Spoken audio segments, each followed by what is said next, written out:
We're live in Mexico here. We're at Puerto Escondido.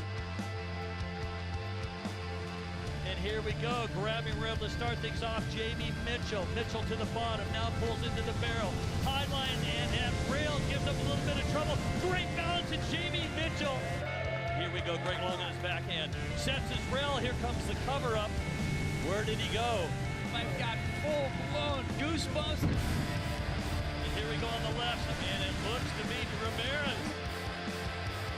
As we take a look at Hyde Lenny, I believe.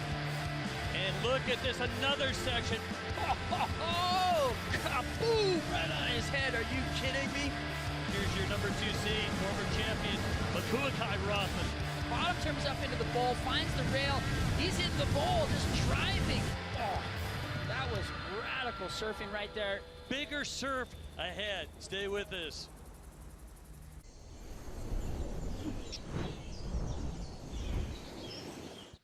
And we zoom in from space, and we are in southern Mexico, deep Mexico, an hour and a half south of Mexico City. And take a look at the right. That is Puerto Escondido, and there's the port. And just down the beach, about a half a mile, you have the biggest beach break, surfable beach break maybe in the world. As we take a look at early morning, buenos dias, it is Puerto Escondido in the state of Oaxaca and in beautiful Mexico. David Stanford along with Strider Wazalewski, and Strider, again, perfect conditions today offshore. Fairly cool. Yesterday we had a lot of 80-degree temps, humidity and everything, but right now very comfortable, and the surfers are going to be on it at about 7:45 local time, aren't they?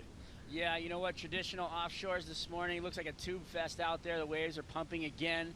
Velvet offshores. I can't wait to see what goes down today. Maybe a little more high performance, maybe a couple more deeper barrels made. Who knows? We'll see what happens. Well, I asked Pete Mill, I go, Pete, now did we lose a little bit of height? Because there's still big waves out there. They're going to drop in board size. Some guys won't, but they still need to paddle in. They need to buck against that offshore wind and make the drop. You don't want to get hung up to dry on a 20-foot face wave and land basically on cement, which is the sand bottom is unbelievable. Yeah, for sure. I mean, I think there's actually waves out there, 25, 30-foot faces still, maybe even a couple bigger ones on the bigger sets. There's still a lot of energy out there. As the morning goes on, you get to see the swell and how much of it is out there, because as the sun hits it, it kind of, shines, and you get to see everything happening right before you, and really, it is pumping. I mean, I've seen some amazing waves down a far bar straight out in front of us. I can't wait to see these guys get out there. I saw Grant Twiggy Baker psyching on the beach with his jersey on, getting ready to go out, so it's going to be fun. So we started with 24 surfers yesterday, 4 heats, and they were long ones, 75-minute heats. Today we're going to look at 3 60-minute heats. There will be probably a 10-minute break before the finals, and it's nonstop. We have 12 surfers remaining. There's going to be 3 heats, and we have only 2 goofy footers remaining. Collado out of Brazil, yep. And Will Scuden out of New York. And what an international field we have. And we have 4 big wave champions. The World Tour champions are here. And obviously, we know the defending champion now, 2-time champion, Greg Long, put on a great show yesterday. Yeah, he really did. He found himself. He knew exactly where he was in the lineup. He knows the waves so well. You could just see it in his positioning, in his calmness, and where he was at. He came to the beach. He realized he had more time, went back out, got another scoring wave. Just had so much in the tank, so I can't wait to see what he's got today. Yesterday was a day that every heat, I mean, you talk about drama, you talk about a reality sports show, nothing was scripted, and one of the biggest players was a 10-time world paddleboard champion, Jamie Mitchell out of Australia, put on quite a show. Let's take a look at the top 5 waves of yesterday. This was Ramirez Jr. coming off the bottom. That was the first beautiful big wave that was ridden yesterday. Really threading the needle, getting up high on the wall, getting out in front of it, but still not getting enough speed to get out the back. Then comes a guy that was turning like he was on a shortboard.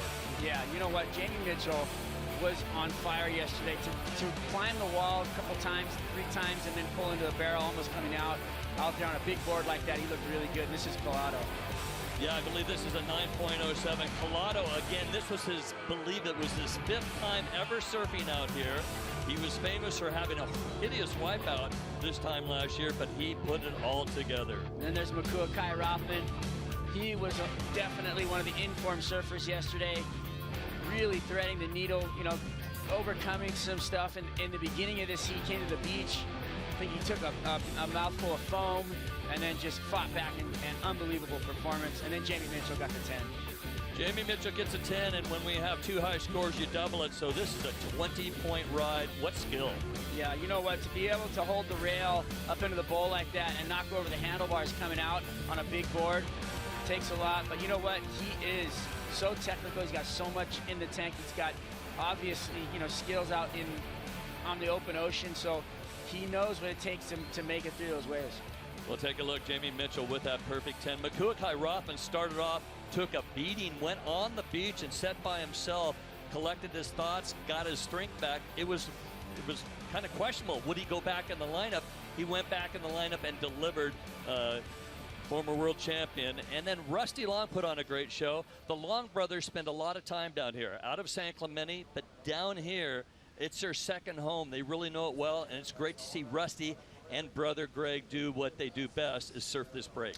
Yeah, I got a glimpse of them yesterday in the afternoon. They were hanging out over there at Dan's house, and they have a nice little spread where they can open up. They got a cool place to stay. They got a great vantage point of the surf break, so they see everything that's happening. They were up there this morning watching it, knowing which way, where the waves are coming in. They have a comfort level here, probably like none other except for maybe Coco or somebody who lives here, the local boys. So really good to see those two in the event, and Rusty especially. I love that guy. He's just got so much soul. He knows the waves so well. We could see big barrels out of him today.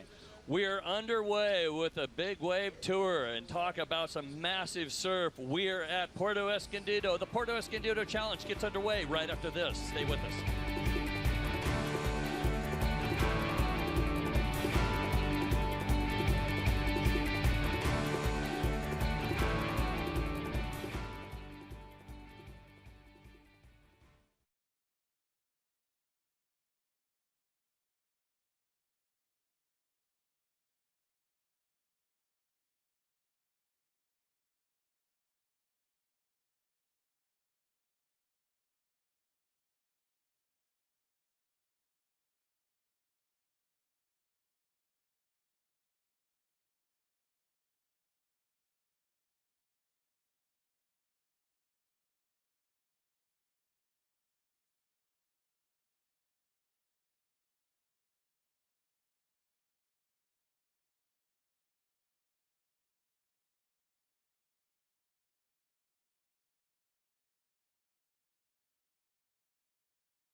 What a day we've got planned in the Puerto Escondido Challenge here, and this is day number 2. Very unusual. With some of these big swells that happen around the world, you're usually on the clock, daylight hours, and try to get 7 hours or so of competition surfing. We've been blessed here by coming and seeing 2 good days of surfing. This is day number 2. We've wrapped up 4 big heats, and now 2 semifinals are coming into just 60-minute heats. Let's take a look at the road to the finals right now. And well, actually, let's go to the breakdown, the GoPro breakdown with Coco Nogales. Nobody knows this better than the local.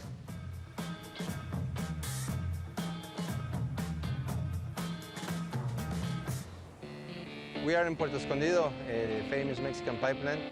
And well, we're gonna be having the Big Wave World Tour. For Puerto Escondido, the only thing is to get the biggest wave and pull in the biggest barrel, you know? That's what it comes down to.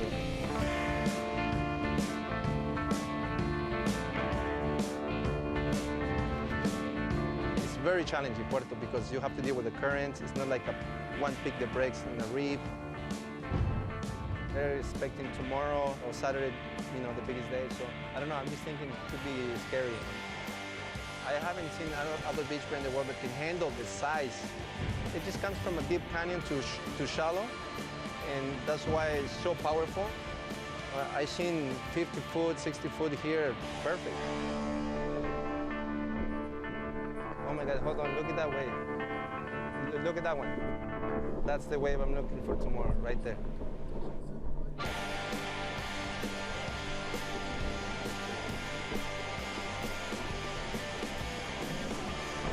It's gonna be very exciting, you know? I don't have a doubt that it's gonna be gnarly. For me, it's so emotional to be part of this. It's just amazing, and because it's been a dream for me since I was a kid.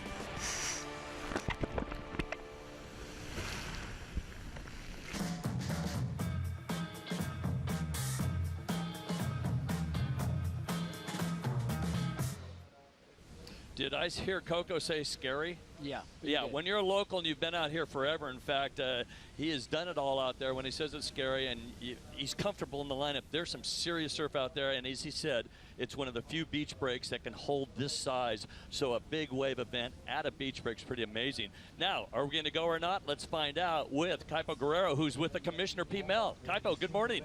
Good morning, Dave. Big Wave Commissioner Pete Mel. What's the call today?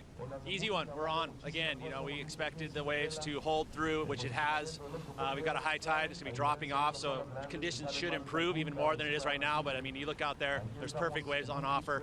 Maybe a slight downgrade from yesterday, but even those biggest sets are still, they're approachable. I expect the guys to do exactly what they did yesterday. We're going to have hour-long heats. Through the final yesterday, we had the hour and 15 minutes, probably a little bit long. I mean, even the competitors were coming in early, so we're going to keep it in an hour. I think that's plenty of time to get some good waves, and I think the boys are going to perform.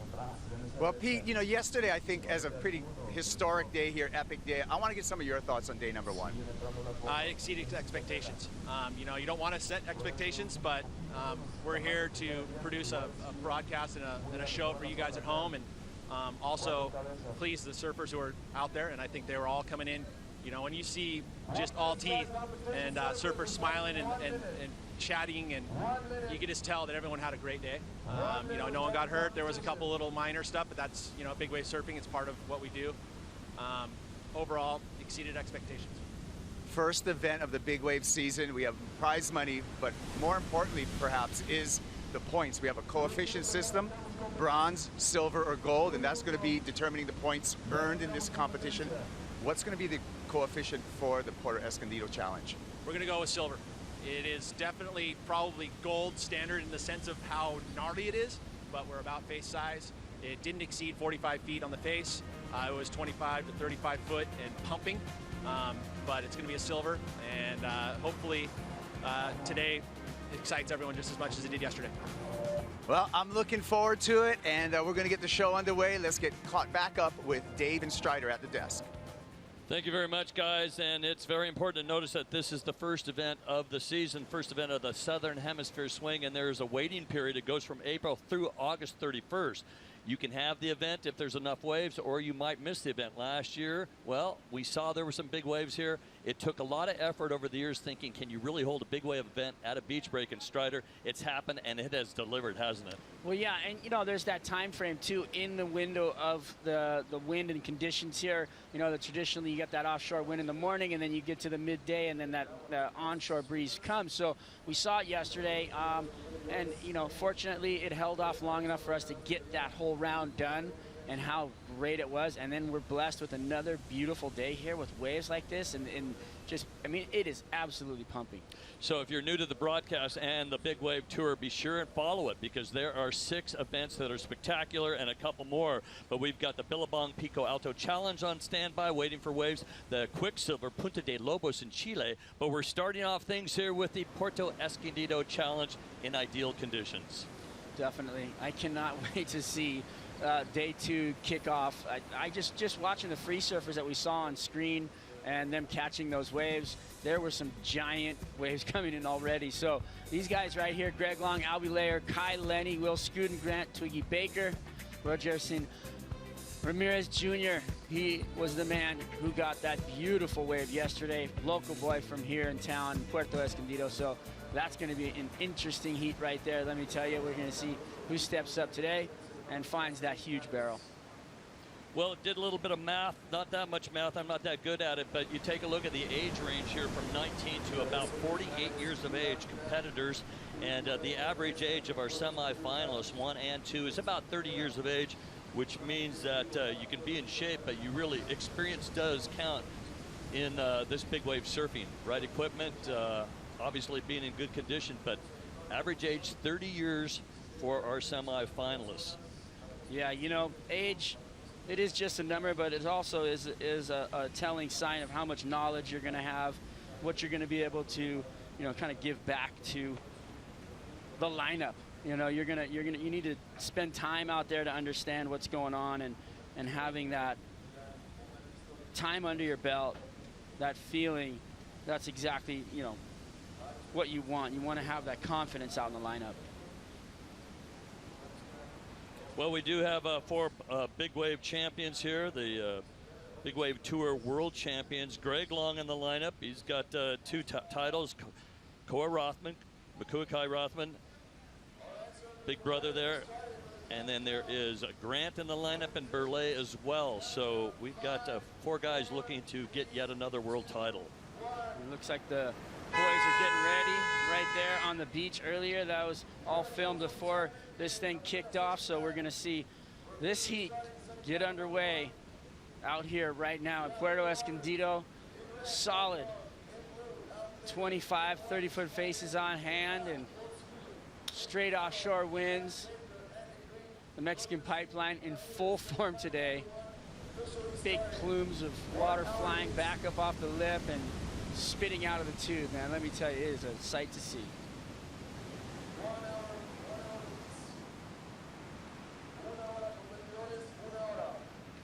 And we'll see how these guys do as you know, the sets come in. Not every wave here in Puerto Escondido is perfect, so you don't know exactly what you're going to get.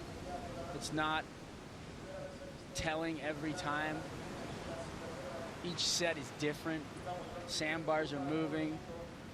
They hook off that deep channel out there on the harbor and swing back in and hit this break so different every time. No 2 waves are the same ever out here on this natural platform.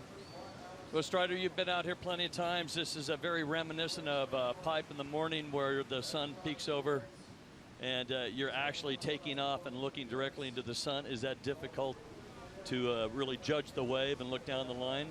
Well, you know, fortunately it's not, because the sun is directly in front of you as it comes up. So at certain times of the year on the right-hander, when you're looking out of the barrel, you'll be looking at the sun. But today, you're just looking out at a beautiful, you know, landscape on either side of you, towards La Punta on the right and towards the harbor on the left. And it's just a great view. So personal watercraft, a big part of life-saving around the globe right now. And personal watercraft, we have several different operations going on, including ATVs taking surfers down to the harbor, getting them out on a ski or onto a ponga boat, and the boat takes them into the lineup as we move through. But it's going to be a quick day, but there's usually, you need to check in a half hour before your heat. So the guys in the next heat are getting ready to go. You can see Greg Long will be in red. That surfer right there in white. That's Kai Lenny. Yesterday he was in black, but Kai Lenny, a very talented surfer, and this would be his 3rd surf ever. If they didn't go out yesterday, I'm not sure if he did, other than the competition. I don't know about the free surfs. He had a free surf 2 days ago, and he goes, yeah, it was my first time out. So a lot of these guys are new to Puerto Escondido, and other guys seasoned veterans. Yeah. But big waves are big waves. I heard Makua Rothman make a statement yesterday, you know, whether it's a beach break, a reef break, a slab, A big wave is a big wave, and it's just positioning, getting in front of the wave and putting your head down and getting under it. And that's what we're going to see right now, Dave. Well, take a look, and I believe it is Twiggy Baker. Baker goes, Baker comes out of that, hands out, yes. He has found a nugget and has exited. You're going to get a good score by just pulling in. And now we've got another wave out the back. Baker with a beautiful wave, and it looks like Ramirez. Roger Ramirez Jr., and it looks like he's just going to get worked on the inside. Yesterday we were looking at 3 waves per set. We're looking at 5 or 6 per set. Now off on the distance, we're looking at guys to the far south, looking at the left. Oh my, and just being on a personal watercraft is pretty amazing. Oh, did you see that? That was Grant Twiggy Baker paying the ultimate price. That's Puerto Escondido, paddling back out, getting caught inside. That's life out here.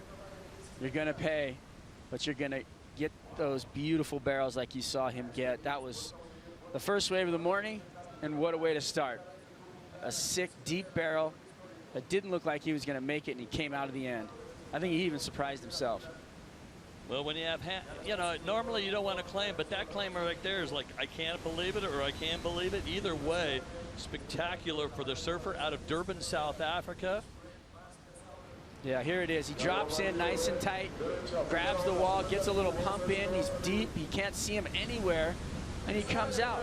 I think he was even more surprised than we are. Look at this beautiful water shot, gliding in on that big board, finds the rail, sets it, pulls up into the tube, gliding through that, comes into that almost white watery part of the bowl, and comes out. I mean, beautiful first wave of the event for this morning, and hats off Twiggy Baker. You know, these guys really are great surfers in all size waves. I've seen Twiggy just going nuts on little waves, having a blast, surfing right, surfing lefts.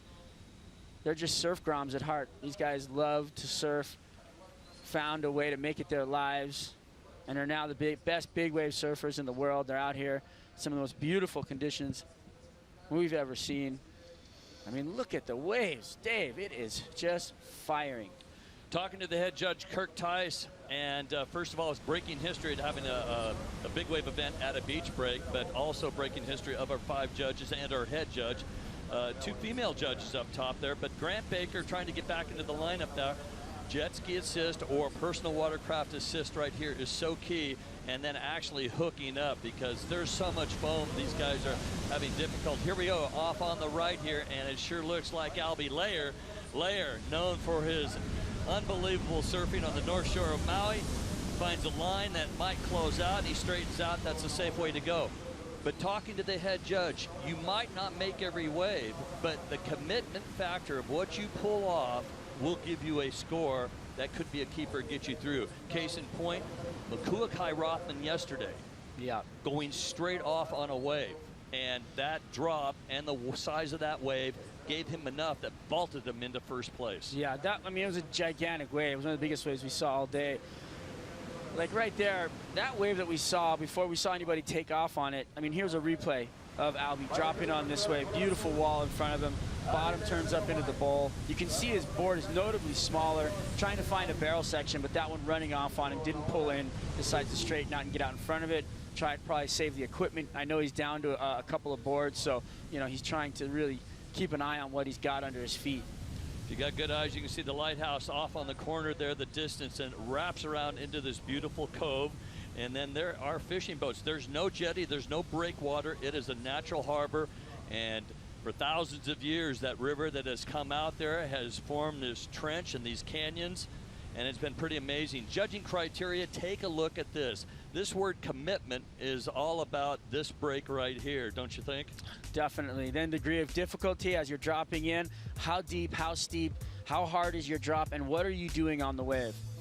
And intensity, that's how hard that Strider is frothing when he watches the wave, right? Yesterday was intense. Size of the wave is still key, but they said, what's more important, the size of the wave or the barrel? Well, it's a combination of two, but a bigger wave as opposed to a barrel riding contest. So if you can do the combo of the two, you got it made. That's right, and control and maneuvers. You got to look good doing it. You got to look like you have control, and you're doing it with, you know, control down the line, actually looking like you're actually executing the ride. There's your judging scale right there.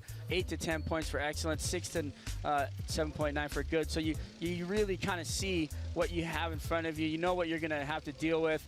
You know, you can double your score, though. Your high score gets doubled, so that means you can actually get like a 6 to an 8 and get a great score on the line, and then get one back up and still make it through your heat. Well, you can get one wave, and if it's a perfect 10, you get 20 points. Maximum 30 points. What's really interesting about that judging scale, if you take a look at the poor wave, 0, but it'd probably be a 0.1 or a 0.2 to whatever 2, right? That means somebody's getting punished pretty heavily out there. You got a wave, and you got no points, but you got punished. Punished, yeah. You can definitely get smacked down quite easily out here, but if you catch a really big wave, you're going to get a reward.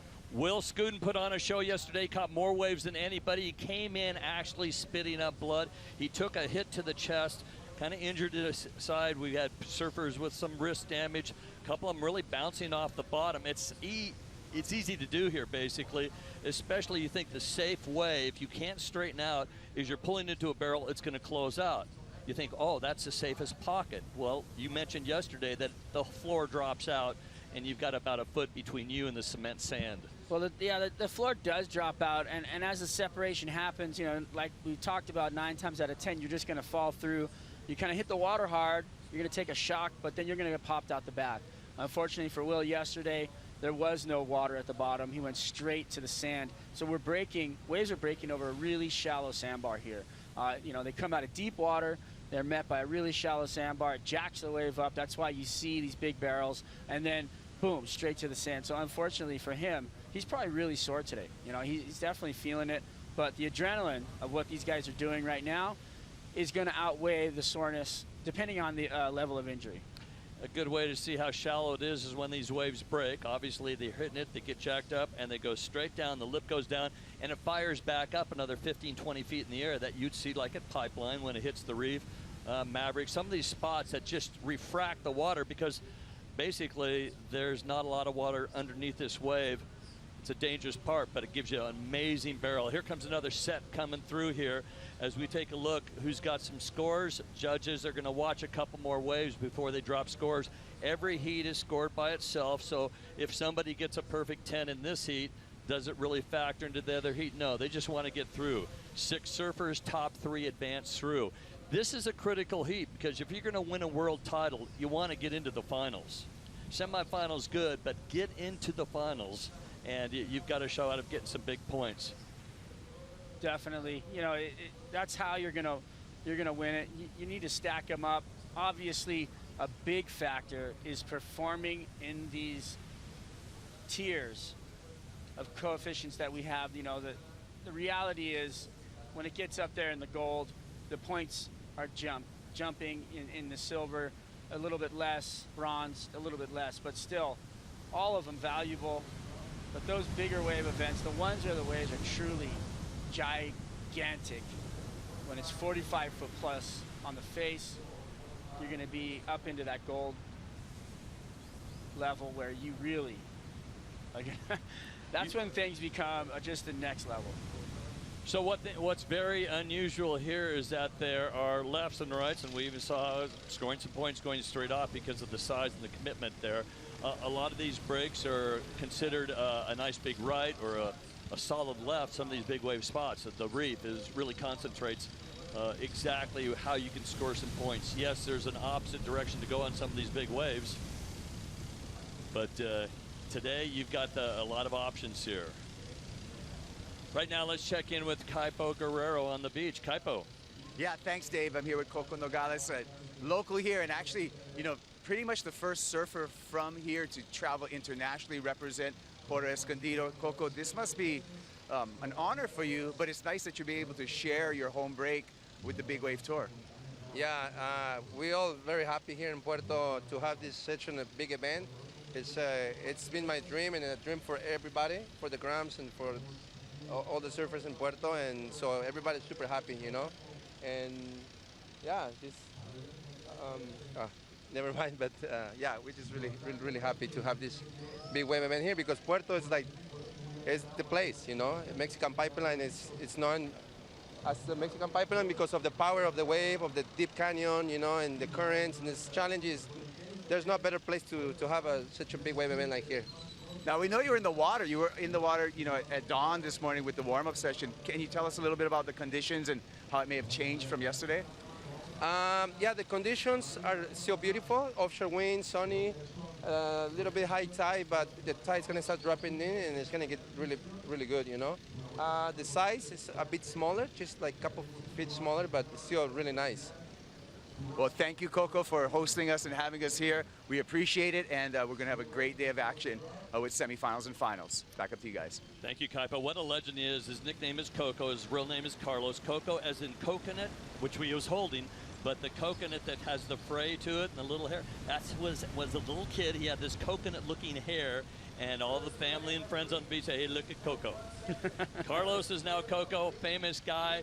He was the first to pull in Ken Collins into the Ride of the Year back here a couple of years ago at Puerto Escondido in a tow-in wave, and that was history in the making. Really talented surfer.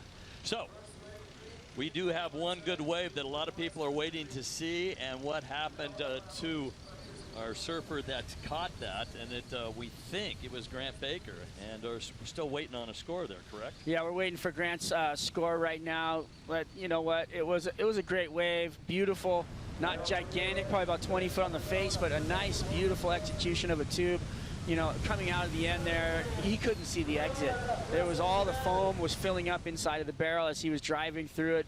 There was a little couple chandeliers from where you see all that white water there and the riptide. Well, he rode from that clear water where you can see on the right into that foamy water where the riptide is. So that makes a kind of a rough water situation inside the barrel.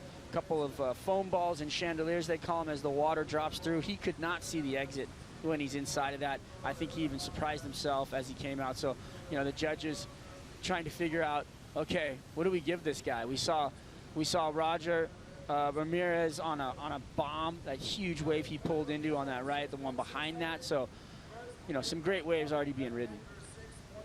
Well, for our surfer in yellow, he gets a 6.67, double that score. 13.34 takes the lead. Layers wave. Well, Albie came through with a pretty decent wave of 4.67, and Ramirez 3.17. So that's how it's playing out. They can catch an unlimited number of waves, but the reality is sometimes you can come out here and surf, and in 2 hours, 3 hours, you might not get one wave. It's not the easy setup. You really have to keep an eye at the ocean, and I talked to a couple of guys yesterday, and there is a bit of luck being at the right place at the right time. You can only paddle so fast to chase down a wave. You know that if you've surfed any beach breaks, but surf a beach break when it's 15, 20, 25 feet, it's another story. And then you're on a pretty big board as well. Yes, it paddles faster, but just to get down the beach with these currents, pretty difficult. Yeah, definitely. These guys are really having to commit to, you know, the inside ledge, get underneath it, be where you don't want to be all the time. Kind of, you know, the reason why people wait hours to catch a wave is because they're in a position in the lineup where there's not a lot of waves coming, but they know that those big ones are going to be there every 30 minutes, every 40 minutes. So, you know, waiting for those waves, trying to make sure you're in the right spot for that wave. So 40 minutes goes by, you're sitting there waiting out the back, waiting for that one set to come, and you're just hoping you're in the right spot with your lineups. But in a heat, you've only got so much time.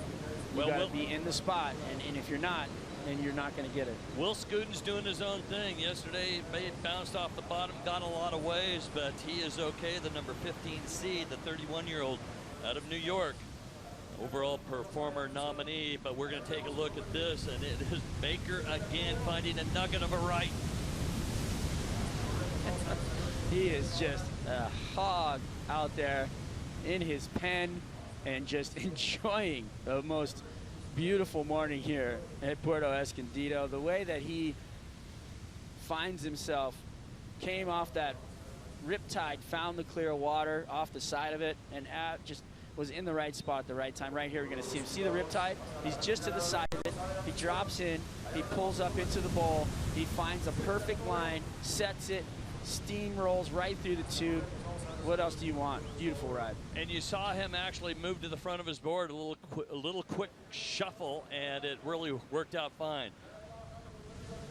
And this looks to be Will Scudden. And Scudden doing his own thing, and he's really deep. He's grabbed rail, and he's going to need some extra firepower to get out of that. But drops in, he will get a decent score. Nice big wave, pulls in, commitment.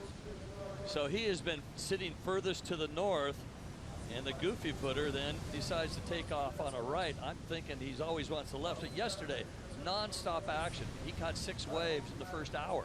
Yeah, you know, he would prefer those lefts, I think, because he's you know, obviously he's a goofy footer, and he loves that inside rail, and riding the barrel on your toe edge on big waves is a lot easier. Look at this thing, though, right here. Replay of Will double arm paddling into that thing, coming off the bottom, grabbing the rail, doing the grab rail bottom turn to try and get back up into the bowl, finds it, grabs the rail, repositions the drive down into the bowl.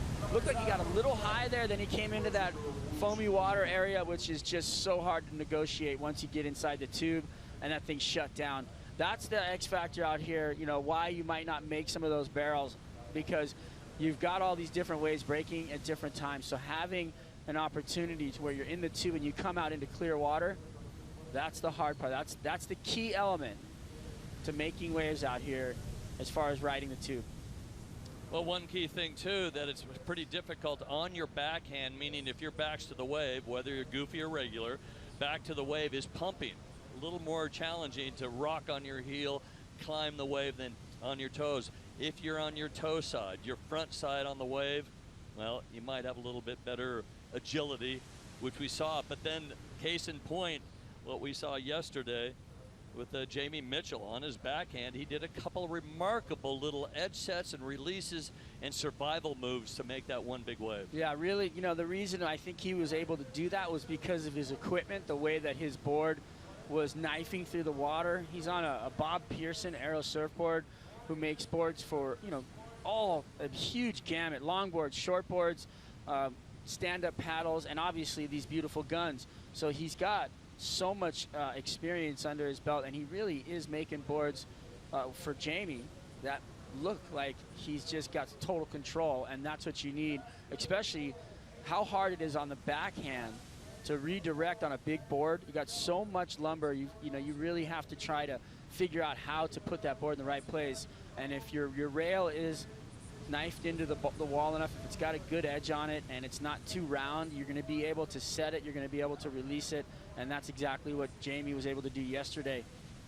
Personal watercraft, our lifeguard's doing a phenomenal job. There is one ski out there. I'm not sure if it's Abe Lerner today, but he was there for immediate rescue. Then he'd bring them in. They jump on another ski to assist them going out to the south or the north. Then there's a drop-off zone. They don't drop them right into the perfect spot. There's a drop-off zone out there. Then they have to paddle in themselves. So it's fair for everybody. Here comes a wave coming through. There's a possible left to it. And if you're way down the beach, there's a suicide right. Any takers? It's looking pretty lined up. And this first one's going to go through.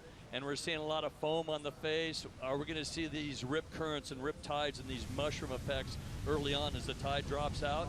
You're going to see them no matter what, Dave. There's just the dynamic of the beach here, the way that the waves come in. There's nowhere for that water to go. It can't continue to rush up the beach. And then it'll just get sucked back out through the lineup, and it'll form what you're calling those mushroom riptides. So the water pushes in, finds the path of least resistance back out through the lineup, and with that you see that rough water, the kind of sandy, all the sand mixed up in it. It's just rushing back out.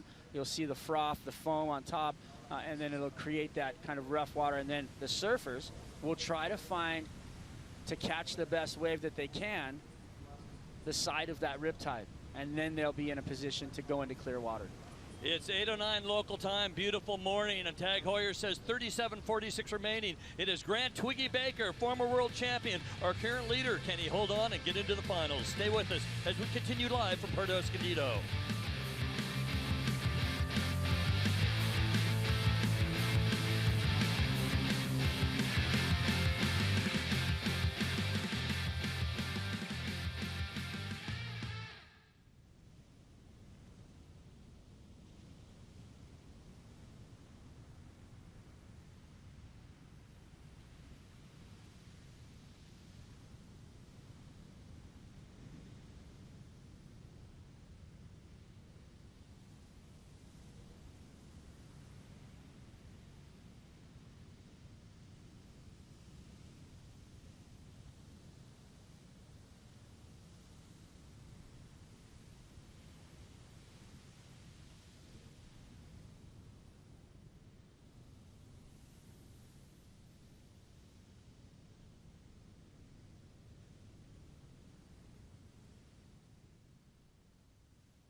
the Emerald Coast, Tlaxcala, the Mexican pipeline, and we are in the state of Oaxaca. We are in Mexico, and it is absolutely beautiful.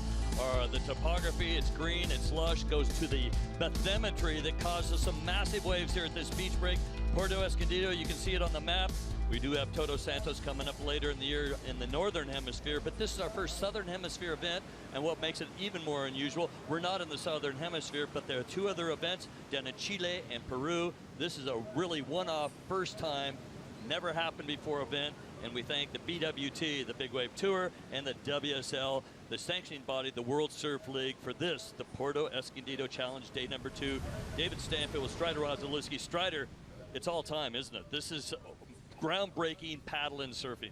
Well, it is all time, and you know, the reason why we're here is because of you know, the WSL and the tour and everything else. But we're also here because the locals have embraced us. They've said, "Come on down, let's do this." Puerto Escondido welcomes you, and we thank the locals here in Puerto Escondido because you know, they're really here to with open arms. They've really kind of given everybody an opportunity.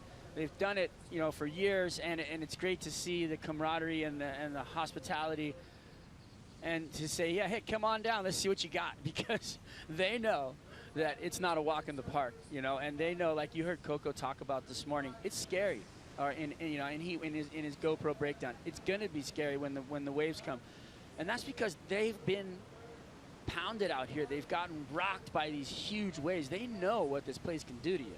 You know? On the same token, though, they love the adrenaline, the rush, the challenge. So if you're really totally set up, you're confident that you can survive this. Take a look, Jamie Mitchell suiting up, coming up in the next heat, and they've got the inflatable vest on right there. So if he gets held under, he can pop a cartridge, and the vest will inflate and bring him to the surface. You saw the guy working behind Jamie Mitchell right there.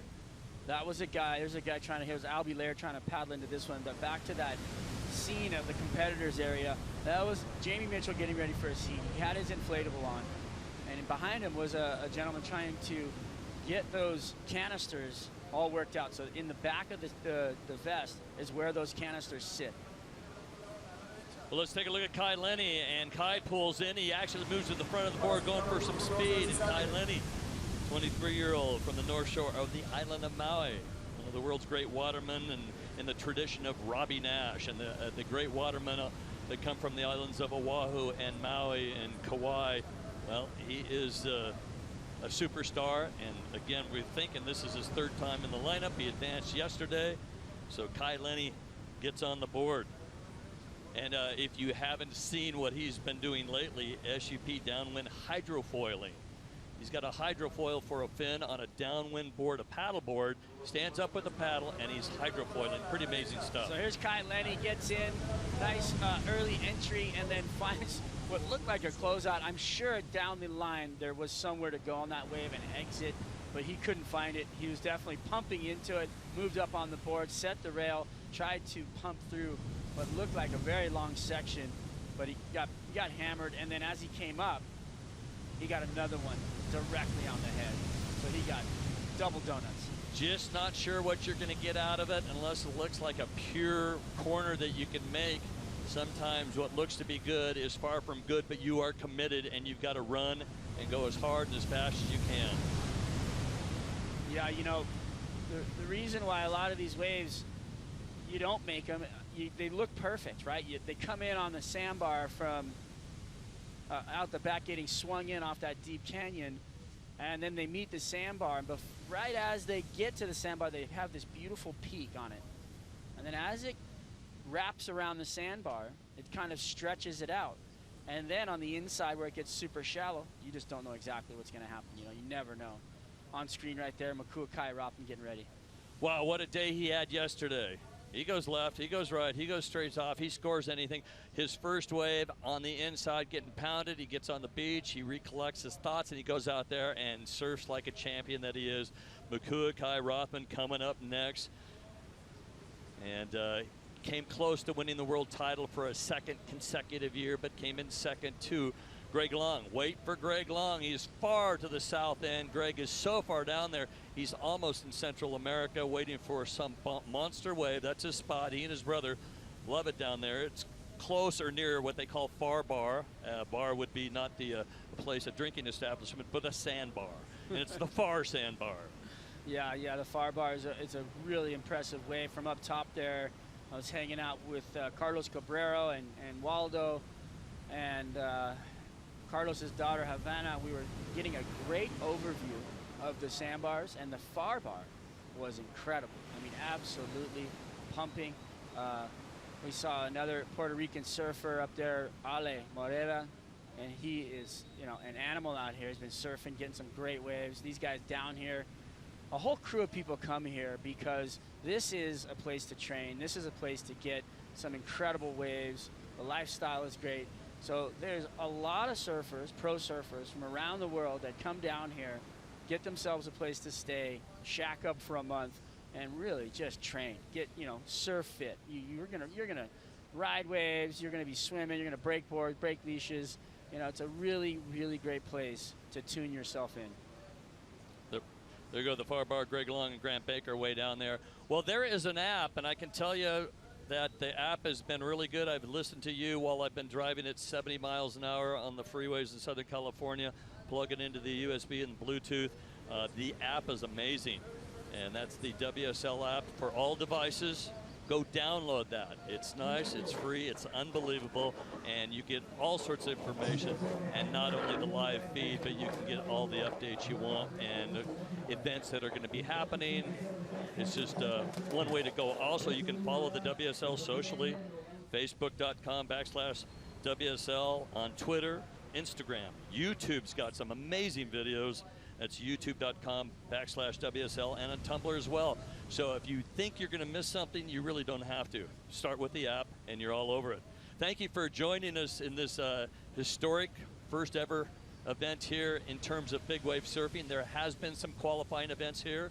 Years and years ago, there were the X Games here, held in a lot smaller, more performance conditions. But to have a big wave event here, it's been a long time coming because it was just like, can it be pulled off? And it was not an easy feat, but what has happened with the good folks at surfline.com, our official forecasting partner, Pete Mel, Gary Linden, and the locals, Carlos, just deciding that it's time to go, let's pull the plug. And at 72 hours notice from the start of yesterday, at 72 hours, everybody assembled from around the world. Yeah, going into the Orange, everybody gets a phone call, about 5 days out. They all get the warning. Okay, we're looking at this. This is what we're thinking about. Then, when they go green and they've got 72 hours to actually activate and everybody's got to get here, I mean, that's just scramble time. You can imagine everybody's got lives. Everybody's got plans. They're all thinking about, going to do this or that, maybe family stuff, maybe another surf trip, work obligations, blue-collar workers, surf schools with Will Scuden. And then all of a sudden, no, I'm going to have to get a fill-in. Somebody's going to have to take a day for me because I'm going to head down to Mexico and throw myself over the ledge on some 40-foot closed, beach breaks that might not even be made, and the majority of the waves yesterday were not made. There were some crazy rides that were just, were unpredictable on the inside because of that sandbar. Well, let's take a look at Greg Long as he repositioned himself, looking at, a lot of these surfers in the lineup, they actually have lineups on the beach. They look and they go, if they're drifting a little bit, they'll look back at the beach at a tree or a house or a building. But two-time and current Big Wave World Tour champion, 33 years of age, out of San Clemente, second home would be here. Good traveling partner for years and years, Grant Baker in the lineup, very close to him, traveling the globe, and he'd spent a lot of time down in Cape Town, South Africa, surfing dungeons as well. These guys are used to putting on 4mm wetsuits, some really thick rubber to survive some very cold climates, and then down to the tropics here at Puerto Escondido. But wherever there are big waves and big barrels, you can find the Long brothers, Baker, the guys that are traveling the globe. And there is PE Puerto Escondido as we take a look at the little main street right there. Absolutely amazing. The restaurants, the bungalows, the hotels. That's where we are right there. You can see the WSL shield. We're right under that shield on the roof there, bringing this action to you live. I wanted to get back to the water, though. The guys in the water, Greg Long. Okay, Greg Long does not have a wave yet. But he traditionally goes out, finds himself his point, drops anchor, and waits for that wave. And we talked about a little bit earlier about how a surfer, you know, when they come out here for a free surf, will wait 40 minutes for a wave, 30 minutes for a wave. You know, in this case, you only have 30 minutes for each wave because you want to try and get 2 waves. So you got an hour-long heat. But for Greg Long, you know, he sat up on the top of his place over there on the hill, and he's watched that lineup, and he sees what's going on, and he knows where he thinks a wave's coming. He's going to sit there and wait for that wave. Gmail Corso, our youngest competitor at 19 years of age, Puerto Escondido local, and Corso put on quite a show yesterday as well. Local knowledge coming in, and his youthful bravado coming in as well, and he marching through.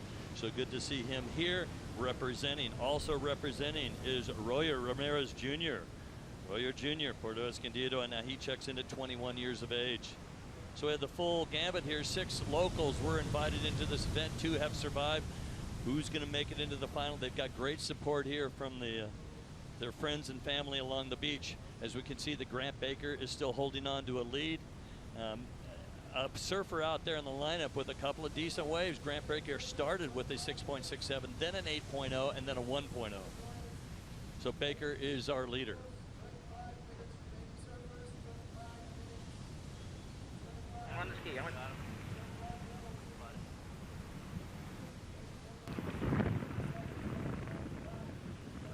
Look at that lineup right there. Those guys all trying to position. You can see them in that kind of rough water right there. That's Greg Long in the red, navigating through that, knowing that that water is shifting him from his point where he needs to be out there to find the wave he wants. So, you know, he's trying to find the right spot in the lineup.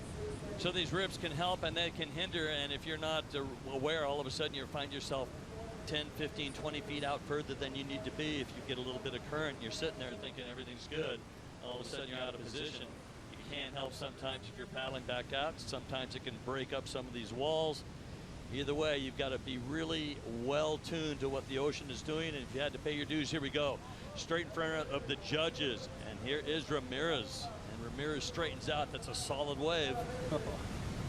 And Ramirez is going to get on the board. His first wave, a 1.17. Second one, very similar. We'll see what they give the score, though.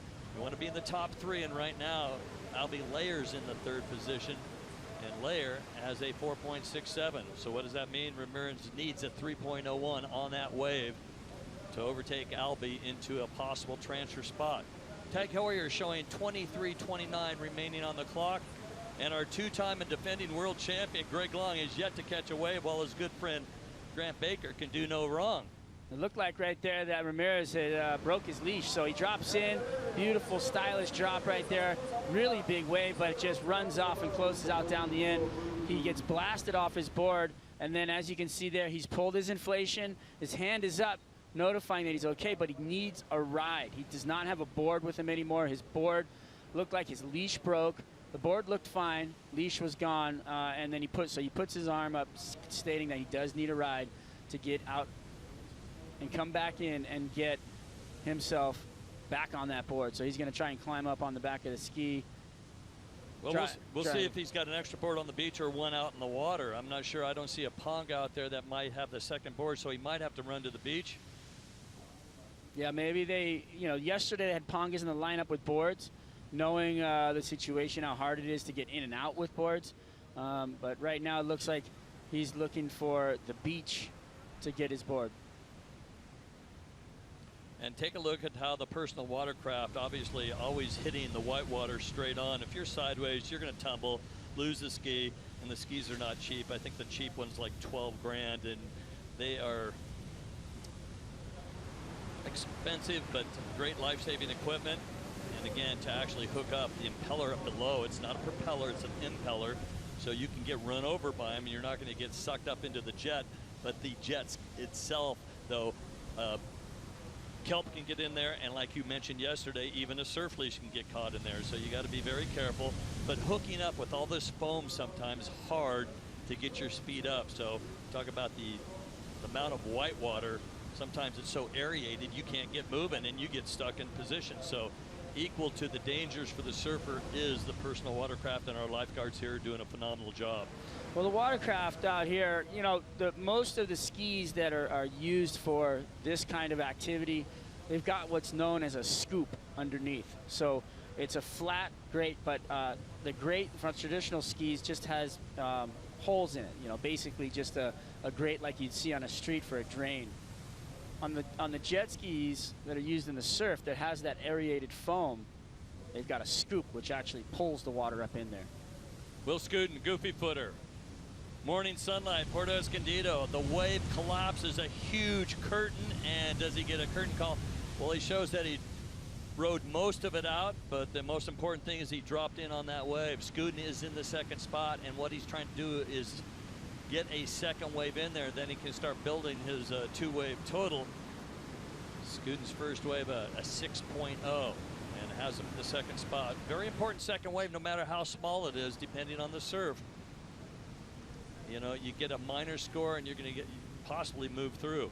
If you interfere on somebody, there's no priority. You can get in trouble here. Here's Scooten. There's a replay. You know, these waves look great when they come in, but as you drop in, you realize you're hitting a sandbar, and down the line you saw the white water, kind of that stuff on the face was just not what you wanted, and then you end up in a bad place. You know what I mean? So right there on the back of the ski, you see him grabbing onto that rope. That's an added element to the safety rafts that they have on the back. So there's a handle back there. It's an, oh no, I can't get to the ski, but I can get this handle, and that's your last resort, which he grabbed right there because there was a wave coming. So then he pulled himself up from that long rope onto the ski, and then you saw the ski driver ask him, let's go, get back up here, sit down, because it's so much easier for that ski driver to drive once he's up on the seat. Because when you're on the back, you're turning, your capabilities of hooking up, everything is different because it's actually making the ski sit in the water abnormally. Well, right now, Grant Baker out in front has a comfortable lead. Scooten out of New York is in second. Ramirez is in third. Locals are happy about that. We'll be right back for the conclusion of this semifinal number one. Stay with us.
What a day, and thank you for joining us. Yes, the World Surf League and the Big Wave Tour. Stop number one, Southern Hemisphere Swing. The Puerto Escondido Challenge semifinals are well underway, and you're probably pretty happy if you're Grant Baker. Two spectacular rides. Now, Kai Lenny did catch a wave while we were away, and Lenny needed a 3.72. This could be the wave that helps him get in. How was that drop? A lot of wind coming up the face. A shock wave rode over it. Came up into the bowl, found some rail, and set it, and the wave spit behind him, and he kicked out cleanly. Look at this drop right here. Look at the wave kind of jumping. You see him up in the air there, then he goes over another ledge, bouncing up and down, then finds the wall again, comes up off the bottom, sets the rail to find himself a nice bowl. The wave spits right there. Great ride right there for Kai Lenny. His look at one point looked like the logo for the Quicksilver in memory of Eddie Aikau, didn't it? Yeah. I mean, the leg spread, the balance, the hand position, really amazing. So the surfer from Maui, will he get the score? Finds himself in fifth place right now, looking for a 3.72. The judges do have the option of taking a look at a replay. Sometimes there are a couple of waves north and south, so they can call up a replay. Kai Lenny, six-time world stand-up paddle SUP, and second appearance. Yes, we did see him at Jaws, Piahi.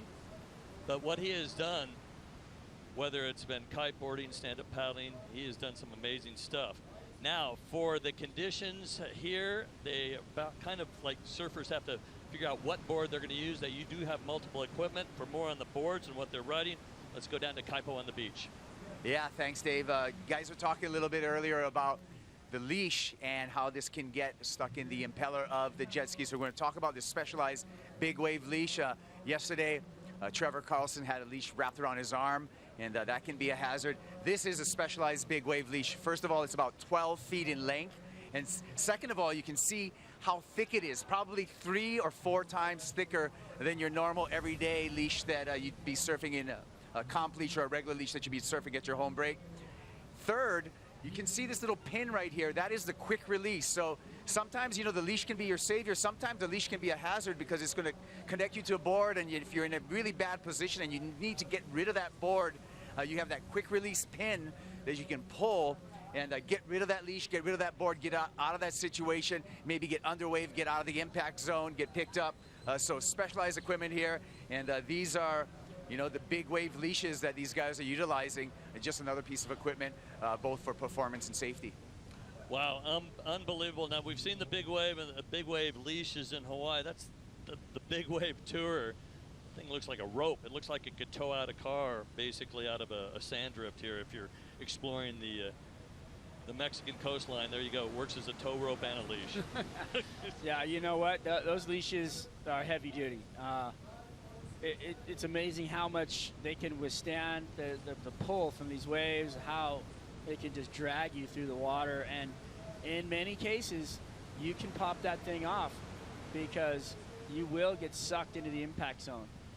With the strength of that leash and the big board attached to it, it'll pull you into a bad place that you don't want to be. That could be, you know, into the impact zone on any big wave spot. And when you're in that place, sometimes you want to get rid of your board to get away from the impact zone. Well, I thought we were going to see a paddler down the beach. Grant Baker not showing some interest here, but up the beach, here we go. It is Albie Layer. He's been patient. Albie pulls in, nice long wall. Unfortunately, it closes out on him. Layer is in the 5th spot right now, needs a 5.04. Now, Kai Lenny has jumped up into a transfer spot, has knocked Ramirez down. So Kai Lenny's last wave that we did see came in at a 5.67. Now he's trying to better a 3.40. So you're kind of doing your own thing here. And Albie Layer, the 25-year-old from Haiku, Maui, going to get some possibly assistance here. Now they do have the option of just paddling back out if they see no waves, but sometimes, or most of the time, they will get assistance from the lifeguards. Here we go. Here's a replay right here. You had to dodge that first section and then pull up under the hood as it ran off down the line there. It hit that sandbar, straightened out. He looked really deep to me. You know, you saw another athlete down the line looking at the same wave, but Kai having the priority as he was the deepest on the peak. So,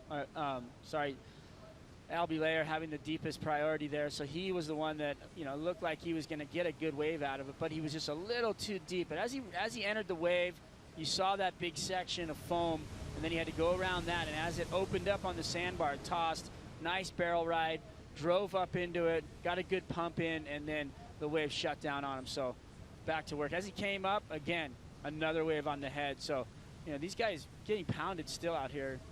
Well, one thing you got to notice, when Albie go, oh, he doesn't want a ski ride. No, he wanted a ski ride, but the timing to get onto the back of the ski and get out of the impact zone, sometimes the ski will have to take a loop, and you might not get picked up the first time. So now he is going to try to get out as fast as he can. 12:17 on our Tag Heuer watch. Semifinal heat number 1, you're watching live from Puerto Escondido. And this is just an amazing coastline. Our beach is called Playa Zicatelli. It's the Mexican pipeline on the Emerald Coast here. Plenty of waves. And the state of Oaxaca really supporting this event, as well as Puerto Escondido as well. The town has come out to watch the best surfers in the world. 6 local invitees. 1 right now on the lineup wearing green. Ramirez needs a 5.46 with 11:45 remaining on the clock. And if you look from our vantage point on the 5th floor, Strider, we can see sets come through It's a little more difficult if you're sitting on your board and maybe you're only 3 feet, your eyes are 3 feet above the water to look at the distance. But as you pop up and over a swell, you definitely glance out. You really have to read the ocean, the waves, the wind, and then exactly where you are in position. Greg Long, our 2-time and defending world champion, is yet to catch a wave. Keep an eye on our surfer in red. He's going to have to go sooner or later. There's the crowd on the beach enjoying the event today. You know, you talk about Greg, he's out there just sitting there, dropped anchor. You saw him in a shot earlier. He was outside of everybody else. You know, he's sitting further out, waiting for that wave.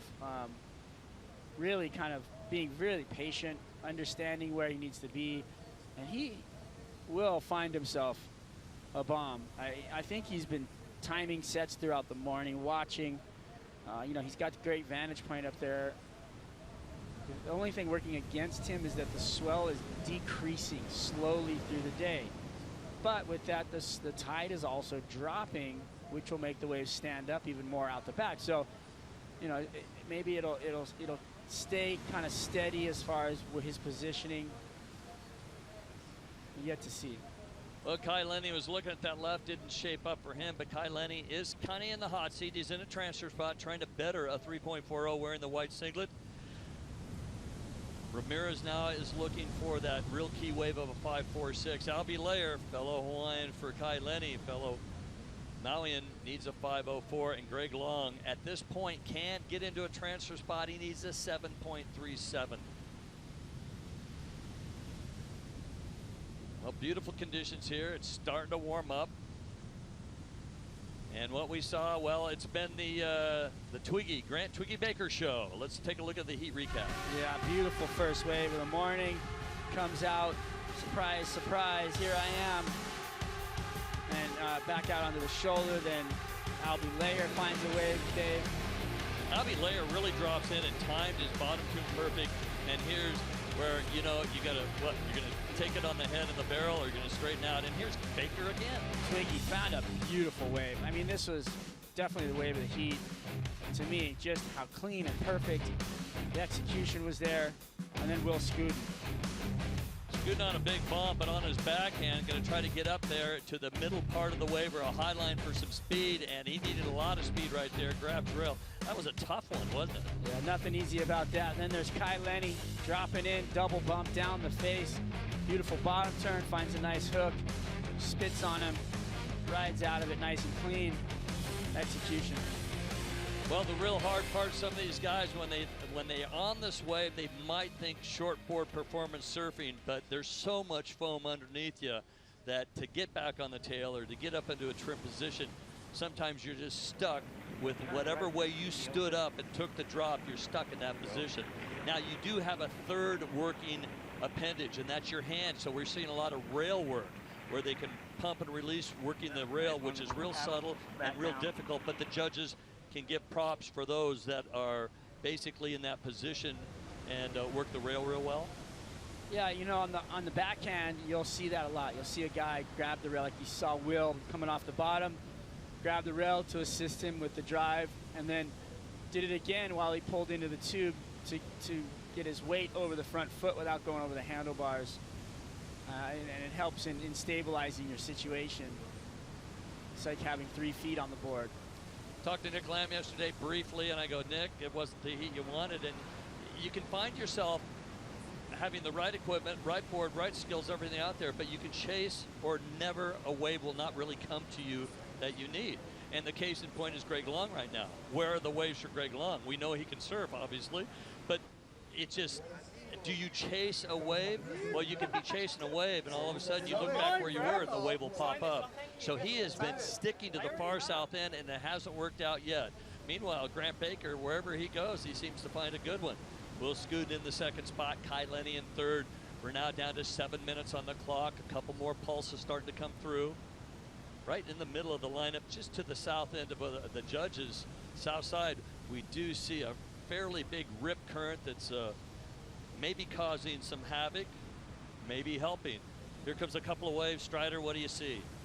You know, I see the surfers angling, getting in a position. Greg Long is Looks like this set is kind of coming down towards him from outside. You can see the peaks rising, and as they move in, they kind of swing up and down the beach. And right now, it looks like it's swinging down towards where Greg is, but it looks pretty straight, meaning doesn't look like there's a big open face shoulder on it. So I don't know how that's going to hit the sandbar. That's up. That's to be seen as it arrives. That is a bomb, and somebody looks like they're going. And it is Albie Lair, and hung out to dry. Does he go over the falls? And there, we saw him at the top, but you guaranteed he's going to just get drug over with the board, and that's tough. Hopefully the board does not hit him, and he does not bounce off the bottom. Let's see if he pops up here really soon. Keep an eye for Albie Lair. Sometimes you catch a wave that you don't want. Well, right there was a case where he's out there on a shorter board. He's known for short boards. He's known for riding a shorter board. It might have worked against him in that situation because that was a really big wave. Now he's trying to deal with this, trying to get back out through it all, having to bail again right in the pit of a really radical wave. Thing was sucking out. I can't wait to see the replay of him paddling into this wave. You saw all the energy. Look at him. He's just taking him on the head. It is gnarly out there, you guys. It is not some walk in the park. It might be a little bit smaller than yesterday, but it's just as powerful. Here it is right here. Look, he's stroking. He's trying to get in. That wind is the culprit right there, pushing him up off the top. You saw him move up on the front of the board. Right there, you see him look back over, knowing he's getting sucked over the falls. And oh, we got a water shot of it. Amazing. Look at this. Trying to get down over the top, sees that he's just going to get pitched. As you see that wall fall over, he would have been in the lip right there. You saw his board in the barrel, and he got sucked over that fall. Courtesy of his surf leash. Straight down into the pit, and absolutely, I think he was just on top of the waterfall. I don't think his leash pulled him over. He really was in a bad place right there, knowing he was going over. He looked at the beach kind of like, all right, let's watch the show, and got just tossed. Keep an eye to the south end, and there's no takers right now, so Albie, let's see if that helps his cause. He was looking for a 504. Boy, what a tough beating there. Baker still leading, Scooten in second, Kaileni. So we have South Africa, New York, and Maui. Guys from all around the globe. And we have guys sitting way out the back, and it's now or never to get the bomb because they know just a mid-size wave to the inside will not help them. Greg Long has rolled the dice, and nothing has worked out. Not a wave has come his direction. He needs a 7.37. And something happened. There he is. So Greg got caught inside, I think. Got caught inside by one of those waves? Yeah, I think what happened, he might have got desperate and went inside to find a wave. Let's see if they can hear what they're saying. I think they were talking about how much time is left. You told them 3:25 on the clock at that moment. So, you know, there's so much going on out there you can't see even from the beach. And one of those things is the beating that Albie Lair just took.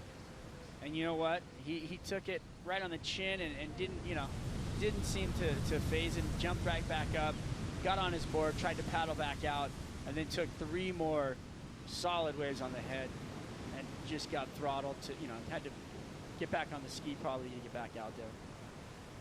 Well, let's see if Lair's made his way back out there and has survived. Greg Long's got to make a decision as well. Long still needs that 737, still looking for a first wave. The judges did not score anything, so yes, he might have got caught inside. Ramirez is showing some sign that he might want a wave. But it is Grant Baker in yellow. And Grant Baker again. The waves are coming to him. The barrels are coming to him. Grant Twiggy Baker, Durban, South Africa again. He is just, everything is working out his way today in this heat. And what a way to cap things off at the 2-minute mark. Well, I've been watching pretty closely on Grant Twiggy Baker's positioning. He basically dropped anchor right inside of where Greg Long was sitting. Here's a replay of the wave.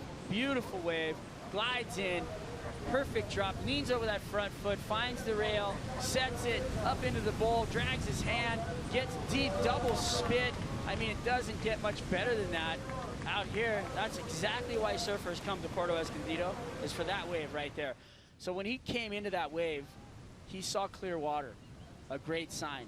He was looking straight down. The commitment was there. He was basically vertical, dropping in on the rail, having to put it on the rail just so he could make the drop.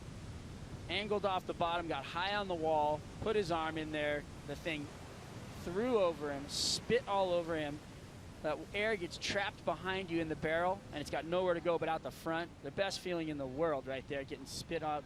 Comes through that, sees clear water, and then the wave comes into another bowl section, another spitting sensation, a double spitting barrel out here at Puerto Escondido. Well, next heat getting ready, and yes, that looks like they're setting up, but it is Grant Baker that has done some serious damage and has dominated this heat by way of just being at the right place at the right time. Strider? It looks like Greg Long must have gotten a wave that we couldn't see.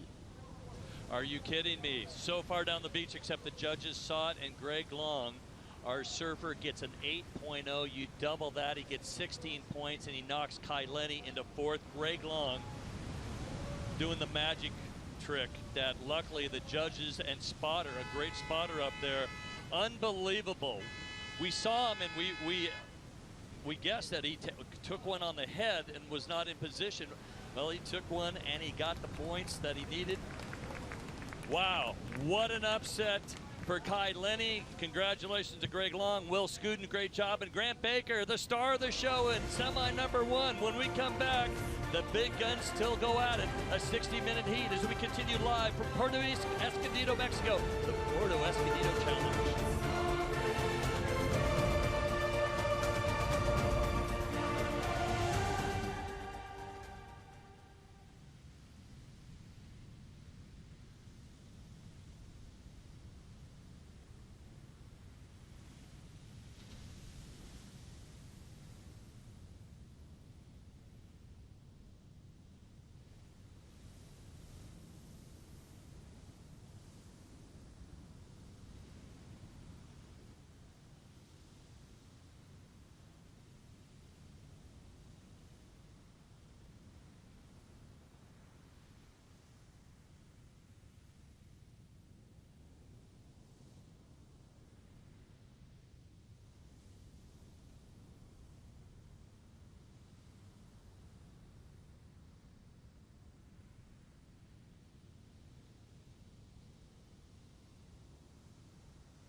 And welcome back. There's the main lifeguard tower. They've got their eyes peeled to the horizon in the lineup. We're getting ready for another heat. There's the horn in the background. Makuakai Rothman, Pedro Calado, Carlos Brule, Jamie Mitchell, Emil Corso, and Rusty Long. Unbelievable what we did see and basically what we did not see, because Greg Long was basically in Central America and found a wave that got him in. One wave. You double that wave, the highest scoring wave. Well, if it's only one wave, it's your high scoring wave. You get it doubled and you advance through, and pretty amazing. So Grant Baker, Will Scudden, Greg Long into the finals, and now in the lineup, Makuakai Rothman, Pedro Calado, Carlos Brule, Jamie Mitchell, Corso, and Long. This is going to be interesting to see where Rusty Long sits. You have to keep a keen eye way down there. What an amazing morning so far. Every heat has such twists and turns. The drama continues here at Puerto Escondido. That is way, way down the beach. Long lens, and he definitely was at the far bar. And we are so thankful that the spotter up top and our judges got a view of that. because it would have been a tough one for anybody just in front here to see, because he was so far to the south end. Well, we've got some talent here in the lineup, and Makua really put on an emotional show yesterday. Jamie Mitchell was on fire like Grant Baker yesterday. Collado is only his 7th time surfing this location. Local boy out of Puerto Escondido is Corzo. Rusty Long, his 2nd home here, the 34-year-old out of San Clemente wearing green. And Carlos Brulé, our senior at 48 years of age, the number 6 seed, our first big wave tour world champion. So there is Makua Kai Rothman, a runner-up last year to the title of Greg Long. He would like to take it again. He started off very strong his first year on the tour. And not only he surfs in big wave events, but he's won a prime event. He's won a World Cup at Sunset Beach. First in Peru, 2nd in Spain, got him the world title. But shortboard, longboard, North Shore standout. We did see his brother. He had a tough go yesterday. Very talented younger brother in the lineup. But it's Makua flying the flag right now. Personal Watercraft doing a phenomenal job at assisting these surfers. Some minor injuries yesterday, but they were all over it. Some wrist injuries, some pounding off the bottom, a little bit of blood. Let's see what happens with Rusty Long. Keep an eye on the surfer in green. He's been watching his brother very close, and yes, he's down to the south end. Well, Strider, the conditions remaining offshore, if you're Grant Baker, what could you have done different? And if you're Greg Long, that's talking about waiting till the last minute to get something done. Well, you know, Grant Twiggy Baker just did it all right. I think he was positioned really well because he knows that Greg knows there's a good wave coming through somewhere. He sat just inside of him. Knowing Greg is going to wait for the bigger one, he's going to sit outside. And then Greg, we saw that set coming down the beach, you know, as they peek up. It looked like it was going towards him, but we couldn't get an eye on the actual wave from exactly where we're sitting. But it must have been an amazing ride. Well, I'd like to thank Tag Heuer here representing the great, phenomenal timepiece, the company out of Switzerland. Giving us our clock, and the clock, a 60-minute heat today. Yesterday we had 75, and we saw Greg Long actually get out at 60 minutes with a ton of waves. Here, he was forced to catch a wave in the closing minutes. He's still walking back from where he's come ashore, and it's been a long one. 55:41 on the clock, and looking for some opening scores here.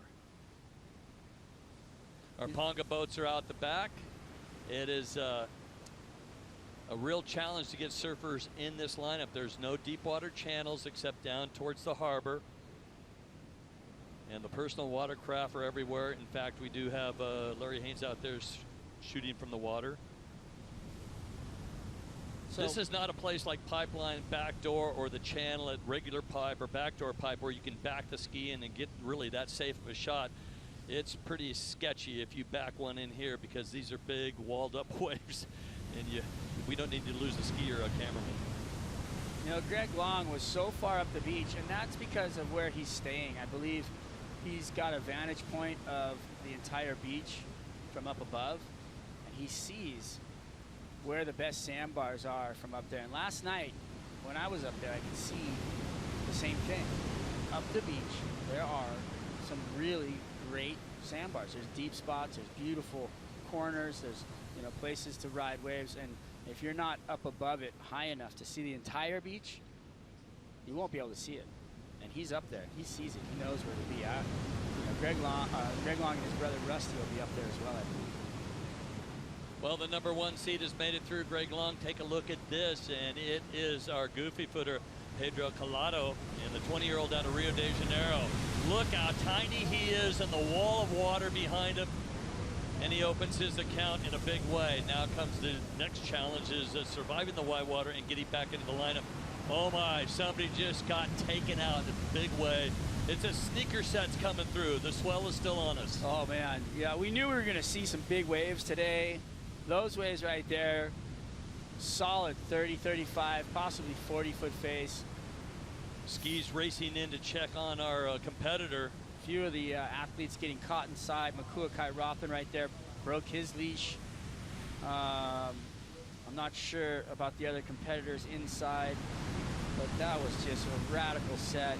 Makua Kai getting picked up. There's your surfer in white. Carlos Burley getting picked up. Wow. So if you do get picked up and you're kind of in the impact zone, yes, you can paddle out, but if you do get picked up, they will take you out a little bit further with that assistance, and you can see the buoy out the back, and you'll be dropped off there, then have to paddle back into the lineup if you do get assistance. If not, paddling's the best way to go, but paddling obviously is pretty sketchy, pretty dangerous. Strider, what do you see out there in the lineup here? Where did that set come from? Plus, I want to ask you about where Greg Long, what he does, and what you do as well, is timing sets. These swell trains that are coming through, it's just non-stop wave after wave. They actually overtake one another. They come in as set waves, and there's actually a timing where you can see like every 5 or 10 minutes. Well, you can see, when you see waves overtake each other, those are two different swells in the ocean. So that is a different swell kind of coming on over another swell. So when you see two waves doing that, those are two different swells. When you come to timing waves, you know, you can sit up on the bluff. Look at this wave right here for Collado, just dropping in huge. I mean, that wave is giant up behind him, 3 stories plus over his head. You saw Makua on the corner there looking at it as well. What they didn't know was that behind this wave was an even bigger wave, which is, you know, kind of hard to imagine. You see a gigantic wave like that coming through, you think, okay, this is the one. There's Collado switching over with the skis.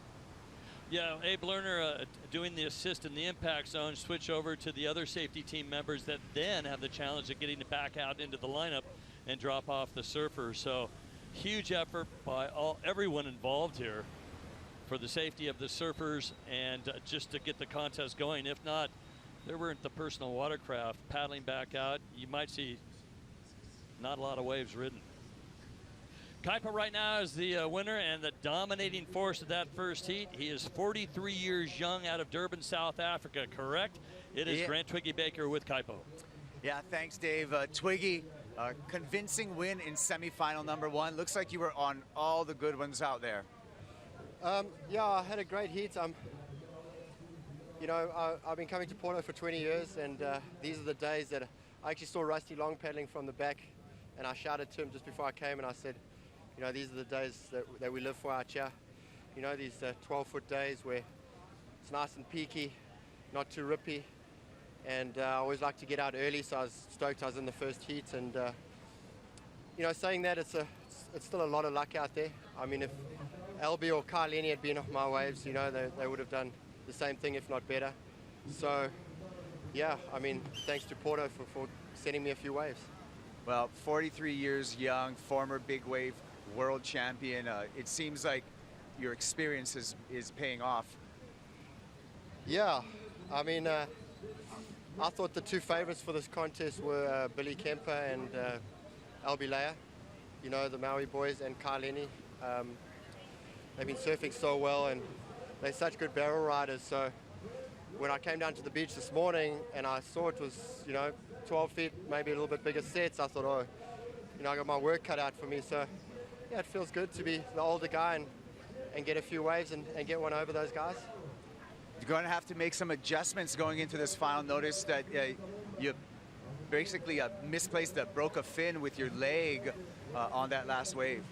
It was actually the wave before, so I rode that last wave with a broken fin, but I think I maybe did feel it as I came off the bottom. It might have slowed me down and actually helped that barrel get a little bit deeper, but yeah, I'll have to switch up my boards.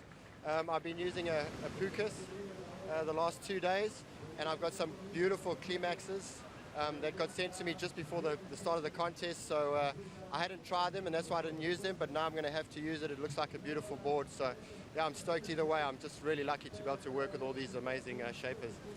Can't wait to see Grant Twiggy Baker in the final coming up. Can I say Sure. hi to my wife and baby? I got a little baby daughter at home.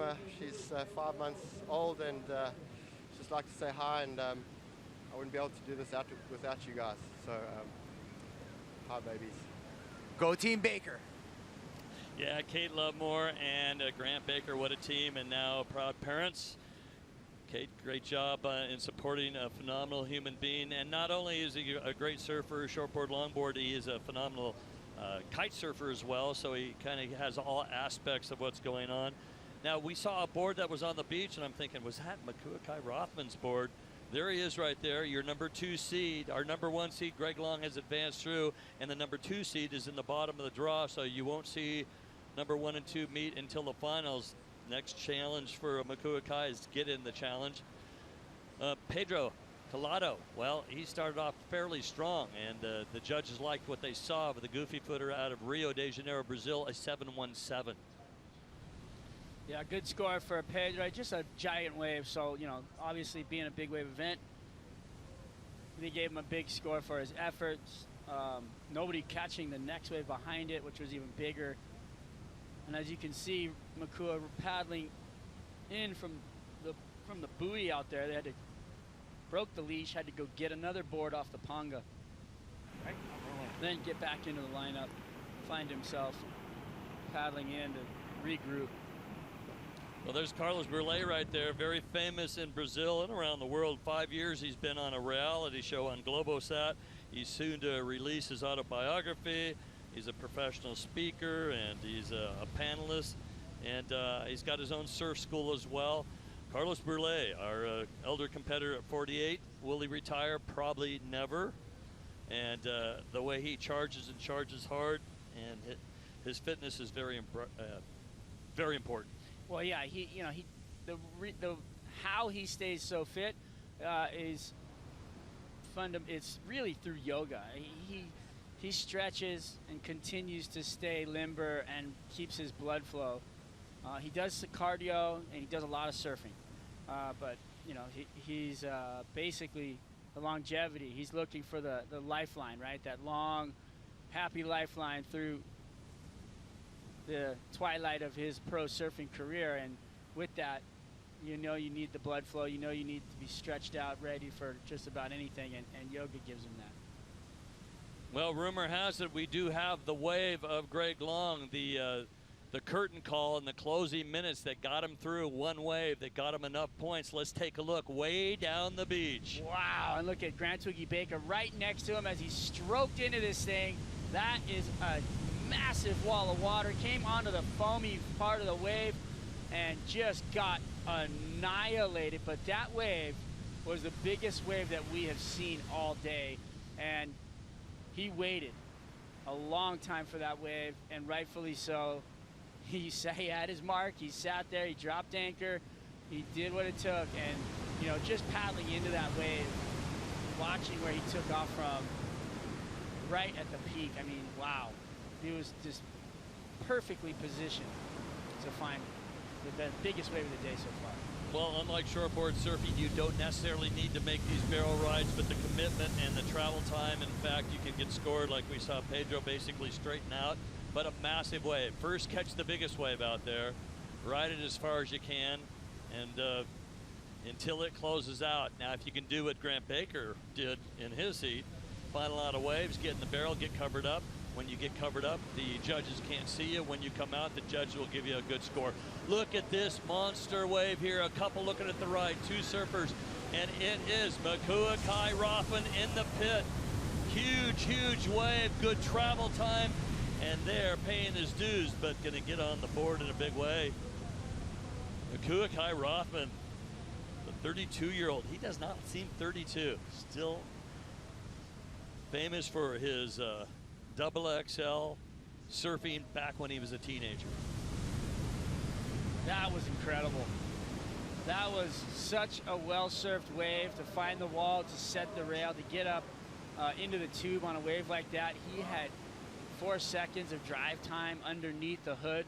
Look at this thing, stroking in, flying down the bowl, gets through the wind, redirects down the face, pumps up into it. 1, 2, 3, 4 seconds in the barrel. I mean, that thing was incredible. That was a really, really strong wave. He took gas, though. The next wave really, really got him good, and he's just trying to get back out of that impact zone right now. Whew. All right, Makuakai Rothman came to the party in a big way right there, just getting a huge barrel. Well, back in 2003, in November, he won the XXL Big Wave. Took home 66 grand. He got 1,000 per foot. It was a 66-foot wave at Piahi. Ryan Rossum towed him in. And, you know, when you go to the other island, they go, is there a ski we can use? And he had a ski they called the Turtle. It was so slow. But Ryan got him into the wave, and he ended up winning the XXL Big Wave that year, and has not looked back once since. He's won the World Cup of surfing at Sunset Beach. So he does a bit of everything, and what a battler. So we'll see how that shapes up for him. One score on the board right now, 7-1-7, Pedro Calado. I think we're going to see a good score for Makua, just for the fact that it was a big wave and he executed really well. I mean, the way he drove down the line on that wave, the foresight, looking down into the bowl, threading the needle inside the tube on a board that big, really having a great attempt. And it looked like he was trying to doggy door out at the end there as it closed out, almost getting out of it. Well, the doggy door out of these waves, it seems like this, the lip of the wave, the thickness of the curl, the wave itself is about 1.5 feet, and it looks like it probably could tip over a car. Powerful stuff. Well, what has really caused this to happen years and years, thousands of years ago, is the river mouth, the freshwater river mouth, and it has helped challenge things. And the river itself to our right, to our north end, is Agua Dulce. Pretty amazing stuff. So let's take a look at the score. Has now come in. Makua Kai an 8.0. That's how you do it. Good commitment, and you're talking about the wave itself.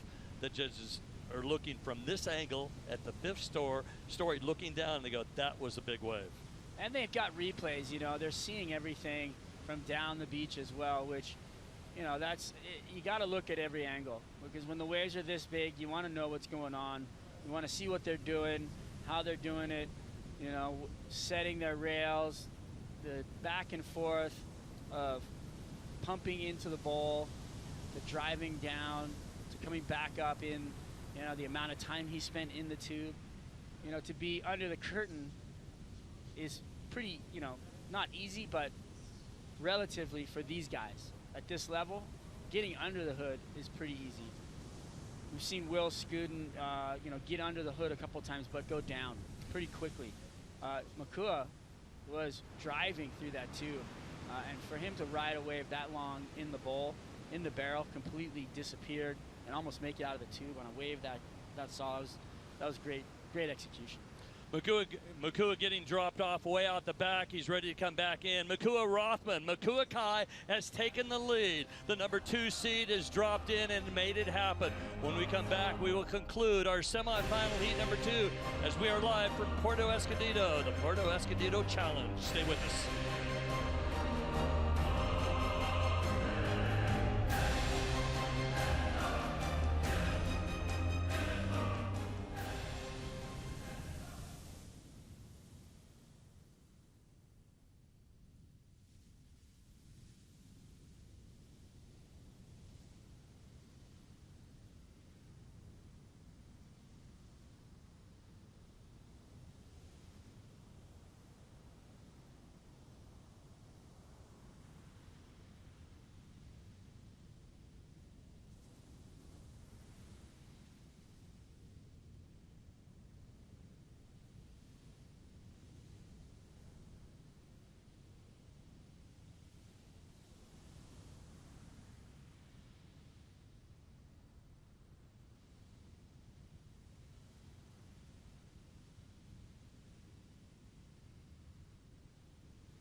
There we go, the lifeguards, the lifesavers here at Puerto Escondido. They have their work cut out for them. It is a beautiful beach, very friendly when the surf is small. When it's this big, the red flags are flying. Stay out of the water.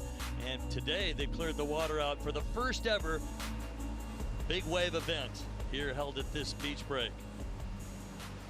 The Puerto Escondido Challenge continues, and we do have a leader by the name of Mokuakai Rothman, a world champion of a year ago, and he has got a total of 16 points. Collado is in second right now with a 14.34, and everybody else, snake eyes. They're looking for a wave. Here we go to the inside. There's a left here, and it would be on the back end. It would be Carlos Brulé. Brulé, watch that lip, trying to get underneath it, and straightens out. There's some experience right there. And there's some real talent for a 48-year-old man that's well-spoken, a businessman, speaker, and just out there charging it to guys that are teenagers. Yeah, for him on that wave, he tried to execute the bottom turn, rail grab up into the bowl. It was running off a little fast for him. You'll see right here, beautiful entry, really late though. Look at how late he was. Yeah, it almost airdropped, and then coming off the bottom right there, you'd almost have to be grabbing the rail, going into the tube, backdooring it from the top of a wave like that to make it.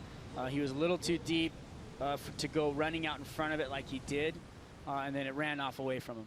If you're not a surfer and you look out in the water and you go, well, a wave's a wave. All the waves are the same. There is not one wave ever the same, correct? There is not, the reality in the platform of Mother Nature is that every wave is different. There's something along the way has altered each swell.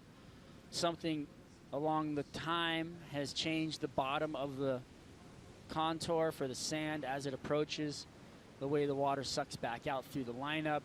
There's so much going on out there that there's really never two waves the same unless you're in a wave pool, which you're going to get that. But this platform, having something, you're never going to see waves like this in an unnatural atmosphere.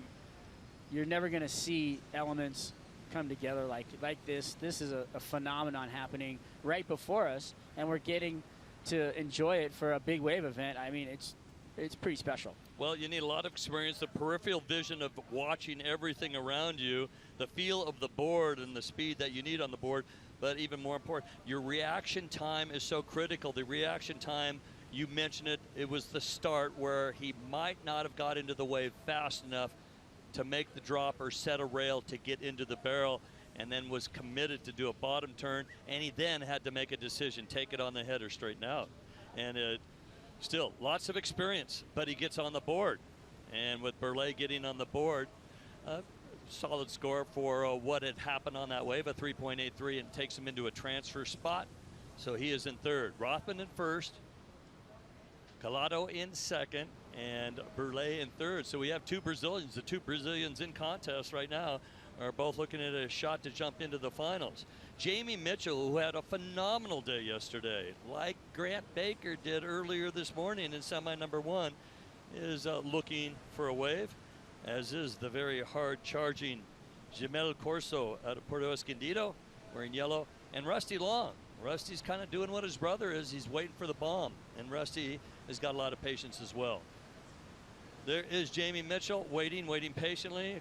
Proud papa that you go, well, he has no problem paddling it into wave, and a phenomenal paddler.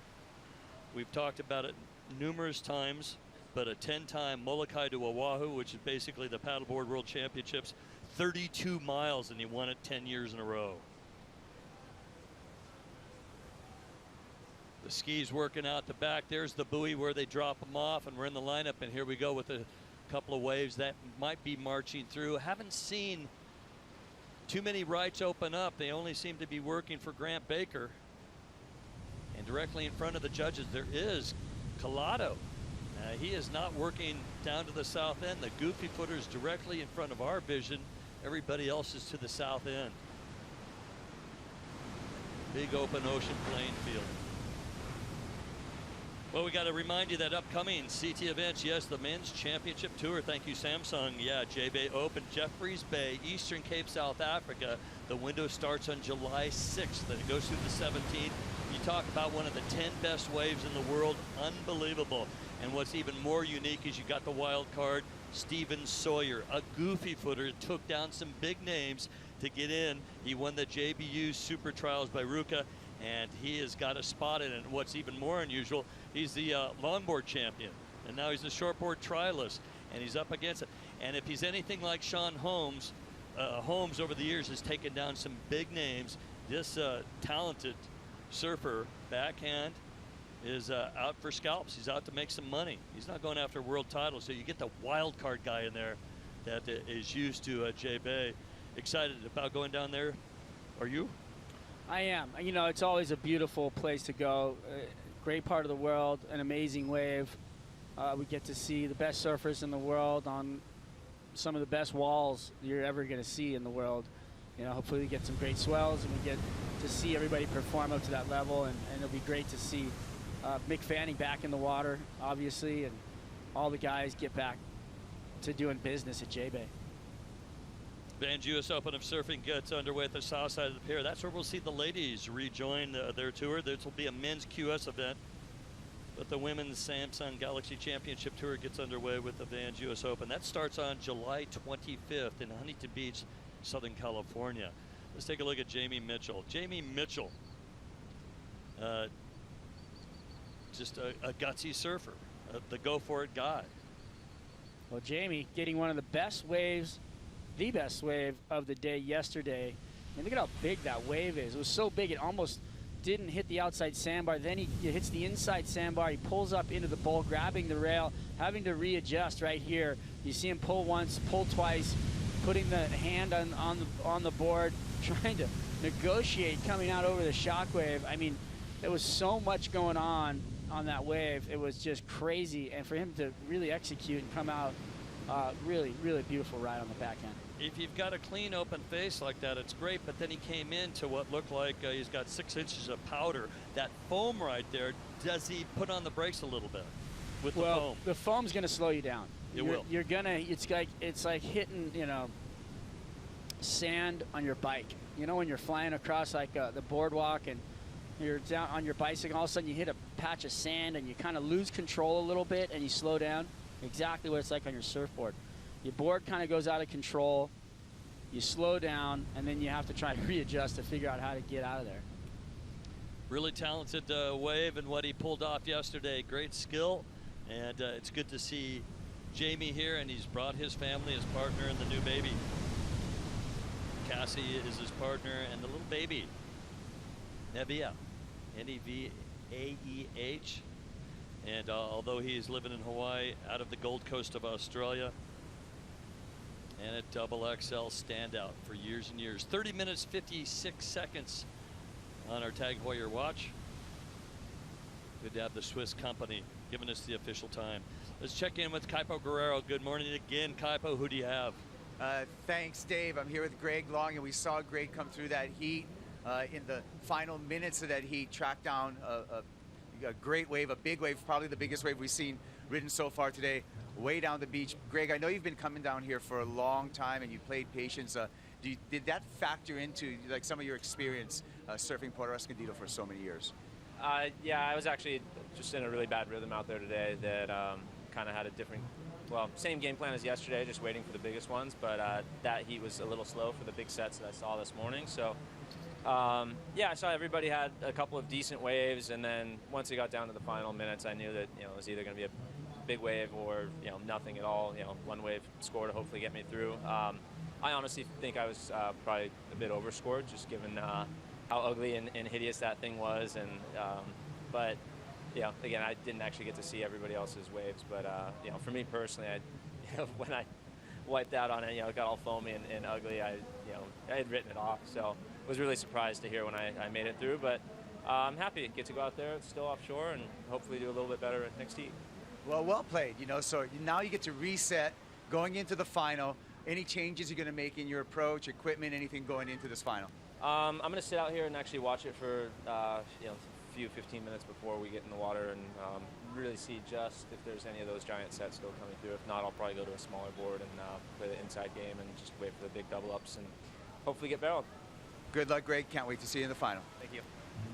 Well, I wondered if he was being cheered on by Grant Baker. Grant probably felt he was in good position wave after wave, getting it, and knowing that his good friend down in the same area had nothing until the closing minutes. And like he said, that was a big, ugly wave, and there was a commitment factor that got him the score he needed and edge through. And you can see he's already got the jersey on for the next heat. He's ready to go. There's no messing around. He was wearing red, and there he looks like he was wearing white, so he is geared up, ready to go. His only choice now is to find out how much time between semifinal number 2 and the final, and which board he's going to use. You can take a look at the rip currents and the mushroom effect and the rips that are causing a lot of foam out the back. The situation is Makua Kai Rothman has an 8.0. You double that score, he gets 16 points out of a possible 30 right now. Again, top 2 scorers count, and the best score will be doubled, and that is saying go after it, go for the big bomb, and you might advance through. The other surfer, very interesting, Carlos Brulé. He gets a 3.83 with fellow Brazilian, and that's Pedro Calado. He's got very limited experience here, but he's been surfing so well. A 7.17. Calado now still sitting directly in front of the judges. Then further to the south is Corzo, and he's the local kid. And he is in yellow. He's looking for his first wave. And Jamie Mitchell, well, he has had such a great day yesterday. Now it's time to get on the horse and get back into action. 27-27 on Tag Heuer watch. Let's check in with Pete Mel. Pete, where are you? What, of course, my favorite place. So I wanted to touch base about the surfline forecast. We had the swell peak last night, and we were hoping for it to hold through this morning. A little slow, but there's definitely some high quality waves out there. I mean, Kevin Wallace at Surfline has been amazing, giving us updates throughout the whole week, telling us when it was going to peak and when it was going to back off. You know, we sacrificed a little bit of conditions to be able to have this morning's surf, and pretty pleased. I hope for a few more sets. Pete, you know, you're sitting out in the lineup, and when the sets do march through here, it's still really tricky. You can only paddle so fast to get in position, so there is that bit of luck of having the wave or being in the right spot and the wave coming to you. Yeah, there's luck, but you know what? Reading the beach, you know, reading the rips, knowing what it looks like when good quality waves are going to come, you kind of position yourself. It's pretty easy to see. It's just a matter of being in that spot, outside or inside, because you feel like you have to be outside a lot further than maybe you have to. But the beach, you can know when the clean water's there. You're just like, please, a wave come now, please. And if it does, it's going to come right in this spot. And you hope generally you're playing the crowd, but right now you only got 5 other guys in the water, so you put yourself in that position, and you hope a set comes. Pete, one more question here. I got to ask you, how many people are really involved in making the call? Obviously, you're the commissioner, you start off, but you've got a couple advisors and obviously somebody from Surfline, but the logistics of this is absolutely crazy with 72 hours notice. Yeah, it sure is. And there is a lot of people that are going to the decision. You got the executive group who are obviously part of it, just about where. Greg and myself communicate heavily with Kevin Wallace, and we pretty much formulate what we think. Talk to Gary Linden, what his thoughts are, obviously the guru forever. And then we pull the ripcord and do it.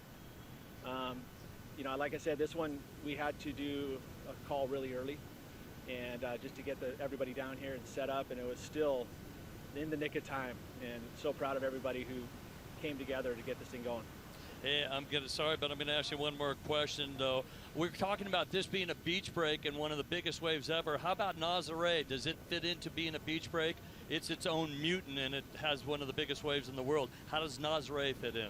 Very similar to this. It's beach break conditions. We're going to try and get the perfect day. It's not to the point where it's 100 foot and guys are out the back trying to run away from mountains. We'll get a nice, good 25 to 45 foot day. You know, a lot of the guys who've had experience down there say it's possible, just like it is here. It's a difficult thing. We'll be doing the same thing, jet ski assist. It'll be a lot of pressure on that water patrol to do it right. And excited about that event as well. It's another first time for there. Could be absolutely amazing. Thank you very much, Pete Mel, commissioner, out in the lineup, keeping tabs on things and making the call. The call started this morning with a 7:45 start, 60-minute heats. We're into heat number 2, semifinal heat number 2, with 24:11 on the clock. And Jamie Mitchell, watch this. Moment of truth. There's no duck diving on that board. No. Trying to get through a wave out there with a board like that, you know, you're either gliding over the shoulder or you're bailing. You can do what they call the turtle roll, where you turtle over, you turn over upside down, and you kind of let the wave go over you. But a lot of times that doesn't work out so good. You end up just getting flung into space with your board. So, but you look at this wave, beautiful wave, glides in, really strong paddle, pumps down the line, another pump, finds the wall, feels it with his hand, driving through that section, and then it hit that foamy water. You know, that's the culprit. That right there will shut the wave down, will make it really hard to execute the tube ride. Actually finding a clear path through that is hard. If you're on a right and you're heading down the beach, basically tails away from the judges, you need to do one of two things. Be visible to the judges to score, but if you're going to get covered up, you need to exit to get the right score, because they can only see so far off their perspective there. So you're kind of committed down there to do what Greg Long did, get the bomb of the day or get a wave, and if you're going to go for the cover-up, make sure you exit so the judges can see that you did complete the ride, because they're not going to be able to really see how far you drove down the line. Jamie got a good run at that one, though. Yeah, it was a good effort. You know, he knew the wave was running off away from him. He double pumped into it and found himself in a great position to make it. But unfortunately, inside the actual foam and everything that was pulling out through from the inside made it hard for him to exit. Jamie Mitchell fan club on the beach. Yep, some Aussie flags down there, flying the flag for his countryman, and the Australians a great bunch, man. Let me tell you, living life, enjoying it for what it is. Most of the country surfs. So everywhere you go, they're set up for having a good time in the water. You know, there's shade down there, there's showers, there's everything there for you as a surfer, or as a beachgoer, I should say. And just a beautiful country. So many different faces, so many different places. That rhymes. Good job. Strider, you've been down here a million times. What are we talking about in the boards? If you're going to come down here and you're going to get a variety of surf, which you can get the great 6-foot surf up to the 20-foot surf, you bring down what they call a quiver, right? How many boards do you sometimes bring down if you're going to stay like Rusty Long for the entire summer? You bring down a lot of boards? You do, but a lot of these guys have boards here, so I think Rusty and Greg probably have a quiver of boards waiting for them. You know, you're coming down just for a vacation. You're probably bringing your beach blanket, and you know, you've got your traditional boards for maybe La Punta, a short board, and then you know, you're gonna get all up into the 6'8", 7'0", you know, 8'0", 9-foot, and maybe a 10-foot board if you really want to push your luck. And if you don't have any really friends and you got to pay full retail, these boards are probably in the what, $6,000 to $1,000 range? Yeah, for a board, a 9 to 10-foot board, you're paying over $1,000 for sure. Pretty amazing. And as we take a look at the lineup, we do have time for a break. Tag Heuer showing 20 minutes and 21 seconds remaining. We've got two surfers. Corzo and Long have yet to catch a wave. Burley has dropped to the 4th spot, needs a 3.85. Jamie Mitchell moves up. He's in a transfer spot. Collado looking good, and guess what? Makua Kai Rothman out in front. Stay with us for the conclusion of semifinal number 2 of the Puerto Escondido Challenge, live from Mexico.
Welcome back to beautiful Mexico. We are in the spectacular state of Oaxaca and the beachside resort community, fishing village, great surfing, and it is Puerto Escondido. For the Puerto Escondido Challenge, we'd like to welcome CBS Sports Network and all the fans around the world and our global audience, including the WorldSurfLeague.com.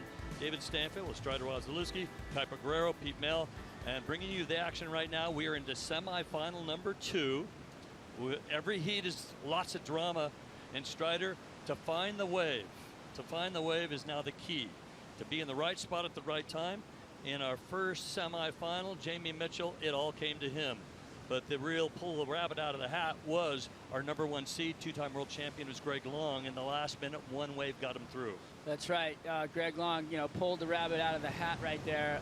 It was Grant Twiggy Baker who actually got that first win, and he really did get all the waves in that heat, just threading the needle, finding perfect barrels, reading the ocean really well, and that comes with age and time spent out here. We heard Peter Mel talking about it. You really have to read the ocean. You have to understand where the water is going to be moving around, the riptides and everything else. So, that's what they're up against. That's what they're dealing with out there right now, is knowledge of your landscape. So knowing, what that riptide's going to do as the water pulls out, ripples up, look for that clear water, find that beautiful teepee coming towards you, have the lumber to get there. You need a board so you can be in the right spot out here. Pedro Collado. We don't know a lot about this young man, but we do know that he's paid some dues out there. When he comes down, he charges hard. We think this is his 7th time into the lineup. A lot of these guys, really their first time. The minute they arrived, they went out in the lineup and learned the waves.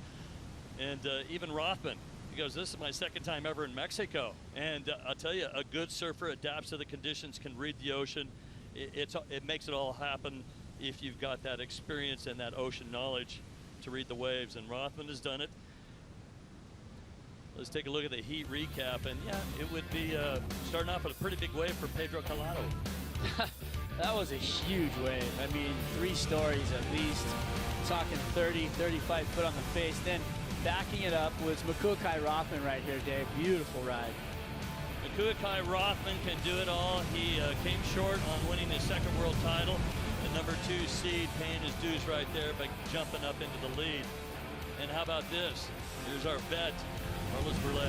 Yeah, looking for that bottom turn barrel combination. Would have had to angle in like we talked about from the top to get the barrel. And then Jamie Mitchell on a screamer down the line.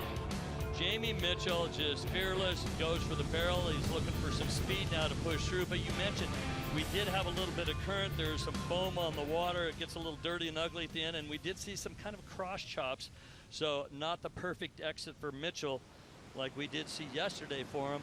But it is enough to get him into a transfer spot. The top 3 advance into the finals. The finals will be a 60-minute heat. So after this, in about 15:30, we're going to wrap this heat up, have probably a 10-minute break, and go into our final. You need to get in the final if you want a world title. You got to be really consistent, and everybody knows that. We do have 6 events on the tour. This is the first event for our Southern Hemisphere swing, which includes an event in Chile and one in Peru. Closeout sections trying to make the most of anything. Well, that was Carlos Burley, and out the back, more sets coming in. Beautiful, big waves. As you can see, Makuakai and Collado splitting the peak. Well, suicide closeout. Well, not really. They're getting some points, and the judges are taking a look at the size of the wave and then the travel in the tube. First thing that can go, obviously, is your body hitting the bottom. It's a sand bottom, and it might as well be concrete. Then you've got the leash and the board, and that's tugging you around quite a bit. But this is one powerful wave. You talk about, if you look at the Google map and you take a look at where the shelf is, this thing drops off immediately offshore. Great fishing out here, but this is some powerful surf. Let's take a look at Makuakai. Yeah, so he came in and set the rail, had a nice down the line motion.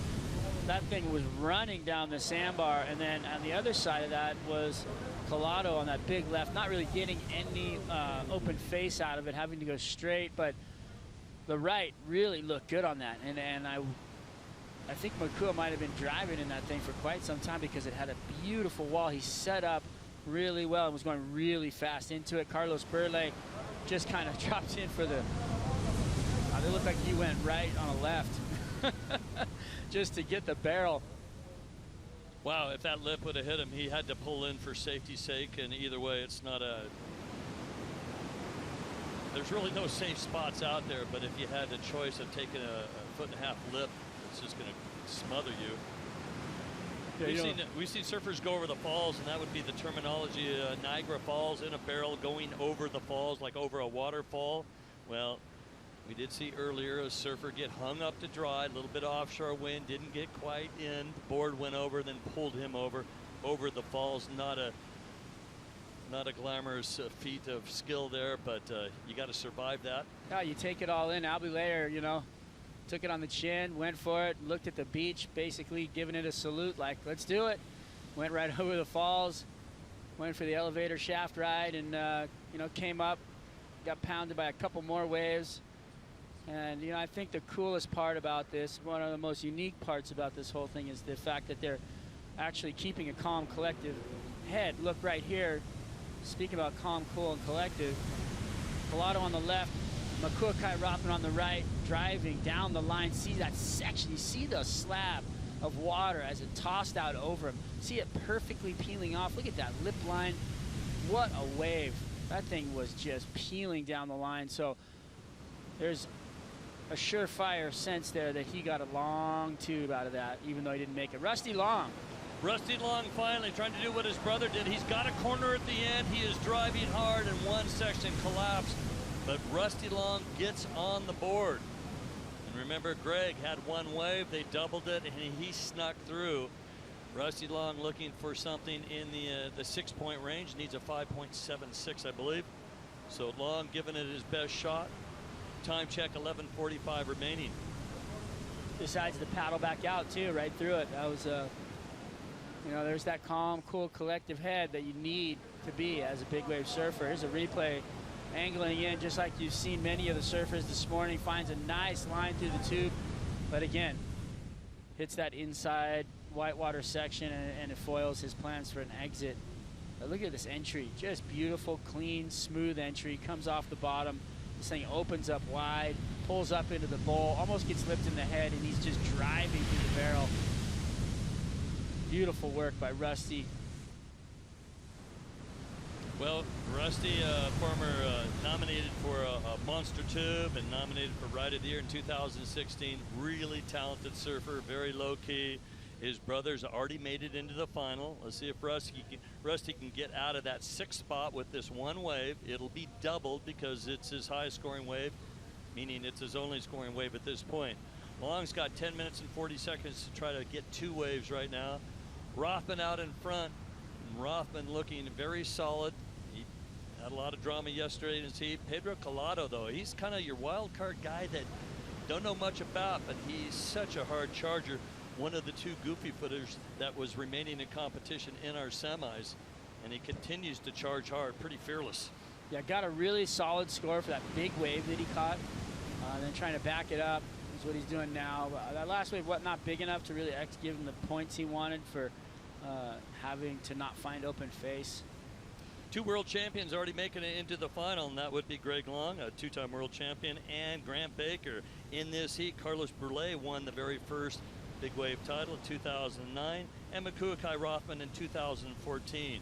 Rothman started off by actually, his partner gave birth in Honolulu to a baby, and 3 hours afterwards he was on a plane to Peru. 24 hours later he was surfing at Pico Alto, the Billabong event, and he won that, and that was set the stage for him to win the world title. Lots of drama for all these guys.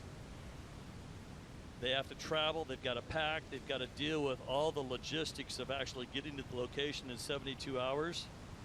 Some have a good read on it, others are last minute as they rush into town. Well, looking at a possible left that might be down the beach. We got surfers not sitting but paddling. There's that lumber coming into play. You know, you want a big board so you can navigate, get to where you want to be in the lineup. There's a really big wave coming in over there right now behind this one. So we'll see if those guys can get into the position.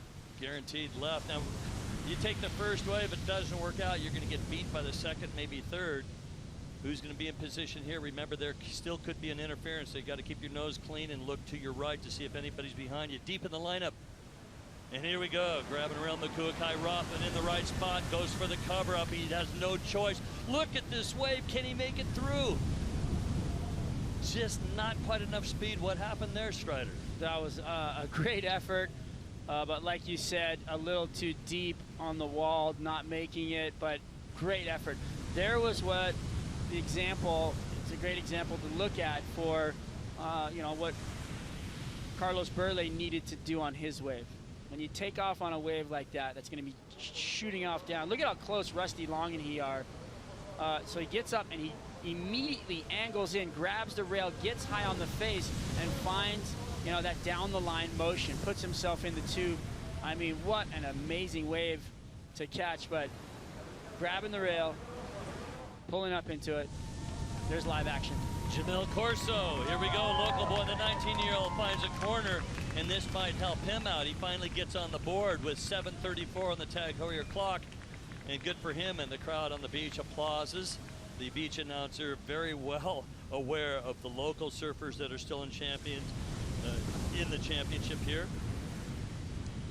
He did surf in the ISA World Juniors in New Zealand as a youngster, and now I believe he is the national champion of Mexico. Battles back out in the lineup. Let's see what he needs. It looks like he needs something in the 6-point range to help him move up. Now, one thing about Makua Rothman, well, let's first go to there's Corzo on a bomb, comes off the bottom, nice line down there. He got a little cover up, stayed out in front of it and executed. You know, the wave was perfect, and then Jamie Mitchell was behind him on this one. Too much froth on it, too much foam. Really just going to get out of that one, but wanting to get something on the board for a backup score. But Corzo's wave was nice. I liked it. It was a beautiful wall, had a nice long line on it. He took the right path where he actually kind of low-lined and waited for it, tried to get as barreled as he could, and then got a little cover up out of it. So he's going to get a pretty solid score. Could be what he needs. You know what's interesting about Makuakai's wave was that he did two things. One, he got some points for a wave. Two, he kept Rusty Long off it, and maybe other competitors sitting deep in the lineup. Yeah, if you make it, you're a hero. If not, you at least kept the other surfers from scoring points. And deep in the lineup he goes, and he is still our leader right now with over 22 points. Waiting for the heat to get underway. There is two good friends. It is Greg Long on the right wearing white. It looks like Grant Baker will be wearing red in our finals. If those are the colors I saw. Rothman out in the lineup right now. Collado still. Watch out, he's trouble. We're waiting for a couple of scores to come through and see if Burley's in a safe spot, a transfer spot. We're coming to the 5-minute mark. For the surfers in the lineup, there is a big green disc 6 stories high next to the judges and the spotter. And at the 5-minute mark, it goes yellow, just in case they do not have a watch on. Well, they need Tag Heuer for the countdown. 60-minute heats. There's a Greg cannot believe it. When he talked about that wave, he goes, it was just big and ugly, and he kind of wrote it off, but it did help him get through. Well, Collado again. Or is this Rusty Long? No, it's Collado. And the wave shows no opening there.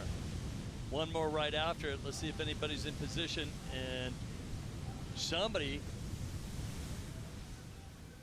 is going after it. Yes, it's Rusty Long, and it's a kind of a suicide run.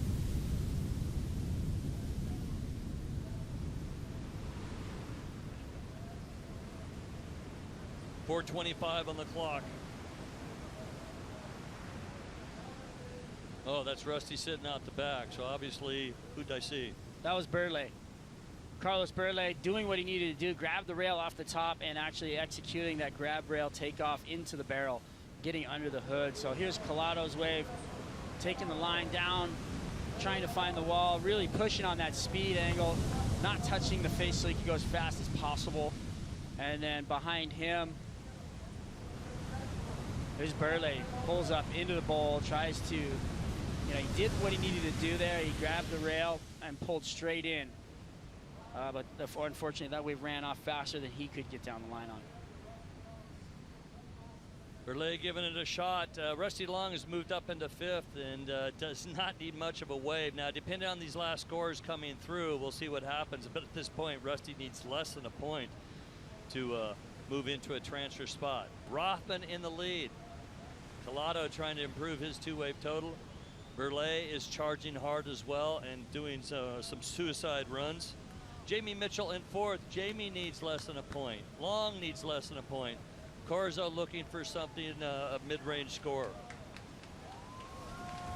We're down to 3 minutes remaining. Corzo again. Corzo, oh, what a hideous wipeout. Tries to pencil dive off it, and in shallow water, trying to exit off his board before the lip takes his head off. That was unfortunate.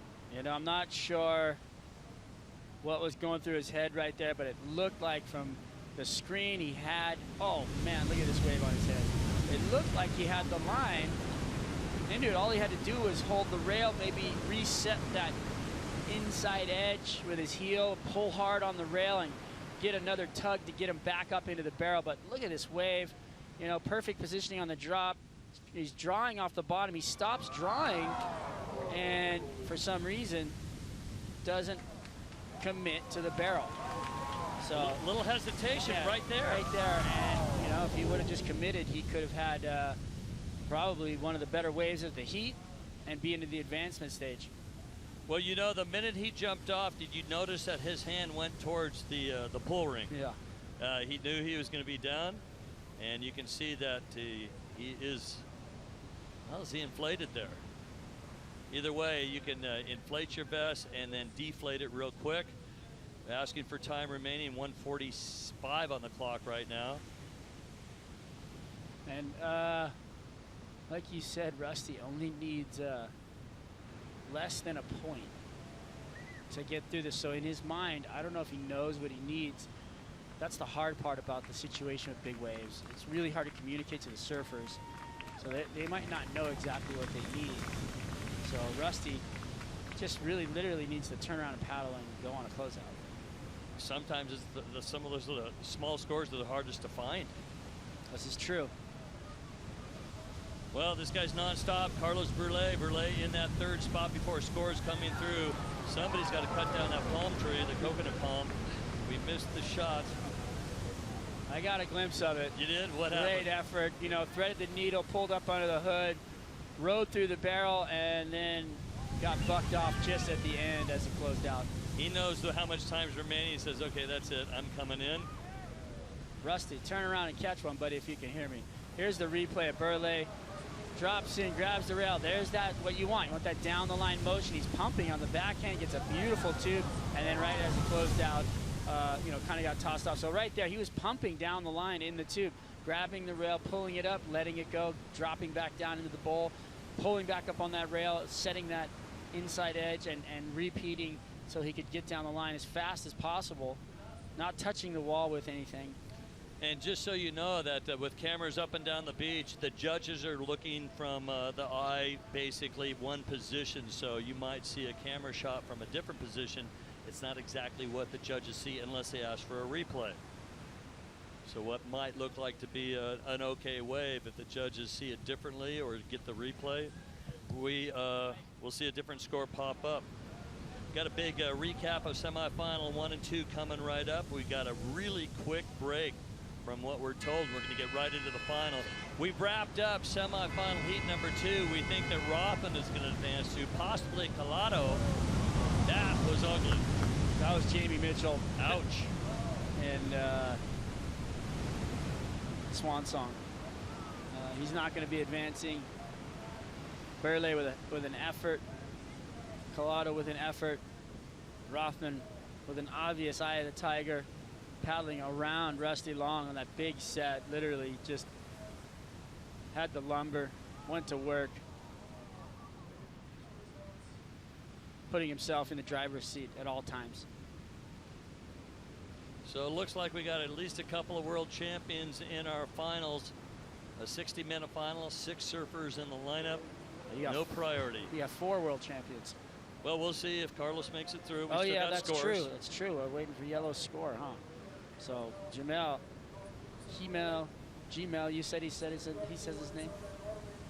Well, I mean, phonetically, I mean, in terms of what we see. But a great guy, great character, phenomenal surfer, and big favorite here. Well, local boy, you know, it'd be great to see him do well, but, you know, he needed a pretty solid score on his last wave, and he didn't quite execute what was on offer with that wave, you know. To me, there was a lot left on the table. Waiting on scores. Makua Rothman sits at the top right now. We think he will stay there, at least for a transfer spot. Collada was, again, a gutsy go-for-it performance. Carlos Burle as well, charging very hard. Jamie Mitchell, Rusty Long, and Jamel Corso out of Mexico. Still waiting on some scores. Let's take a look back at Corso's wave. This guy has speed. Yeah, you know, but right there where he decided to turn down instead of pulling up into that, just honestly, a bad decision. You know, if he would have held the rail, got up under the hood, at least got some tube time, he would have definitely got a better score than he's going to get, because he, to me, could have actually threaded that needle, come out of the barrel, got one of the biggest scores of the heat, and been into an advanced position.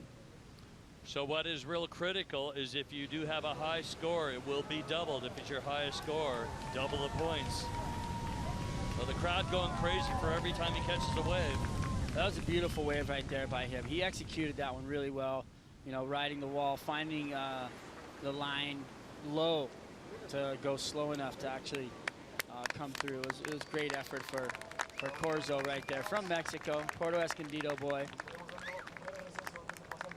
Pretty awesome to see these guys, you know, from their home beach breaks and come here and how good they surf out here. You know, they spend so much time in the water and in the lineup, and to represent their hometown is pretty cool. Well, I guess you could divide that in half, and if he gets that, that might be his best score. It might be double. He might move through. We already do have 3 finalists. Grant Baker, 43 years of age, out of Durban, South Africa. Will Scudden, a 31-year-old surfer, Long Beach, Long Island, New York, and Greg Long, San Clemente by way of Puerto Escondido in the summer, the 33-year-old Greg Long.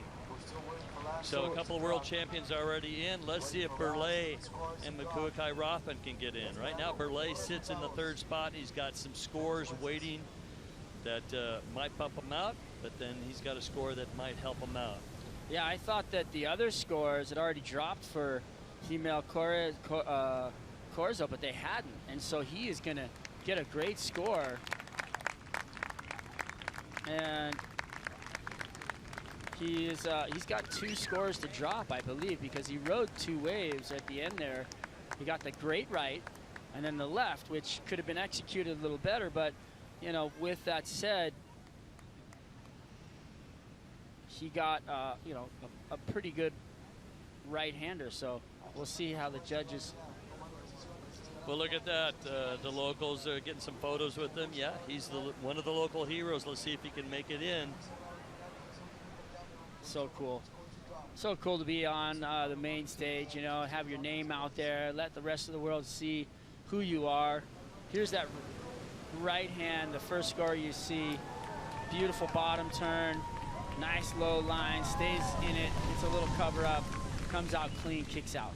I mean, hard to do. This is the 2nd wave, drops in, sizable wave, bottom turns, and then pin drops. Oof. Unfortunately, you know, if he could have pulled up into that, he would have been making it through this heat for sure. Corzo is our number 24 seed, the last person to get into the contest. He's been charging hard the entire time. Can he get out of 6th spot and move up into 3rd? Well, Makua Rothman still out the back. Looks like he's not going to change his vest, but I did think I saw they'll probably change vests out in the lineup before the final. Here we go. Corso needs a 5.84. Still waiting on scores. Corzo comes up into a spot, and it looks like fourth, and it looks like it might not do it for him. Baker checking things out. We'll see if this is an official with all scores in, but right now it shows Rothman, Collado, Burley into the finals. We're going to take a quick break. When we come back, we're going to look at highlights, and then it's the finals of the Puerto Escondido Challenge live from Mexico. Please stay with us. It's now or never.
Puerto Escondido, a place of where dreams can happen and dreams can be shattered. This is one of the most amazing beach breaks in the world, and we are here for the first stop on the Big Wave Tour.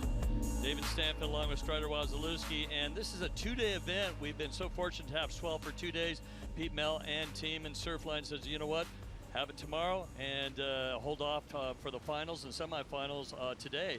But tomorrow, yesterday was quite amazing.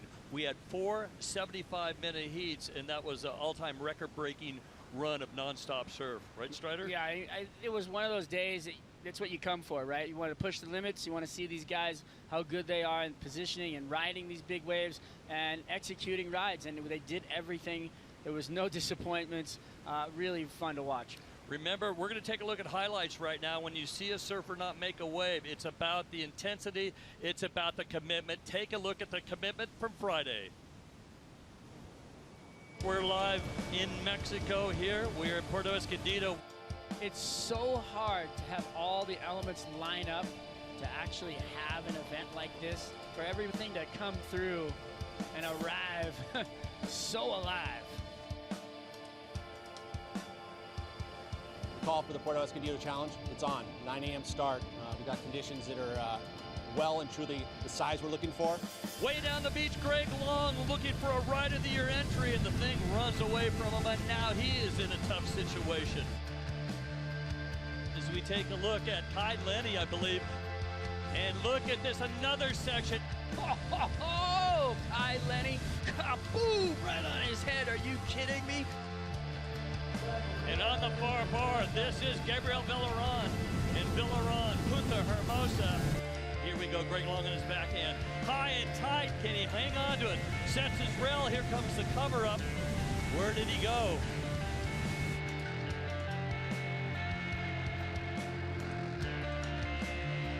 But take a look at this. Twiggy Baker going for the bomb over at far bar. Oh, Grant Baker.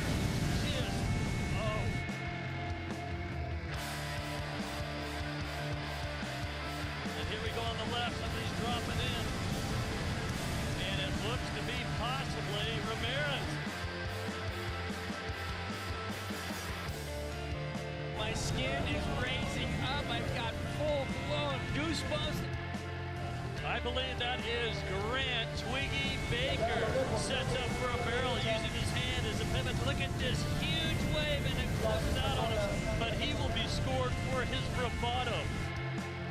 Next wave is even bigger on the corner. Billy Kemper. Can Kemper drop into this thing? Drags his hand, pivots on it. Couple of pumps. Kemper going for the throat, and it closes out on him.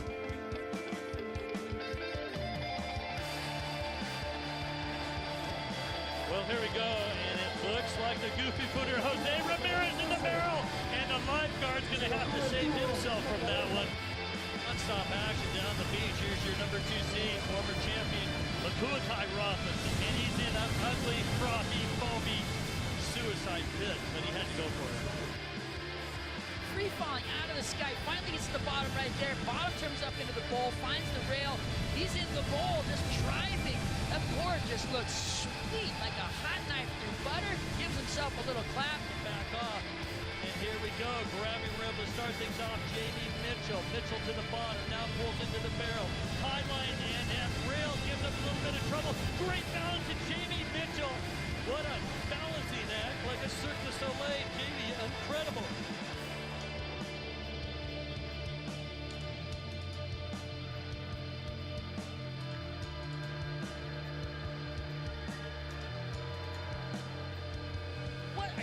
Mid-phase turn, comes up into the bowl. That's 3 turns already into the barrel, trying to make the end section. The hiccups squashed him like a fly right there. Oh, that was radical surfing right there. Jamie Mitchell, wow, what a performance.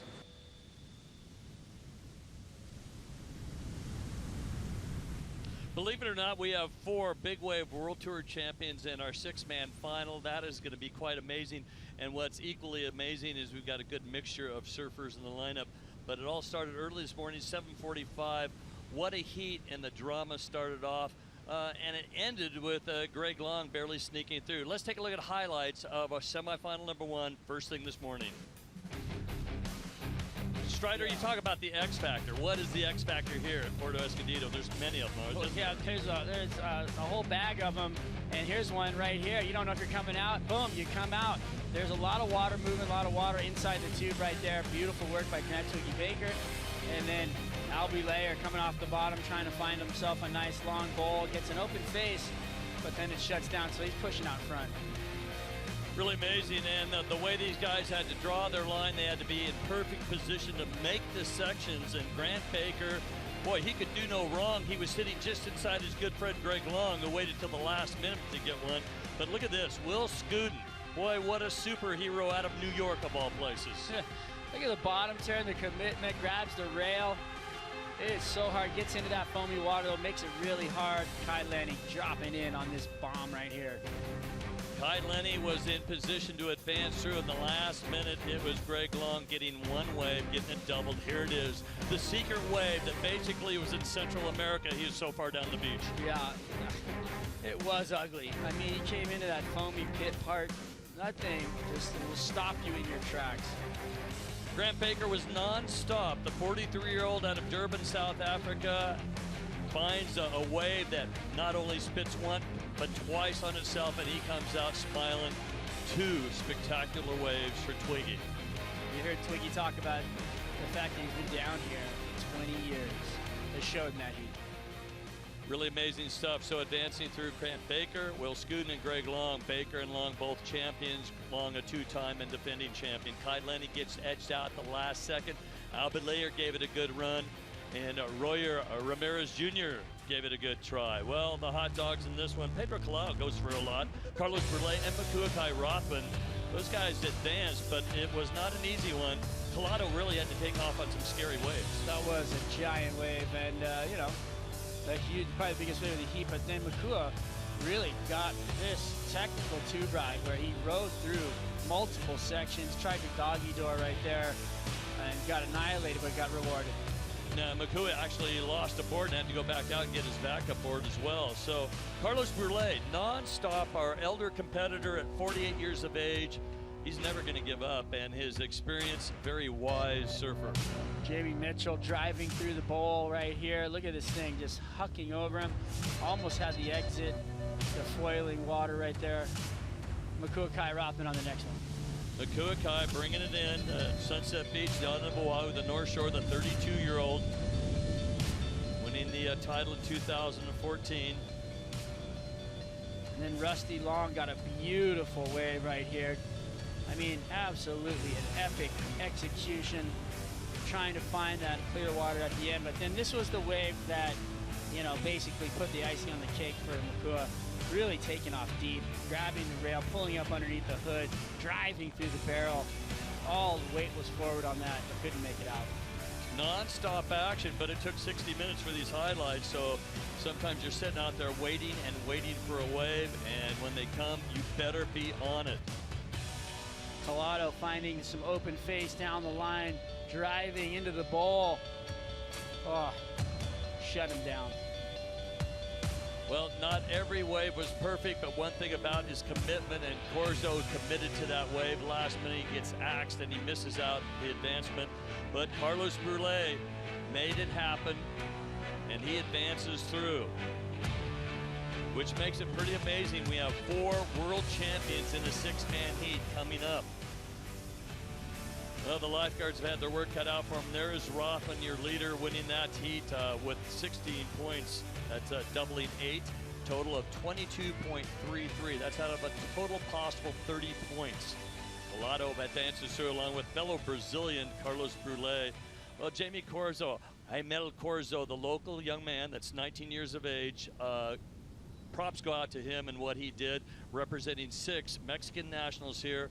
Locals here in Puerto Escondido put on a fine performance, making it into the semis and almost into the final. Yeah, here on finals day, that feels good. It would have been better to see him into the final. I would have loved to see one of these guys. They've worked hard. They've been down here putting in the time, and they definitely have what it takes to get into the finals. Unfortunately today, not finding the right wave to do that.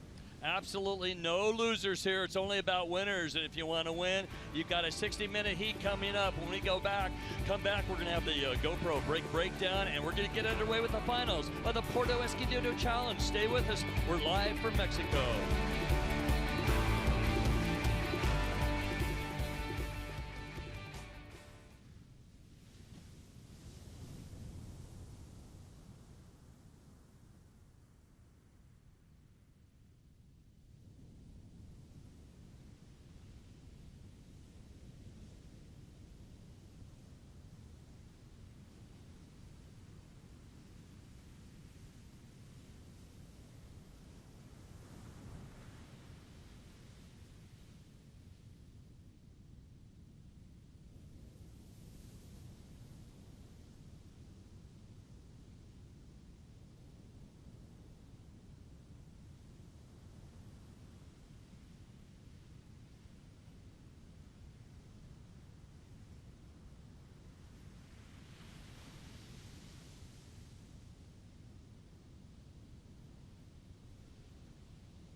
Welcome back to the Emerald Coast Classic Catella the Mexican Pipeline for this Puerto Escondido Challenge. We are so close to getting underway with the finals.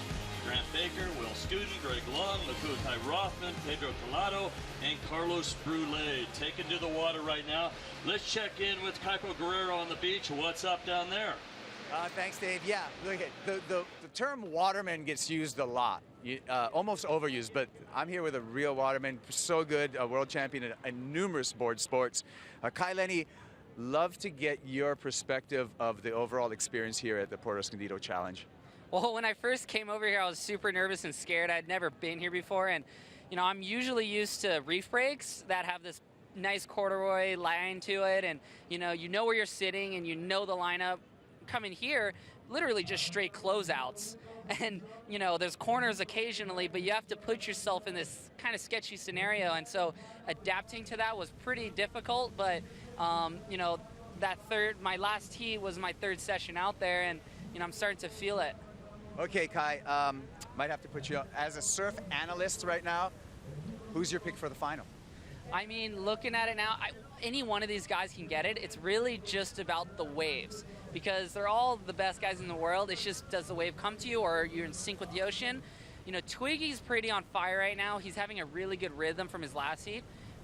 Who knows, maybe he might have peaked a little early. That's really easy to do in big wave surfing, but he's such a veteran that I think he's going to be finding his way in the lineup pretty well. So, again, any one of these guys, though, can win this event, bar none. It's just hard out here because the waves need to come to you to a certain extent.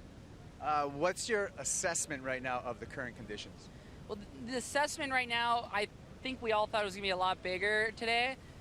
It might have gone down a little bit, but there's really perfect waves, and it's not gigantic, but it's, perfect. There's 12, 15 footers coming in, and you can get the best barrel of your life potentially, and to do that in a heat would be even better. But overall, it's still big wave surfing. I mean, it's funny because now we're all so desensitized by certain things, but to catch big waves consistently in a heat like this is a big wave event, bar none. It's still scary to go out there because you're gonna get throttled at least once. Yeah, I hear you, and I can't wait to get to this final, and we're going to catch up with the boys at the desk to get ready for the final. Thank you very much. Kai Lenny, what a great guy. Thank you, Kaipo, the two Hawaiians right there holding court on the beach, and very well spoken. And again, your first time to Puerto Escondido, you're going to learn a lot real quick. Very exciting times. Well, right now it's time to take a look at this break, courtesy of GoPro. It's a GoPro break breakdown. And let's take a look at this.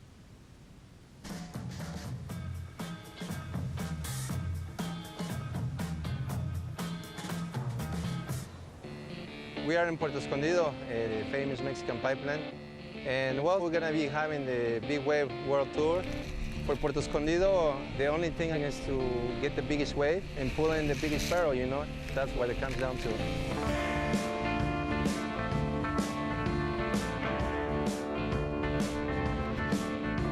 Very challenging, Puerto, because you have to deal with the currents. It's not like one pick that breaks in the reef. They're expecting tomorrow or Saturday, the biggest day. So I don't know. I'm just thinking it could be scary. I haven't seen other beach in the world that can handle this size. It just comes from a deep canyon to shallow, and that's why it's so powerful. I've seen 50 foot, 60 foot here, perfect. Oh my God, hold on, look at that wave. Look at that one. That's the wave I'm looking for tomorrow, right there.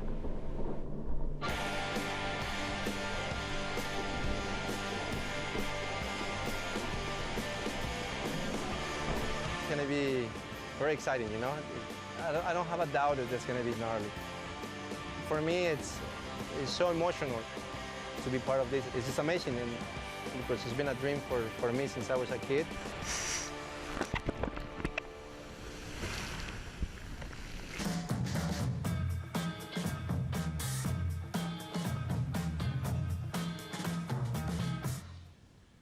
Thank you, GoPro, and thank you, Carlos Coco Nogales. And a couple of words that translate all across all languages to all surfers. One would be gnarly, and that's easy.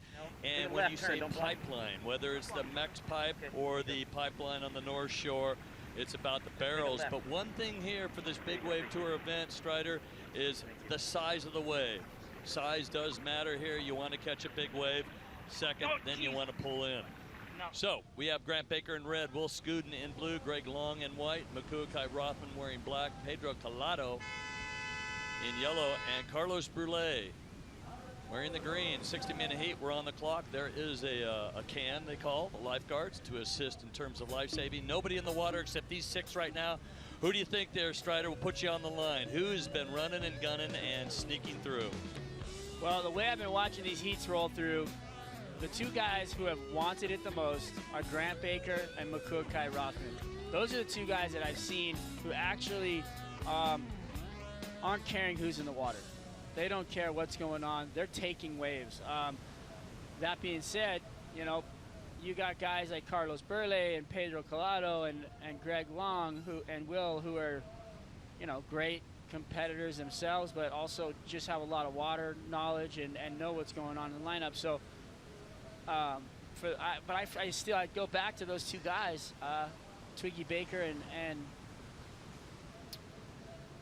Makuakai Rothman. They're not out in the water to make friends? They're not making any friends right now. They're out there to win a world title, you know, and being, you know, title holders themselves, they're in a mindset to compete like rabid dogs. I mean, they want it. They want it bad, and they're going to try and take it. That 12-18 in Rio de Janeiro, everybody watching the 2 Brazilians in the lineup, but we start off with Grant Baker. Where did he leave off? Going for a barrel. Couple of nice big turns there. There is a closeout section, but the judges saw a nice long run with some maneuverability right there. Set and release, going for speed. And Baker, he pops up really quick. Now can he paddle back out? Here we go. Little set coming through, and boy, I don't know if he's Irish, but he's got the luck today. He's going to sneak back into the lineup and get on the board immediately. No really limitations on the number of waves you want, but when you do catch a wave, you usually take a beating. What happened? You know, not the biggest wave, but look at these pumps down the line. Big pumps in the barrel. Huge pump again down the line. Just, I mean, you're going Mach speed right there. That's as fast as you could go on a big board, flying through the barrel, and really glassy conditions allowing for him to just really thread through the needle. The wave not opening up on the end, but definitely a long, beautiful tube ride. You know, on a smaller wave. I'm not exactly sure. This is going to set the tone for the heat. The judges are going to drop scores here that'll set up the scores for the rest of the heat. So I'm interested to see where that falls. Our final 6-man heat, 60 minutes long. There is a point spread that's pretty good, but you definitely want to be in the first, second, or third if you're chasing a world title. Commitment, degree of difficulty, intensity, size of wave, control, and maneuvers. We saw a little bit of everything. How about this guy out of Long Beach, New York? Mom's on the beach watching, 31 years of age, Will Scudden. And Will was just nonstop yesterday in his first round heat. Caught a million waves out in the lineup, and you think, oh, that's it for him. But no, the 31-year-old was just charging every wave. And actually, was it Will that was spitting up some blood? Yeah. He took a beating a couple of times, bit up some blood, and bounced off the bottom. There's surfer in white Greg Long, 33 years of age. Talk about dodging a bullet.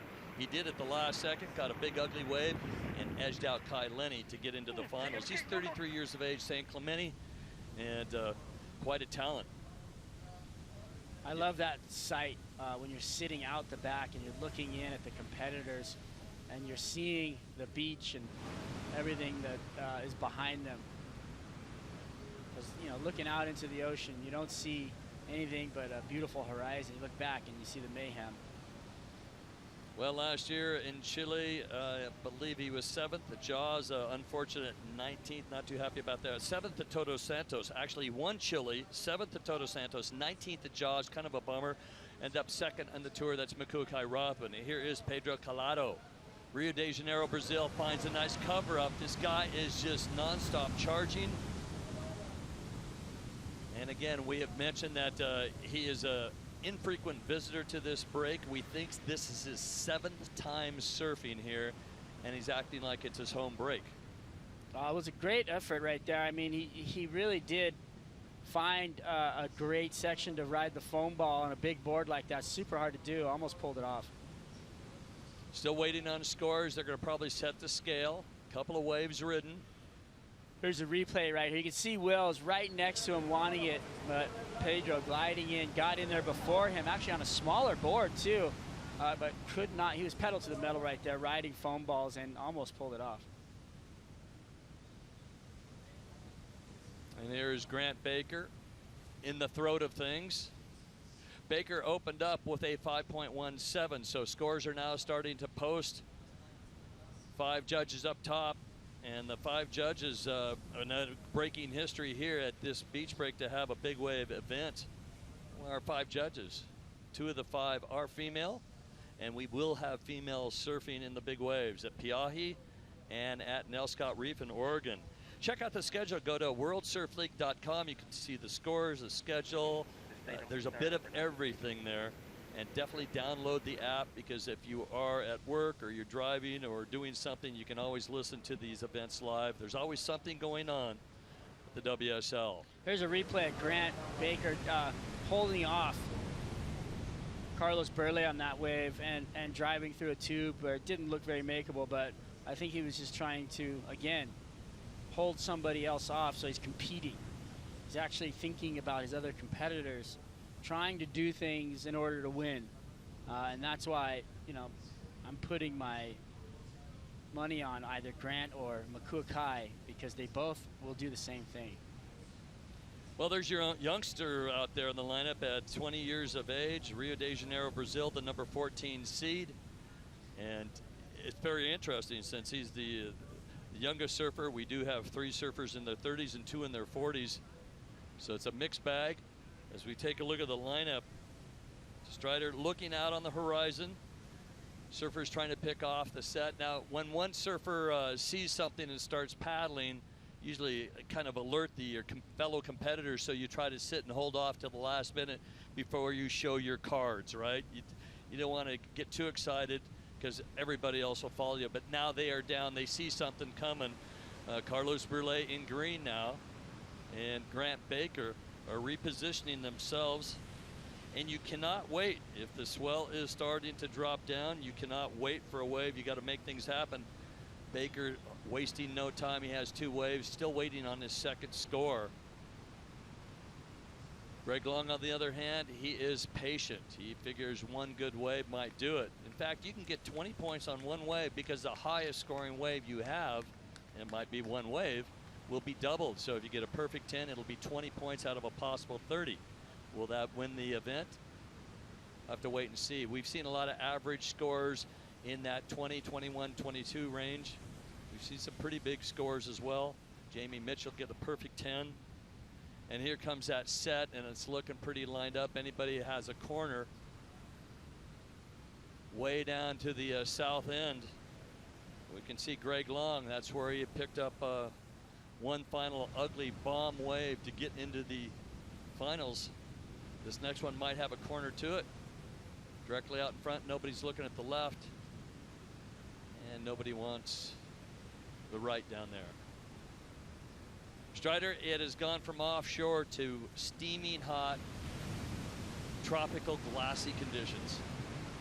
Yeah, the tradition of conditions here continues. Here we go, Grant Baker, deepest in the lineup, and Grant's got to charge hard. This is his 3rd wave, believe it or not, in the finals, and Grant with a maneuver, trying to make it out this next section, doesn't care, kind of committed to the suicide zone and trying to get length of ride. The height is very critical here. Now comes Carlos Brule. His first wave puts a lot of foam on the second wave, and he takes the lip on his back and goes down. Carlos charging hard. Well, Carlos started surfing pro at the age of 19, and then it was a WSL event, a qualifying series event in Garuja. But he found himself really enjoying the big surf. And I'm thinking that Carlos Brule, one thing that he would love is to make sure he's qualified and he's in there and he's invited to Nazare. Replay here of Grant Baker. Beautiful wave, comes off the bottom. Look at that frothy foam pit You know, coming off the bottom on a wave like that, looking at that down the line section, you know you're gonna have to pull in just kind of like this to an unmakeable wave, but just trying to negotiate. That thing just took out Burley. The lip came down and slapped him off his board. There's a lot of water moving out there. Even though the waves are a little smaller today, it's so powerful, taking the wind out of you. He pops right back up. Both of them get back out there. Well, I had a question with you yesterday about would you actually hang on to your leash so it wouldn't be yanking your leg and causing problems that way, but the problem with that is the leash can wrap around your arm or your shoulder. I believe Carlson got that as well, injured his wrist. You've got to watch out. That leash can be very dangerous if it wraps around you, and then you've got your board with the buoyancy and that wave pulling the board away from your body and you're wrapped up on the leash. Yeah, it'll rip you. You know, I actually had an accident at Pipeline where my leash wrapped around my bicep and sucked my board over the falls, you know, sucking me back over the falls. But before that, my leash squeezed into my bicep and ripped my bicep in half, tore my bicep, you know, and it was one of the most painful things, led to other injuries. You know, that breaks down, your shoulder breaks down. You know, there's so many different chain reactions to this stuff. So maintenance after you get injured is key. Well, that ended your MMA career. Yeah. Strider, we're taking a look at the clock, 48:51 now. And when you're on the clock surfing a wave like this in these conditions, there is the bit of luck involved. If you've ever been a free surfer and say, well, I'm going to go out for a surf, it's pretty easy to get one or two waves. But when you're on the clock and trying to perform for judges and a live audience around the world, it's a whole different set of circumstances.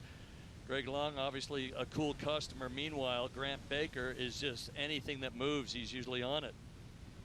Yeah, I think getting into a flow and trying to find something is a good idea. That's what, you know, Twiggy's been doing through the day, Grant Baker. But you know, there's something to be said for the, you know, wait for it. You have a game plan and, you know, execute what you see.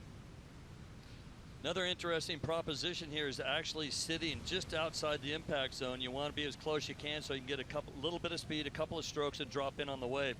Don't want to be too far out the back, and all of a sudden you're paddling, and you can't get the wave, or the wave gets you and sucks you over the falls. The entry, the paddle, the commitment is really key here because it happens in a split second. Yeah, there's only about a second of time to make that decision of standing up or not, getting to your feet, actually making it down the wave. It is such a quick, just trigger decision that you really have to have that cat-like reflex. Baker opened up at the 5.17. Wave number 2 is 2.73. And says his two-wave total is 13.07. And for our surfer in yellow, Collado out of Brazil, a 6.03. So Collado with the highest scoring wave. Now Grant Baker's third wave score comes through at a 5.43. So he's starting to build a lead and trying to, if he can hear the Beach PA, he's going to know exactly what he's going to try to improve upon. And that's his opening wave of a 5.17. Why catch a wave? It's not going to help your two-wave total.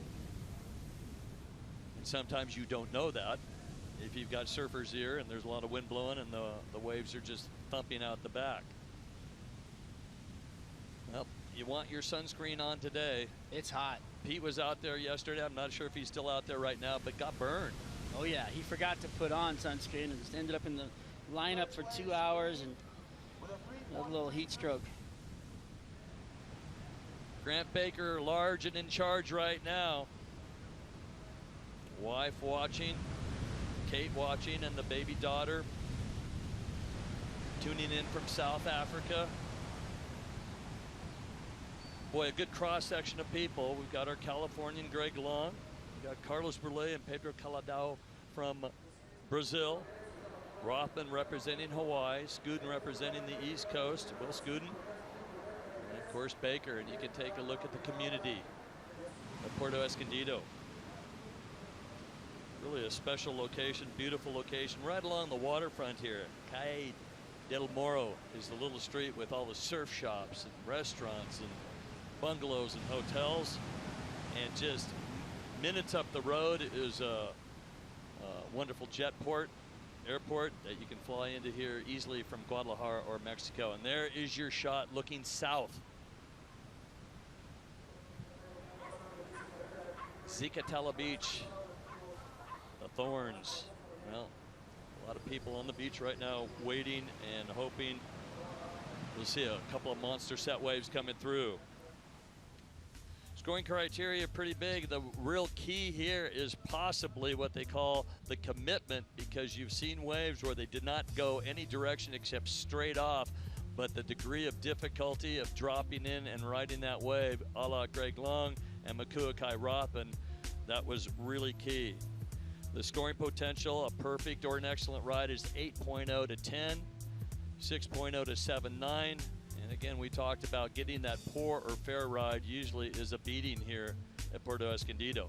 If you do get a high score, let's say a perfect 10, it will be doubled. You need to score to advance through, but you only need one wave. No priority in the lineup, as you might have seen in other events. So you want to be deepest in the lineup, but you still want to make the wave. Combination of keeping people off the wave and scoring the points. Our surfer Carlos Brulé has opened up with a 3.33, his score in. Pedro Caladao with a 6.03. And your leader, Grant Baker, on 3 waves has a 2-wave total of a 16.03. Let's check in at the beach and go down to Kaipo Guerrero. Kaipo, what's up?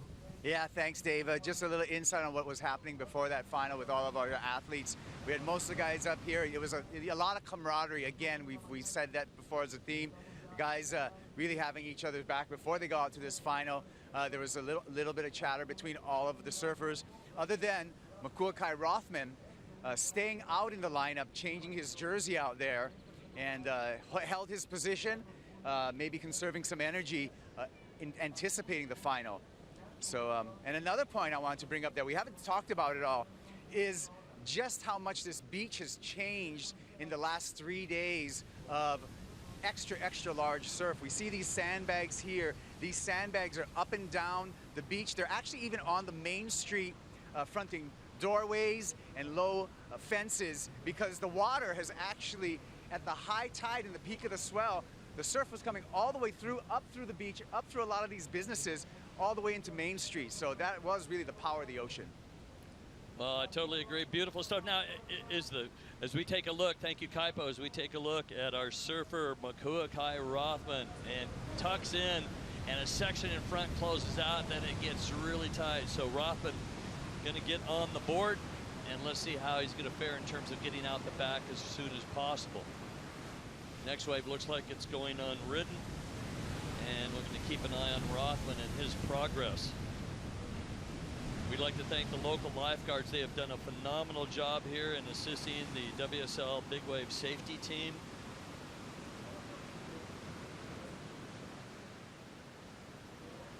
And they have their work cut out for them. They're keeping a close eye on Rothman now.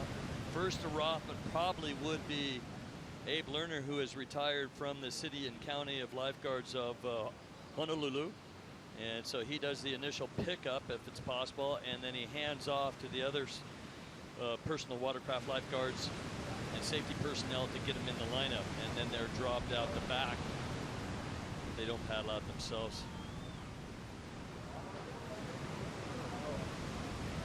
The Puerto Escondido Challenge, the first stop on the 2016-2017 Big Wave Tour. In the history of this event, well, we're starting history today. This is our first final. And asking Pete Mel about these beach breaks, he considers Nazare a beach break, and so these offshore canyons and the bathymetry at Nazare and at Puerto Escondido pretty special. Replay right here. Collado with a replay, trying to get up into the bowl right there. Can't quite find the cover up, so he jumps off on the inside, but a good effort. And then we got Makuakai Rothman, a beautiful wall in front of him, grabs the rail, pulls it up into the bowl, trying to find some cover, and that thing just slammed him down. A lot of white water came down on his head, and looks like he broke his leash in the inside right there, so he's going to try and get back. I think that's his second leash. Onto the board. I mean, the leash even could get ripped off your ankle out here. That's how powerful the waves are. A live action, Will Scudden gets a little safety one in and out. He does, and he's got an easy paddle back out. So good. Will Scudden getting on the board. And at this point, needing an 8.02. Baker started off hot and heavy, looking to replace that 5.17. Now everybody in chase. There's a replay of Will Scudden trying to find something out there on the open face as well. Nice little bottom turn. These guys resorting to smaller waves to get on the board, trying to find something. I don't think we'll see that happen with guys like Greg Long. I think he's going to be waiting for, bigger sets. I think he's going to be holding ground because he feels like they're going to come. But, the other athletes all trying to get involved. Here comes a sizable set and pulling out of that wave. We got some surfers that are to the inside. No takers on the outside. This morning, offshore conditions, and we were looking at sets 2, 3, and 4 in a set, maybe 5 waves in a set. We got a paddler, and it could be Greg Long. And Long, nice high turn, very smooth. Looking down the line intensely, says, I don't want any part of it. This is not going to help me win this final, and he pulls out. So it doesn't need to go for the throat and for the closeout run. So he's easily back into the lineup, but he gets on the board, Greg Long. Looked like a good-looking wave coming into it, but then down the line you can see him. He sees the whitewater section coming, so he decides to skip out over the top, actually catching some air as he exited. And Will Scudden finds himself a little tube time. All right, Will, New York boy, feeling it. Got himself a little cover up and gets it back out there really quickly. A couple of waves for Will Scudden. Well, we've had a lot of great people support this and on the beach. So what has happened here? Rothman getting checked, and that's Jamie Mitchell and our safety team and lifeguards. Now this happened to him yesterday where he came to the beach and he had to sit it out for quite a while. And might be a shoulder or, I don't know, he's holding his chest, but we can't really speculate at this point. Maybe the board hit him in the chest. Jamie, well, we heard 2 words there, and the last one was gnarly. And that is very unfortunate for Makuakai Rothman from Sunset Beach, the island of Oahu, the 32-year-old 2015 champion, and comes in at the number 2 seed. He's out of the water. What happened?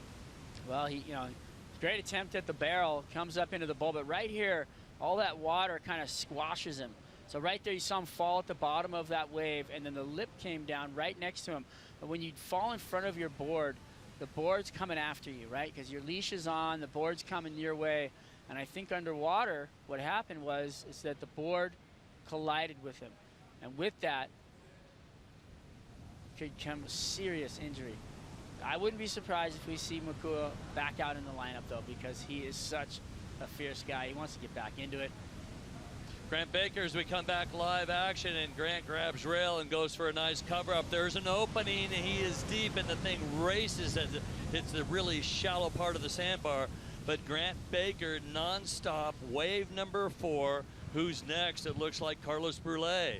3, 4, 5 paddles, an easy roll in, high line grab. Now let's see if it's going to stand up for him. The size of the wave is it. Now it's time to get in the barrel. There's the barrel. Carlos Brule just about made it out, and all of a sudden it folds at the end, and he gets his hair wet. That was a good effort for sure. The drop was crazy. Out the back, though, Dave. Look at this. God, the sets are coming through, and it is Greg Long. So with a little bit of bend, it's tough to make it out, but as the action is getting hot and heavy, there's still another one afterwards. I'm not sure if we do have a surfer in the lineup. Going to check on Makuakai Rothman, check on his condition. Let's look back at Grant Baker. Beautiful ride right here. Off the bottom, pulls up into the barrel, drives down. So he's grabbed the rail, he's pulled up high. He tried not to just touch the face, but had his hand out there as a guidance. It was deep, and the foam ball got him right here. Carlos Burley falls out of the sky. Tail drops a little bit, waits for it, then goes into his tube stance, grabs the rail, but on the way out, the lip kind of catches his head, and he goes down. And behind him, Greg Long on a bomb. They call him the long bombs because he waits a long time for him. Does the same thing where he grabs the rail, pulls up on the backhand and tries to drive through it, but doesn't come out in the end. Tag Heuer time, 35 minutes, 20 seconds on the clock. Don't break under pressure. You got to charge hard. The Mexican pipeline is delivering some waves. Every wave's a bit different. You better be prepared to pay some dues here. The lifeguards and our safety team have been non-stop working in action. Well, take a look. It's still Grant Baker after 4 waves. His last one is 7.50. Very, very nice. So he is trying to run away with it. His 2-wave total, 20.43. And it seems like this left is the go-to wave, but now and then you might get the massive right down the beach. Difficult for the judges to see. This left is just right into the judge's tower, which is basically on the 5th floor of a building. Look at how perfect these barrels are, just absolutely grinding across the sandbar. Just beautiful conditions. Well, we're going to take a quick break. When we come back, we're going to see if Grant Baker can win another world title, can start off this season right. Grant Baker, also known as Twiggy, in the lead.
Well, it is the endless winter if you're a big wave surfer. However, it is summertime in Puerto Escondido. You can see there, but take a look. Todos Santos, Piahi, Nazaré, Portugal, Pico Alto, Peru, Punta de Lobos, done in Chile. Some amazing waves, some incredible locations. The tour champion will get a bonus $100,000. And we're going to take a look back live here at Puerto Escondido. Let's take a look at Greg Long. Long charging hard and, just misses the curtain, gets underneath the next one, and that wave runs off. But a skillful move right there to setting the rail and not get the guillotine on the back of the neck. Yeah, just had to dodge a bullet, pulled up under it, and then had a beautiful wall. Too bad for him. He was a little too deep, couldn't quite get through to that end section, but wow, that was a great effort. You know, he had the line. That thing just ate him up. It was just the wave was faster than he was. Well, things are starting to sort out. Everybody's got at least one wave. It looks like a couple of more waves are coming through. We do have a wave for Will Scuden to come through his second wave, so stand by for that. Long's been very interested in terms of picking off a left, a 2.0, then a 7.37. Still waiting on Scuden's second wave. For our surfer in yellow, Collado, a 6.03 and a 4.50. Watch out, he's underground. But Grant Baker, 7th year on the Big Wave Tour. This guy knows how to travel the world, get in the right spot. Collado again. And running and tucking and finding out that left sometimes does not open up. It's pretty tricky. I'm not sure if the right's any better, but commitment. You're seeing waves that are being scored fairly decently for the commitment. Yeah. You know, these guys, that Collado, these guys are all, and Greg Long, everybody's getting these barrels. They're so close to excellence. And welcome back, CBS Sports Network. You are in a fine position to watch live action from Puerto Escondido. This is our first stop on the Big Wave Tour. This is our Southern Hemi swing. We are, though, in the northern hemisphere, but this beach rake at Puerto Escondido is amazing.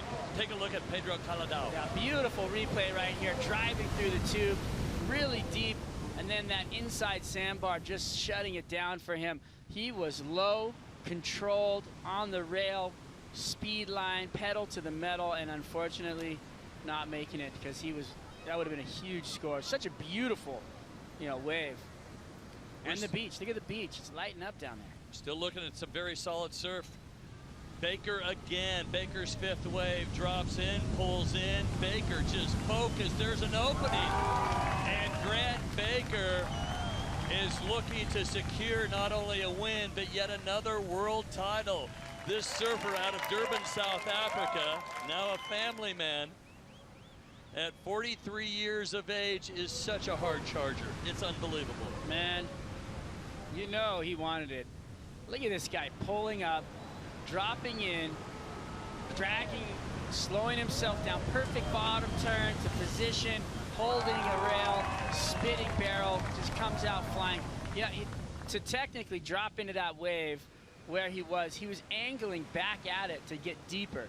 Then to come off the bottom, just underneath the lip, turn down just before you get too high, so you wipe off a little bit of speed, hold the wall with your hands, slow yourself down just enough, inside rail engaged, kind of pushing the pedal, backing off of it, pushing it again to come out through the end of it with the spit. I mean, these are the days, just like he said, that you wait for. Get the biggest wave you can. Again, a lot of these waves are going to close out, but commitment's key. So we're seeing surfers not really complete the barrel ride as you know it, but tube time is key. There we saw one completed, really spectacular. Also, you heard the crowd on the beach cheering. A lot of these guys spend time down here in the summer months, and they have a lot of friends here. So although we don't have a Mexican national in our finals, the surfers like Grant Baker and Greg Long do have a good cheering section on the beach. A lot of local friends here at Puerto Escondido. Baker, can he do no wrong? Wave number 5. 5 judges. High and lows are going to be thrown out. One more score to come through. You can only guess what that's going to be.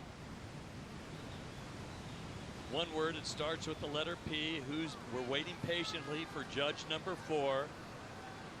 And this guy's going to have an amazing heat so far, waiting on that score.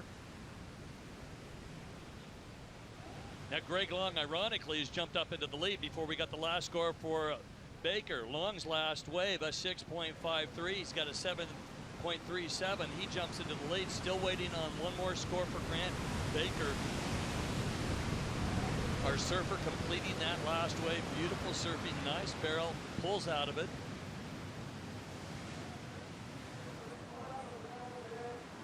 Finds himself in second. And there it is, perfect 10 across the board. 5 10-point rides. You total that 10 twice, you times it twice, he's got 20 points. Add the other score, his other high score, which is the 7.5, and he has 27.50. Well, here's Will down the beach, just kind of jumping off, realizing there's nothing to this wave, trying to find anything after hearing that score. You're going to be wanting to ride waves. You're going to, you know they're out there. I mean, you hear that Grant Baker gets a 10-point ride, you go, oh, okay, it's possible. It's the greatest part about it. You can look at it two ways. You can look at it in the psychology of, look, my opponent just got a 10-point ride. It's possible for me. Here it is right here. Look, he drops in, kind of going back towards it, redirects just under the lip, slows himself down, puts his hand in the wall, wipes off some speed, and then boom, reappears. I mean, absolutely perfect execution, great wave, 10-point ride. Well, the board management skills, obviously speed is key, but staying in the barrel sometimes you need to back it off and throttle back a bit, but his precision surfing netted him a perfect 10 right there. Grant Baker, everybody else is in tow right now, so Grant Baker is your leader, and I believe it is Greg Long that needs a 10.07 to take the lead. Gallardo, God, just a fearless competitor. Rio de Janeiro surfer, unbelievable. The other surfer out of Brazil, Carlos Brulé, finds himself in 4th. Everybody needing a combination or needing some big scores to overtake Baker. Our Tag Heuer timer says 25:25 on the clock to finish this final. This has been a 2-day event. You're watching the final. And we've got an international field. The South African Baker. Surfer out of New York, Will Scuden. Southern California's Greg Long. Hawaii's Makuakai Rothman. Now he has exited the water. We haven't got an update on his condition. And then we have 2 Brazilians, Calado and Burley. Well, beautiful day here again in Puerto Escondido. An hour-and-a-half flight out of Mexico City, maybe a little bit shorter out of Guadalajara. And it is a go-to spot for the very efficient expert surfers that are barrel hunters. Well, Strider, it's been quite a show. Every heat throws kind of a curve. I didn't think we would even see a couple of 10s. We saw one yesterday with Jamie Mitchell. Yeah, I mean, that was a big wave right there from Calado. This kid always finds a bomb. I'm pretty impressed with the fact that he really finds himself in position for a lot of bigger waves. He's executing the smaller waves quite well. You know, what he's doing on the inside of the barrel. He's riding through, he's weaving. So, you know, he's definitely got game. I've never seen him small wave surf, but he's probably really good in the smaller waves as well. All those guys from Brazil, you know, they grow up in those beach breaks and all that fun surf. And you know, that's why you start surfing. It's just because it feels so good. You're having such a great time. And then all of a sudden you find yourself graduating to the next level of adrenaline. You know, that's why these guys end up here. There's this feeling that they get from riding waves like this, that, you know, bigger waves just give you this ultimate high in life. And it's really actually hard to deal with sometimes. I mean, you come off of a session at Jaws or Big Porto like yesterday, and about 2 days later, you go into this sense of slight depression. It's a common thing with adrenaline junkies, but it's something that happens. Well, you saw Will Scuden and Abe Lerner on the ski right there, and I think they're waving over another ski to take them out in the water. Hey, I got to ask you, you've got a mobile device. What's your most important app on your mobile device? Well, I got to have the WSL one going because I got to check out when I'm supposed to be, you know, back on air and know what's going on in the heats and getting the information. So for the job, that's the one. For the fun, while I'm out there surfing, well, got your surf line and your mobile app stuff for that you really need to find out what's going on. And well, that mobile app is amazing. And again, the calendar of events, the current heat leaders, videos, and then live action. And again, if you've got a Bluetooth or you can USB it into your car, you can crank it on in the speakers and listen to Ronnie and Joe and the rest of the WSL team. Follow the World Tour. Thank you, Samsung, for doing such a great job of supporting this amazing sport. So we've got shortboard, we've got longboard, we've got juniors, and we've got the Big Wave Tour, the BWT, part of the World Surf League. Now, if you're going to go online to get all that information, if you're watching on TV right now, you can go to World Surf League, and find out everything you need to know and take a look at the highlights, well, the best wipeouts, the best barrel rides, everything. And you can definitely tune in July 6th to take a look at the amazing Jeffreys Bay event. It's the J-Bay Open, the 6th through the 17th on the eastern cape of South Africa, one of the world's most perfect waves. As we are counting down now, coming to the 21 minute, 30 seconds on our clock. And the lineup, the wind has switched a little bit out of the south, but again, the way this wave hits the sandbar, it's amazing. The bathymetry here, the swells are grabbed and pulled through the offshore trench, then the canyons, the ridges, and onto the beach, and it's an amazing spot. Right now with an update on our 2015 champion, let's check in with Kaipo Guerrero.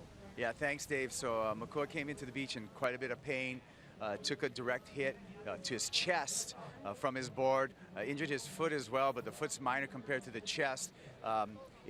In a bit of pain right here. Oh my God, he's right here. He's going to be on his way to get some X-rays. Makua, talk to us a little bit about what happened out there and how you're feeling your current condition. Just want to apologize first of all for not being able to put on a show. For all you folks at home, did my best and just trying to represent Hawaii. But I just went up and over and my 10-foot board hit me in the ribs. Thank you to WSL. This was a very great call. Thank you to all the fans out there who make this possible for us and make it possible for us to live our dreams. And enough of me being hurt on the beach. Watch these guys out here in the waves. Aloha. All right, get better, get to the hospital. Always making Hawaii proud, Makua Kai Rothman, and we're hoping for a speedy recovery for Makua. Back to you guys. Thank you very much. Yeah, he is quite a spokesman, quite a representative, a lot of aloha there, talented musician. Makua means any relative of the parent of a generation, and Kai means sea or seawater or a guardian of the sea. Perfect name. Yeah, Makua Kai, Aaron Rothman. It's impressive to see him, actually talking. When you have bruised ribs or broken ribs like that from a board, it's so painful. It's unbelievable to even move or talk or anything. So, 10-foot board wails you in the chest or the ribs when you're out in waves like that. It is just debilitating. Yeah, you definitely don't want to take it in the head, but without any inflation vest being inflated, he still took a pretty sharp hit to the ribs, and see if there's any broken ribs, and if there is, well, it's going to be hard to breathe for the next couple of months. Yeah, definitely. Those are a slow heal. Definitely not laying on a surfboard anytime soon, let alone trying to get comfortable in bed just to go to sleep at night with broken ribs. You're definitely not happy camper. But you know what, Makua, he wants it. He wanted it, and he was looking for a win here, and he would have been right there for it had he not gotten hurt. Well, it's the raining season, but it is a pure blue sky. It's absolutely a beautiful day. It's a little humid, but boy, you want to jump in the water. And we've got great conditions for this final here. The Puerto Escondido Challenge. We're going to come back and figure out who's going to win this. Grant Baker is in position to do so. Stay with us.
We started with 24 invited surfers. We had 2 alternates. Now we're down to 5. Why 5? Because we have just lost the 2015 Big Wave champion. Makua Kai Rothman took a shot to the ribs by his big, heavy board with the power of the surf, and he's going to the medical center or the doctor to check up on possibly some broken ribs.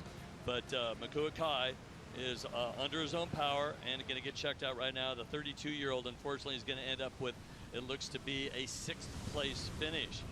Right now, Will Scooten in the water in 5th. He's looking for a score of, or at least a combination of 2 waves, 11.30. Carlos Brule in 4th. Greg Long has dropped to 3rd. Pedro Calado out of Brazil has moved up into the 2nd spot. It's Grant Baker that has been the dominant force in this heat. His last wave, his 5th wave, was a perfect 10. Prior to that, a 7.50. So he's out in the lineup looking for another perfect 10. Strider, it's amazing that you just march through these heats, and sometimes we see surfers just kind of get through, the earlier rounds, and they peak during the final, which is perfect. Sometimes you have a spectacular heat like Jamie Mitchell, but you came up short to get into the final. You just never know what you're going to get out there. You don't, and peaking at that moment is a combination of physical and mental preparation, as well as being in tune with the ocean, right? Because you have to be finding those waves just to get through your heat, but also pushing the limits deeper and steeper to get to that point to where your performance looks better and better. So much plays into it. We watch it in all the competitions.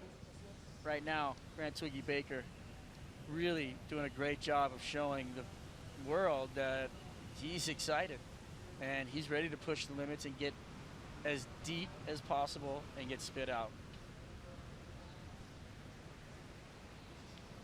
And joining us, our fans and surf enthusiasts, CBS Sports Network, thank you for tuning in.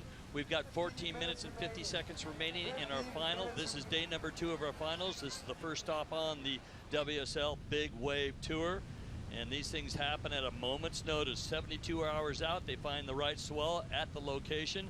We've got 3 locations, one in Chile for the Southern Hemisphere swing, one in Peru, and here, Puerto Escondido, Oaxaca, Mexico, and we are closing in. If you're just joining us, Grant Baker has put on an amazing show. The surfer out of Durban, South Africa, is finding a couple of perfect waves, and that perfect 10 added to a 7.50. It's amazing. You go, well, how does he have a total of 27.50 points? Well, you get the perfect 10. It's his highest score. He doubles it, so there is 20 points, and then he's got that 7.5. So out of a possible 30, Grant Baker has a 27.50. Collado needs a 9.56. Greg Long needs a 10.07. These guys are looking for some epic waves, but right now Grant Baker is the leading horse in this race, and it's going to be tough to overtake him. Now with 13:45 remaining, we're going to have to see some gutsy performances. Now if you're going after a world title, you're going to have to at least try to get in the top 2 or 3. Greg Long looking for a 3rd world title this season. Well, Greg finds himself in 3rd, needing that 10.07. Carlos Brulé, our very first big wave champion, well, he needs a 10.37. Will Scudden out of New York has put on a great performance yesterday, a phenomenal heat. He took one to the ribs and it was spitting up some blood, but he's rebounded. He's back in the lineup. He needs 11.30. And again, if you're just joining us, Kai Rothman, 2015 big wave champion, has retired, pulled off the beach. He took this board to the ribs in a closeout, and he's being checked by medical personnel. But he seems to be okay, and we'll see what happens here. Big left coming through, and our surfer, is this Grant Baker? No, this is Collado. He's everywhere, and he's got a very, very fast board. Drops down, stalling, waiting for the wave, and it's really not going to pan out to much, but a lot of foam. Now comes the critical part. When you pull out and you look over your shoulder, you go, oh my gosh, now I've got to paddle through this. Let's see if Pedro can make it through. Beyond Pedro, it is Will Scudden, and Will backs off. Pedro's going to get caught. He ejects off his board. Paddle out can be a frightening experience when you see a 2-story wall of water coming at you. Yeah, here's a replay right now, Dave, of Pedro Collado. He finds himself a frothy one, comes off the bottom looking for a barrel. Some of these waves actually looked like they were almost smoothing out right there, but it didn't have the tube he was looking for, didn't have the points that he wanted. He kicked out just to get one on the head, get pounded. You can ride your waves into the jet skis. You can go to the beach where, you can get on the back of the skis and they can take you back out to the back of the lineup, and then you can paddle back in. So it's up to you. You can make the decision. Most of the surfers today, it's kind of one of those things. If you look over your shoulder after you kick out and you've got some clear water, you're going to go for the paddle. But anything can happen. Collado muscles through a couple of waves, and he just gets over that one. So he's back in the lineup. He's got quite a run going. He opened with a 6.03, replaced it with a 6.53. His last wave that's on the board, an 8.40. So we're not sure about that 5th wave. It was kind of a frothy no-go wave, but he is busy in the lineup, as busy as Grant Baker. So 1 and 2 are keeping busy and scoring some points, but it is Baker with that perfect 10 on wave number 5, a big right-hander, where we talked about yesterday, just the board was perfect, he was perfect, and that was Jamie Mitchell. And now it is Grant Baker that has taken the reins with just precision surfing, but watch out in hunt is Pedro Collado. And Collado is our 2nd youngest surfer, 20 years of age. And one of his heroes out in the lineup, 48-year-old Brazilian Carlos Brulé in green, finds himself in 4th spot. Now look at Baker just arcing up out the back. You know, he's sitting proud right now. He's got that vibe about, you know, he's that rabid dog. He wants more. He's going to take more. He's been hunting around the lineup. He's just an animal right now, and he wants it, and he's showing it. And this is the same kind of look, you know, that he gets when he's going for a win or a world title. The eyes roll back, and he just goes on hunt mode, and he's going to just eat everything he can. Well, take a look, close look right here. I think Greg Long in white is looking for a bomb right if it does come through. Now, Pedro Collado is in the middle. What does that mean? If a bomb left comes through, the lefts have been predominant here the last hour. Well, it means that maybe Grant Baker might be in position to keep Collado off a wave. Collado breathing down his neck. He needs a 9.56, but take a look. See how they change in the lineup. But our surfer in red, Baker, is the deepest in the lineup if a left came through. Collado couldn't go over there and drop in on him, or he could get an interference.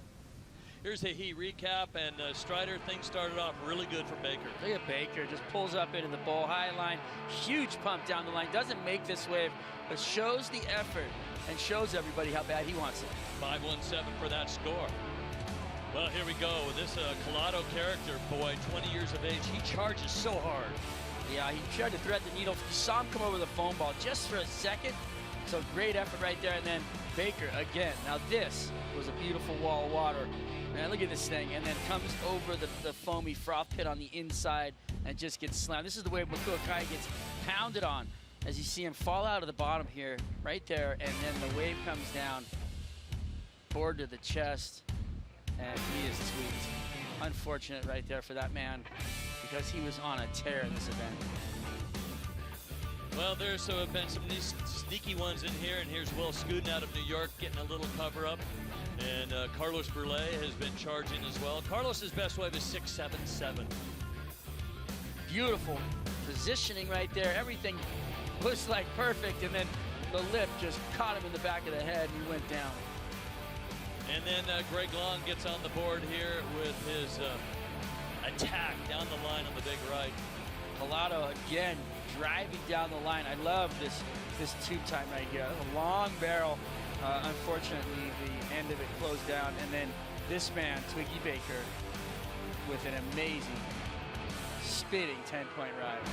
There were a bunch of pitfalls and hazards and a lot of water moving, whether it was refraction or whatever, but it wasn't clean. He made the most of it. This guy seems to find the biggest wave, and even if you straighten out like this, you're going to get a solid score. It's commitment, and it's a big wave tour, so you want the biggest wave. Secondary, well, obviously you want to perform, and you want to get the cover up, so you make the choice. Collado's got a 6.53 and an 8.40. He's not letting this one go. Tag Heuer says 7:17 remaining. We do have a pretty solid set wave coming through. I'm not sure if it's just one, but everybody seems to see it, and they are all paddling. Not this one, but the next one. Who's in position? Collado now is deep in the lineup. And where is Baker? Baker is right next to him. But Collado's moved to the inside. This is way too deep for those guys. This is going to be interesting. This is going to be a suicide run. Carlos Brulé, is he going to go for it? No, Collado. Brulé just does not get it. Collado goes straight off. And again, he's looking for a 9.56. What's that all about? Well, it was a big wave, but it just kind of fluffed and didn't do what we wanted. See the other competitors getting caught inside right there. Collado was in a great position right there to, you know, get to the next level, but the wave did not cooperate. So I don't believe he'll get the score. I did see Twiggy Baker paddling next to him, probably just trying to say something, cursing him, trying to push him deeper, obviously. See where he is right there. As you saw him paddle over the wave, you saw him paddling kind of deep. So, you know, he's in that mode. I'm telling you right now, he'll do anything it takes to win this contest. Well, you want to wave, you want to be deep in the lineup, but you still want to score points.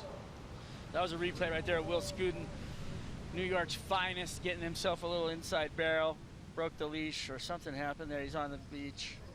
And Maybe going to switch out, get a different board. He's got 5 minutes left. That's his yellow 8-6, so he did drop size. And I think he might have to go to his red 10-4 Jesse Fernandez WRV board. But the instruments these guys have, looks like he's just going to get out a new lease. It's Will Scudden, again surfing at the age of 6, now 31 years of age. Overall performance nomination, really a hard charger. Toto Santos, he was 13th. He ended up at 38 in the rankings, but he gets a call here. The goofy footer, the number 15 seed, has been charging so hard, and a great job. Mom on the beach watching, and family and friends watching out of New York. The pride of the East Coast, the Northeast. Will Scudden do a little bit of equipment change. We're now down to 4:49 on the clock. Well, I cannot believe the ferocious mentality of the 20-year-old Collado. He is just nonstop turn and go. And at one point, I thought that it was going to be Baker trying to keep him off a wave, but Baker shifted over and maybe was thinking offense, and Collado goes, well, I want offense, but I'm going to take the wave and go deeper, and obviously deeper did not work out. Made the drop and had to straighten out. Situation still saying the same. Pedro Collado out of Brazil needs a 9.56. He has a 24.77 two-wave total. Baker has a 27.50. Well, we've been talking about these two guys, Dave. You know, Baker, Collado, but Greg Long is quietly slipping down the beach to find himself something. And if a wave comes, he's going to be by himself, because Collado is on the beach right there in the yellow. Baker is out there probably frothing around looking for that man, Greg Long, because he knows that Greg Long is the most dangerous guy in the water right now. And I wouldn't be surprised if that's who he's hunting right now. It looks like Greg Long is there. You see him in the white? Is that yellow? That's white. So that means you see Baker in the red paddling over to him. And he's doing that because he wants to go sit on him. He wants to win this final. He's got 3 minutes and 20 seconds. You can see him paddling straight towards him. There's the overview of it. Look, he's even swinging, trying to act like he's going to go. And Greg Long is going to get this wave. This wave is a bomb of a wave. And take a look what's going to happen here. He's going to disappear, and he's gone. But talk about the size of the wave and commitment right there. Long looking to move up a spot.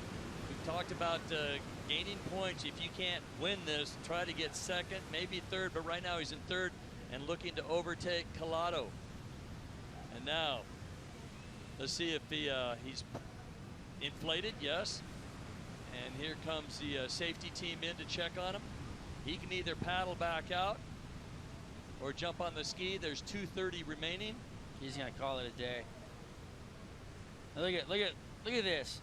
This is amazing. I mean, Grant Twiggy Baker, anybody who's in the water that could possibly come close to taking anything from him, he's all over them. He's hounding Will Scudden. Whoa! And he jumps off the cliff. Carlos Brule, I believe. Yeah, that was Brule, and you know, he pushed him to a point. It's great. I love it. I think this is where it comes down to who wants it the most, and you know, you're seeing a reason he's competing, and Grant Twiggy Baker is pushing these guys into positions. He's making them take option. He's doing things that, you know, you do in order to get in your competitor's head to win. And he wants to win, and he's putting that out there. That being said, he didn't get to Greg Long in time, and Greg got this wave right here. And what a beautiful wave it was. Comes off the bottom, dodges that first section of the lip line, drives through the barrel. Beautiful, long, deep tube.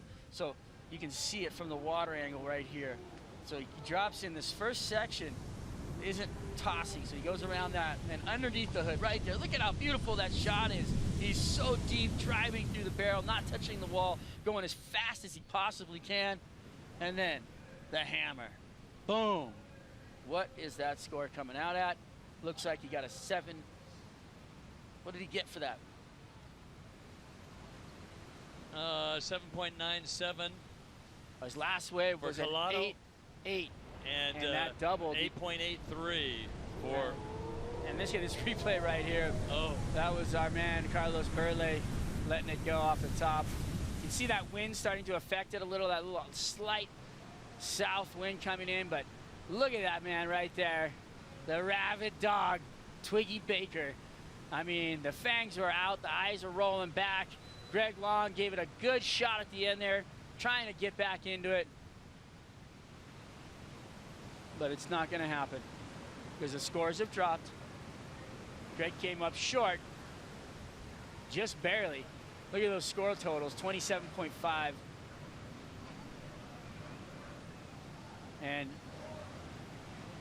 well, pretty amazing. Baker does hold on and started off hot and heavy at the very beginning. Baker ends up with 5 waves. He had to be selective at the end because he ended up with a 7-5 and then a perfect 10, and unless something that was going to come in better. So he might have been playing a little defense out there, moving in the lineup. But there he is. There's your champion, 43 years of age, out of Durban, South Africa. Spends a lot of time in Hawaii, San Francisco, Umhlanga Rocks. He looks pretty mellow for just winning the first event on the Big Wave Tour. Maybe he doesn't know. I don't know, man, but I'll tell you what. Yeah, he knows. I'd be psychic. That is so sick. After the waves they had to go through, what they dealt with yesterday, all day, everything. I mean, I'm impressed. I think that guy right there did a great job. Got a good win. His best buddy, Greg Long, almost took it from him right at the end. Had the wave. If he would have come out of the tube, he would have been a smile upside down. But right now, look, he's still asking questions. Was it me? Did I win? Did I really do it? He's, absolutely. I mean, I'm so stoked for him. Well, he didn't know he played such a great game out in the lineup. Probably had a good feeling that he was close.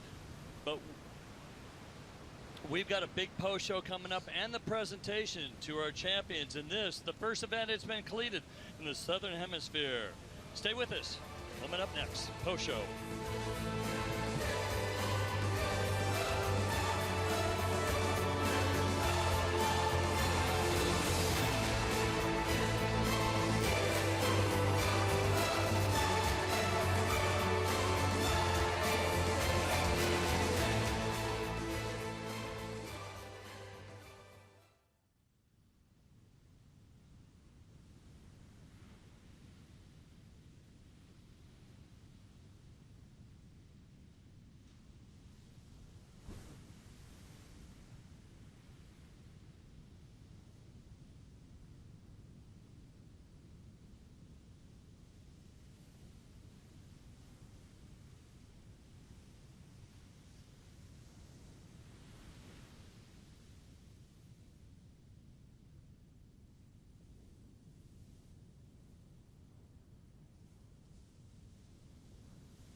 the Puerto Escondido Challenge.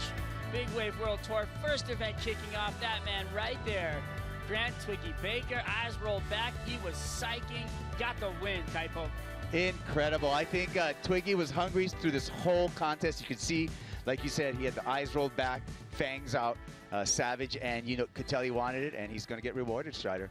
Yeah, it's so amazing. So Strider Wasilewski here with Kaipo Guerrero. We're going to give you a final recap of everything that went down today, and as you can see, all smiles right there on the beach. Jamie Mitchell giving him some hugs, some congratulations. Yeah, baby. Yeah, baby. Oh, there it is. And there's the ice water dump right there for the champ. Grant Twiggy Baker, 43 years old, veteran and former Big Wave world champ, taking out the win. First event of the season. We saw Makua Kai Rothman there to congratulate him, Kai Lenny. The camaraderie with the Big Wave World Tour and the surfers. It's amazing to see how close these guys really are.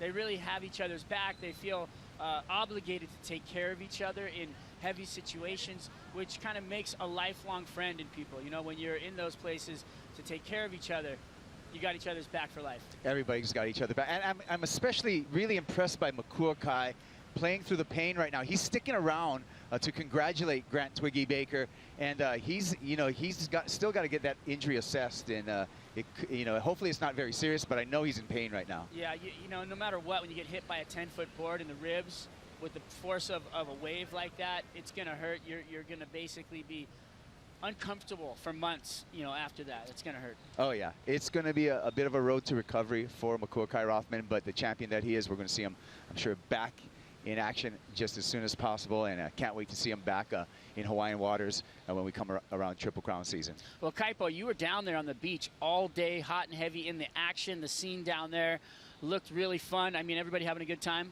Everyone's having a good time, keeping it light. Like you said, there's the family atmosphere where everyone's got each other's back. I think everyone's been excited. I'm especially impressed by all of the locals here at Puerto Escondido, bringing the game, charging, the local crowd getting behind the local heroes, but those guys showing that they're world-class big wave riders. What about the competitors? I mean, beside the competitors, all the fans and everybody that's down there, that energy looked pretty good too. Oh yeah, the fans, great fans on the beach. Surf fans is a surf town, so you can tell they're really educated in good surfing. There you go. Well, we're going to break this down right now. We're going to get a final recap for you so we can see the action that went down here, out here in Puerto Escondido at the Mexican pipeline as these guys bowed up out here. There you have Grant Twiggy Baker, Kipes. Yeah, Twiggy pulling in and just charging. He stayed so busy out there right at the beginning of the final. No hesitation. He knew there might be some lulls. And then there's Colado, the Brazilian. This man charges. Barrel game on point, flying through this one. From here, you can see that he rides up over the foam ball, almost makes it. God, these guys are so close to excellence. And there's Grant Twiggy Baker again. Love this water angle showing you just the depth of Twiggy taking off and just taking some punishment there. But check this out, Strider. Yeah, Makua Kai Rothman, he really was charging. He wanted it bad. He was, showing how bad he wanted it all the way from the beginning, but getting hurt, coming in, having to have a seat. I mean, that's debilitating right there. Will Scuden getting himself a little New York barrel himself. I love it. I love the Will Scuden story, and great that he made the final out here charging. Carlos Burley falls out of the sky. Perfect positioning on the bottom turn, waits for it, almost soul arching, grabs the rail, comes through, look perfect. Board a little long on the exit there. Couldn't make it with this wave by Greg Long. Beautiful. Greg Long, always good at making the drop, knifing into that. Pulls into the barrel, no exit for him, but just charging. Then back to Colado. Look at this kid, man. Driving in the tube, nice speed down the line, pedal to the metal. Again, so close to excellence, but this was excellence. This was Twiggy's day. We saw it in semifinal number 1 just to start off the day. Hungry, and then he showed it coming out. That was the perfect 10, Strider. Yeah, it was a beautiful wave, and Colado stayed in the mix, definitely getting some great waves. And at the end of this heat, everybody was looking at a shot. Colado, Greg Long, and then right here, Greg Long finds an amazing barrel ride down into the bowl. If he would have made this wave, it could have been the turning point for the heat. Yeah, that could have changed the final right there. But there's our chat, Grant Twiggy Baker. He's not even sure right there. He's like, did I win? Did I do it? Yes, you did it, my man. And right there is a live shot of the boulevard here. There's the results. Grant Twiggy Baker, Greg Long, Collado, Burley, Scudin, and Rothman making it into the finals. Awesome work by everybody. So that'll set up the rankings right now on the year. Check it out. There you can see 12,500 points because this was deemed a silver coefficient. So you see Grant Twiggy Baker is going to be out of the lead starting the year on the Big Wave Tour. That's right, Greg Long. All the guys in the final up to 6th place under him. You see a couple of Mexican surfers as well as Kai Lenny's up in the mix. And there's your beautiful handmade trophies for the Puerto Escondido Challenge. Talk about flavor, talk about style, talk about art. Everything down here. And the Tag Heuer winner gets that right there. Gets that automatic timepiece Tag Heuer, bringing us some high-tech wrist jewelry. Wow. Beautiful, work down there by the local artists to make those trophies. I mean, how stoked would you to be have one of those up on the mantle back home, and what memories you'd get every time you just look over at that thing. Just the colors would catch your eye all day, and you feel like, oh, that's right. I was down there. I charged. I got some of the best waves ever at Puerto Escondido. Yeah, nice piece of art. And I got to tell you, hats off to the Big Wave Tour choosing Puerto Escondido and having this inaugural event over here. I think it's been just a great experience. Yeah, honestly, the performances exceeded my expectations out here of what can be done in these double extra large beach breaks. I thought it was incredible, Strider. I think certain surfers really set a new benchmark for themselves. I think Jamie Mitchell showed that he's not just a hard-charging surfer. He's technically savvy. He's got what it takes to ride the barrel, to ride the wall, to turn up into the bowl when he needs to.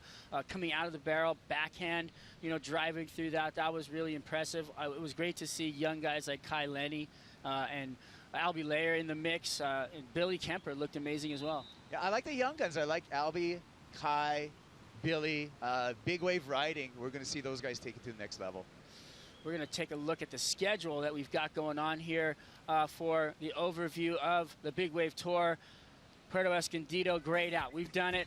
Bam! It's been an amazing event. Pico Alto, Punta de Lobos are down there in the southern hemi. Those will be next if the swell hits right and the conditions permit. Then we'll move back up to the northern hemisphere, go Piahi, Todos Santos, Nazare, not in that order. We never know where it's going to be best, but when it's best at one of those places, we'll be there. Oh, Strider, I hope the southern hemisphere keeps on fired up with some of those storms coming through and we can get to Pico Alto or Punta de Lobos for another competition. Well, after having that El Nino season and everything that happened, I really feel like we're on a good roll. We got a lot of swell in the water, the southern hemisphere lighting up.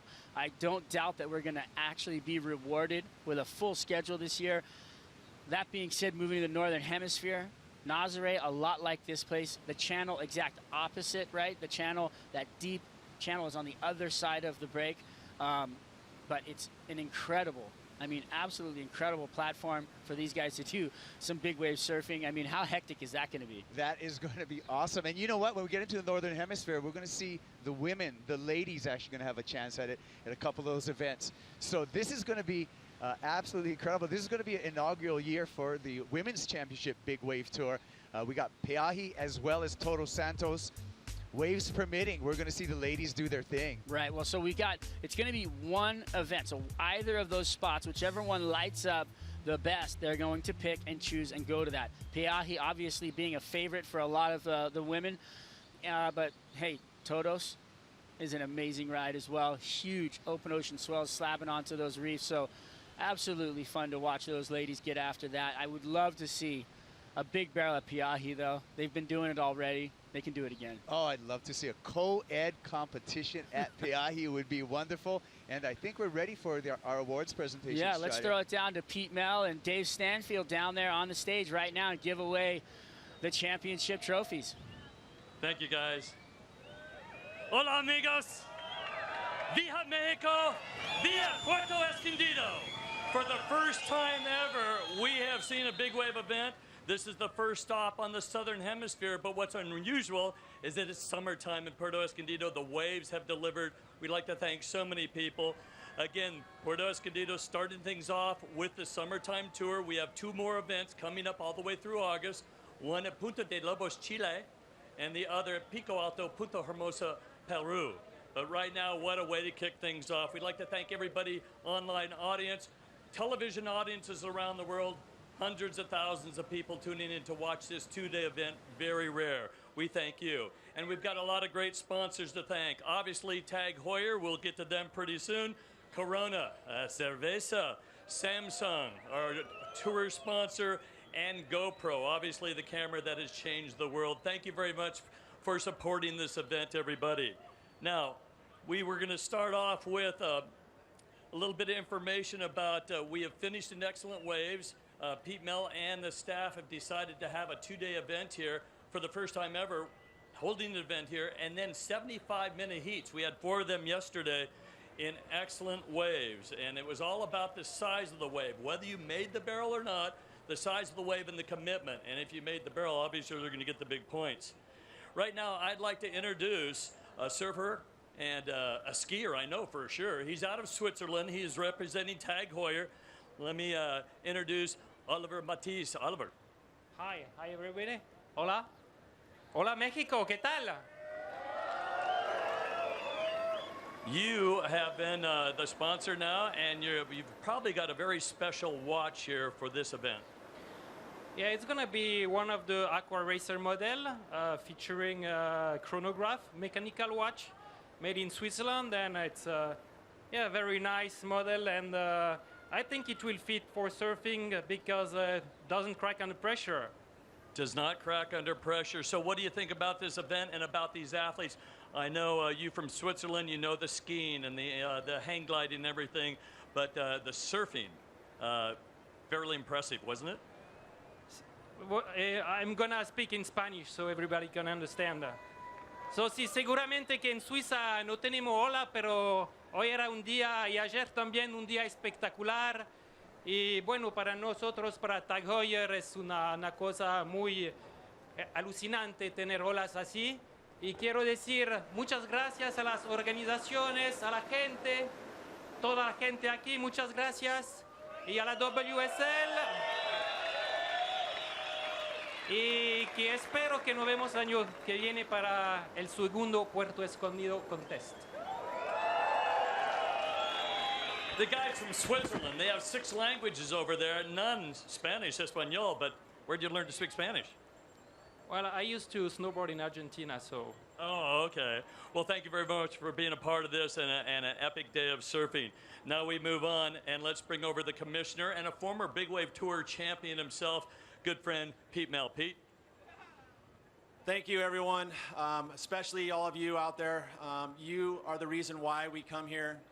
We believe that Puerto Escondido is one of the best waves on the planet, and of course, the best fans. So thank you so much for coming out and supporting this event. A lot of people came together to pull this event off. You know, we called the event on, you know, internally about 4 days out, but 3 days to get everybody here, get everybody set up, and they pulled it off in amazing circumstance. We've been able to crown a champion here in amazing waves. So I'm super blessed. Thank you to the judges for all their hard work. You know, thank you to the production crew, but especially thank you to the surfers and you, the fans. So appreciate it. So on behalf of the World Surf League, let's get the champions up here. And Dave got to talk more, so I'll pass it on. You know who we should bring up? Lucia. Lucia, come up here, please. Por favor. Everybody, Lucia, introduce. Bueno, pues primero que nada darle las gracias a todo este equipo de producción por haber elegido esta maravillosa playa de Cicatela. Pues siéntanse en casa, bienvenidos cordialmente por parte del presidente municipal, el profesor Carmelo Cruz Mendoza. Les da la más cordial bienvenida a Puerto Escondido. Cuando gusten, los recibimos con los brazos abiertos. Que se hagan muchos eventos más. Well, a lot of great support from the locals, obviously the lifeguards in the community, and Oaxaca as well, just some amazing support. Now, this surfer got out of the water in his first heat and was pretty shaken up, went back out to dominate her first heat yesterday. Today, got out of the water, the board hit him, and he's got several bruised, maybe broken ribs. He's a former World Cup champion. In 2015, his partner had a baby. 3 hours later, he's on a plane heading to Pico Alto, and he went on to win the big wave title. Please welcome from Sunset Beach, the island of Oahu, coming in 6th place, Makuakai Rothman.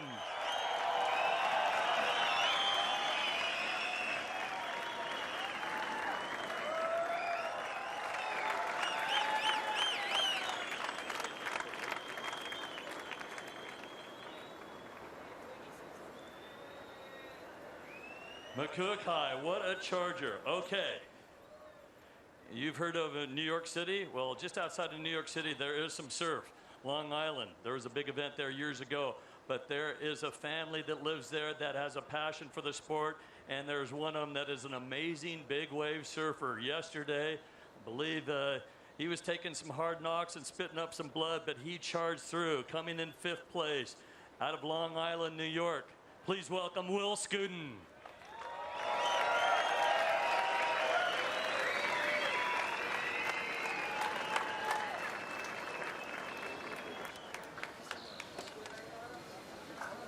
Thank you, Porto!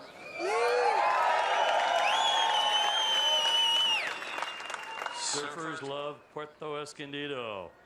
Coming in 4th place was our senior competitor at 48. Don't know if he's going to retire. He is super famoso in Brazil. He's got his own TV show. He's got his own books. He's a speaker. And guess what? He was the original, very first big wave champion. Please welcome Carlos Brulé with a 4th place finish.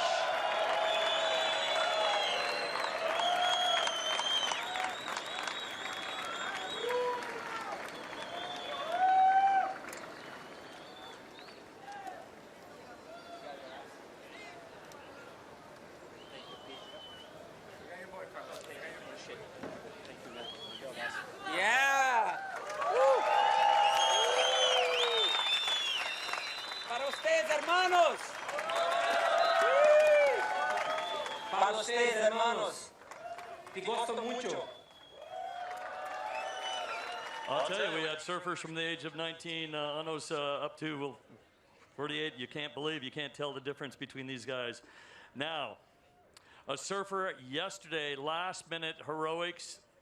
Today, kind of last-minute heroics to come into 2nd place, 2nd spot. You're not going to believe this, but it was Greg Long coming in. Oh yeah, I forgot. 3rd place. This guy has got what seems to be the fastest board. He is the Brazilian. He is absolutely insane. You've got to respect this guy. He is the next generation of super big wave riders out of Brazil. Rio de Janeiro's 20-year-old Pedro Calado.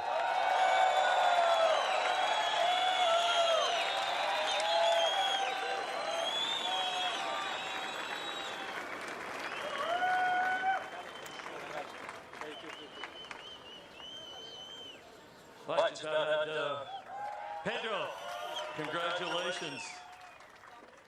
Okay, well, I just about forgot you, just about forgot Greg, but Greg Long yesterday was amazing in terms of last-minute heroics. You were holding on to 2nd for so long. Greg did again, another final. If you want to win a world title, and this guy wants to win 3, you got to get in the final, you got to get some points. Please welcome. He lives part-time in Puerto Escondido or San Clemente, California. You all know him.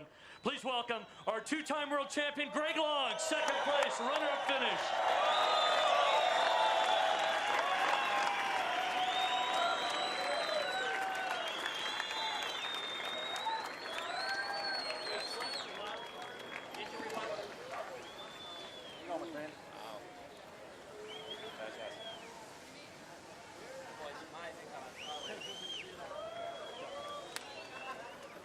Trophy looks just like me. Okay, now this guy right here, he has won a world title. He's a phenomenal kiteboarder, surfer, all across the board. He and his lovely wife just had a baby. He's out of Durban, South Africa, spends a lot of time in Cape Town because of the big surf. He came in as an injury wild card, a former world champion, and now leading the world tour. Let's welcome Durban's own Grant Twiggy Baker, your champion of the Puerto Escondido Challenge.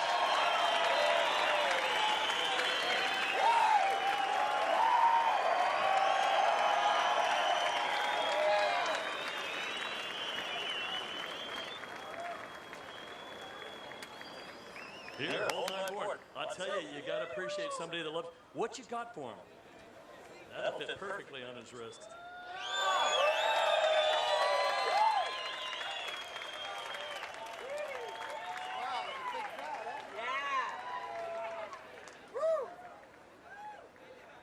Once again, let's take a look at our champions right here. In red, Grant Baker, your Puerto Escondido Challenge champion. There's Makua Kairothan, a solid 6th place finish. Will Scuden, Carlos Brulé, Pedro Calado, and Greg Lyon. Of course, Grant Twiggy Baker, the happiest of them all. And he receives, looks like a pretty good payday of 25 grand and a beautiful Tag Heuer watch. And I believe he's going to get himself a Corona beer. Look at that.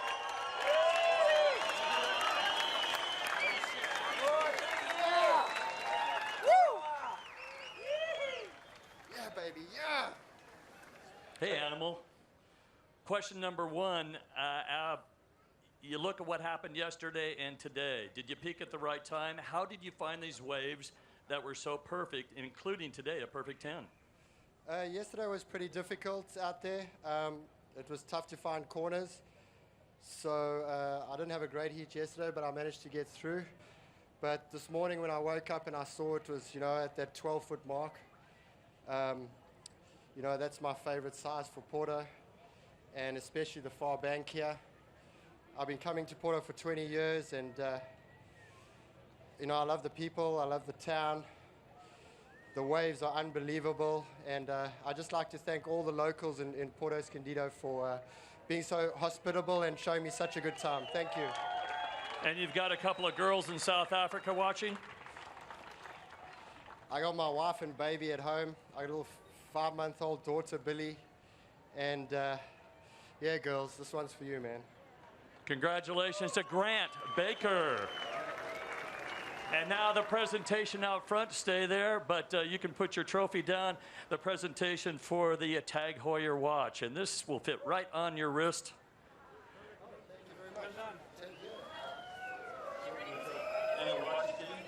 Yeah, we are very proud to bring you. It's not gonna be this one, but maybe too big for the rest. But we are very happy and very proud of what you guys have done during these two days. It was just amazing, and I hope the watch you'll get will help you even more to don't crack under pressure.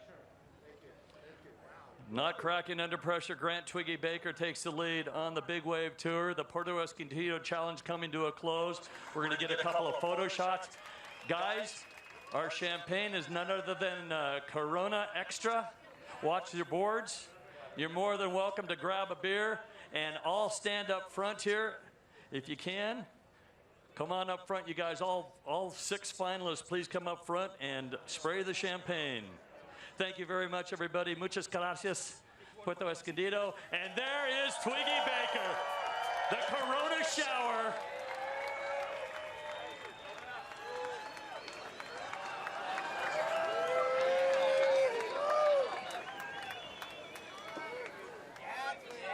Well, there you have it, Kaipo, the moment of glory. You get the watch, the check. You check in with the town. You say thank you. You've got your first place trophy on the mantle back home, a new family. Everything's going right for that man right now. That's the best shower he's had this whole time, that Corona shower right for the championship. Congratulations to Grant Twiggy Baker. Well-deserved win here at Puerto Escondido, and a wonderful addition to the WSL Big Wave Tour. Yeah, I think it's great to see the next level of big wave surfing when you put it in radical elements like this, with waves coming over a sandbar that are that big. You've got that much energy arriving, and these guys dealt with it like champions. Greg Long, so close, 2-time big wave world champ, Makua Kairapan, ready to come in there and snatch it away if he could. You had Carlos Burley, world champion in the final as well. Colado, the new young gun from Brazil. I love it. Will Scuden. I mean, hats are off to you guys, and congratulations on such a great event. Yeah, hats off to all 24 competitors that competed here, especially yesterday with some death-defying bombs out at the beach break. So impressive show by all of the big wave surfers. All right, well, now that this thing's done and dusted, the crowd's going to go get some siesta time and show up in the afternoon for something to drink and some food, as it's hot here right now in Puerto Escondido, and we're going to switch it up. We're going to get back to the CT schedule that we've got going on right now. Next event, J-Bay. We've got one of the premier events of the year coming up. We're at the halfway point on the tour. You can see right there that we've got winners. Matt Wilkinson for the first two events on the Gold Coast and Bells. The Drug Aware Pro at Margaret River was Sebastian Zietz. John Florence at the Oirio Pro, and Medina in Fiji came on fire.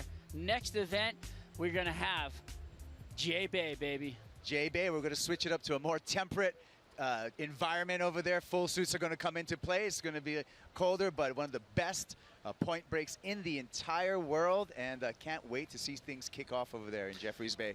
Well, we're going to see if guys like Matt Wilkinson, right, who has proven himself on the backhand, can come back to J-Bay and put the nail in the coffin for the world title. This guy's on a tear. Nobody thought he would be there. I thought the wheels would have flew off on the next event, and it didn't. He's been going through. Guys beat John twice in Fiji. Come on. Watch out for John Florence coming into J-Bay, as well as Gabe Medina coming off of that win. It looks like he's got some momentum with him. Well, you know what? There's plenty of action to come. J-Bay's going to bring the pain and the heat. We've got more big wave action coming down the pipe in the Southern Hemisphere. And you know what? We're signing off here. Strider Wasilewski, Kaipo Guerrero, saying thank you for tuning in to one of the best events we've ever had here on the Big Wave Tour. This copyrighted event broadcast is produced by the World Surf League for broadcast around the world and may not be retransmitted, reproduced, rebroadcast, or otherwise distributed or used in any form without the written consent of the World Surf League. We're at Puerto Escondido with a Big Wave Tour and talk about some massive surf. We started with 24 surfers.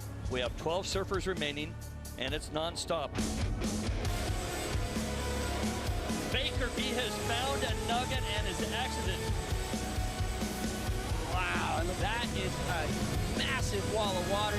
That wave was the biggest wave that we have seen all day. And Grant Baker again. The waves are coming to him. The barrels are coming to him. Grant Twiggy Baker, Durban, South Africa again. Everything is working out his way today in this heat.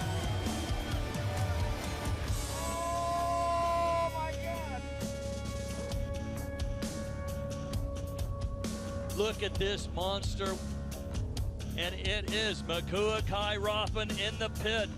Huge wave, and they're paying his dues. Pedro Colado and the 20-year-old out of Rio de Janeiro. Look how tiny he is and the wall of water behind him. And here we go, grabbing around Makua Kairapan in the right spot, goes for the cover-up. He has no choice, just not quite enough speed. Well, this guy's nonstop, Carlos Burley.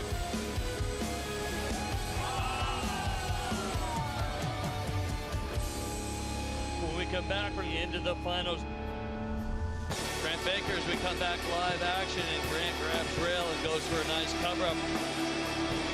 He is deep, and the thing races. Grant Baker, everybody else is in tow right now. Out the back, though, Dave. Look at this. God, the sets are coming through, and it is Greg Long.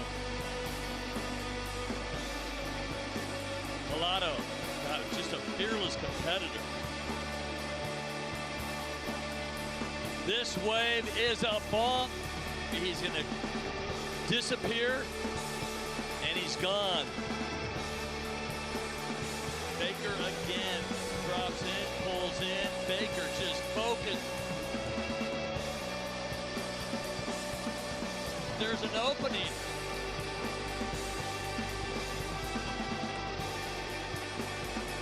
And Grant Baker trophy to secure not only a win, but yet another world title.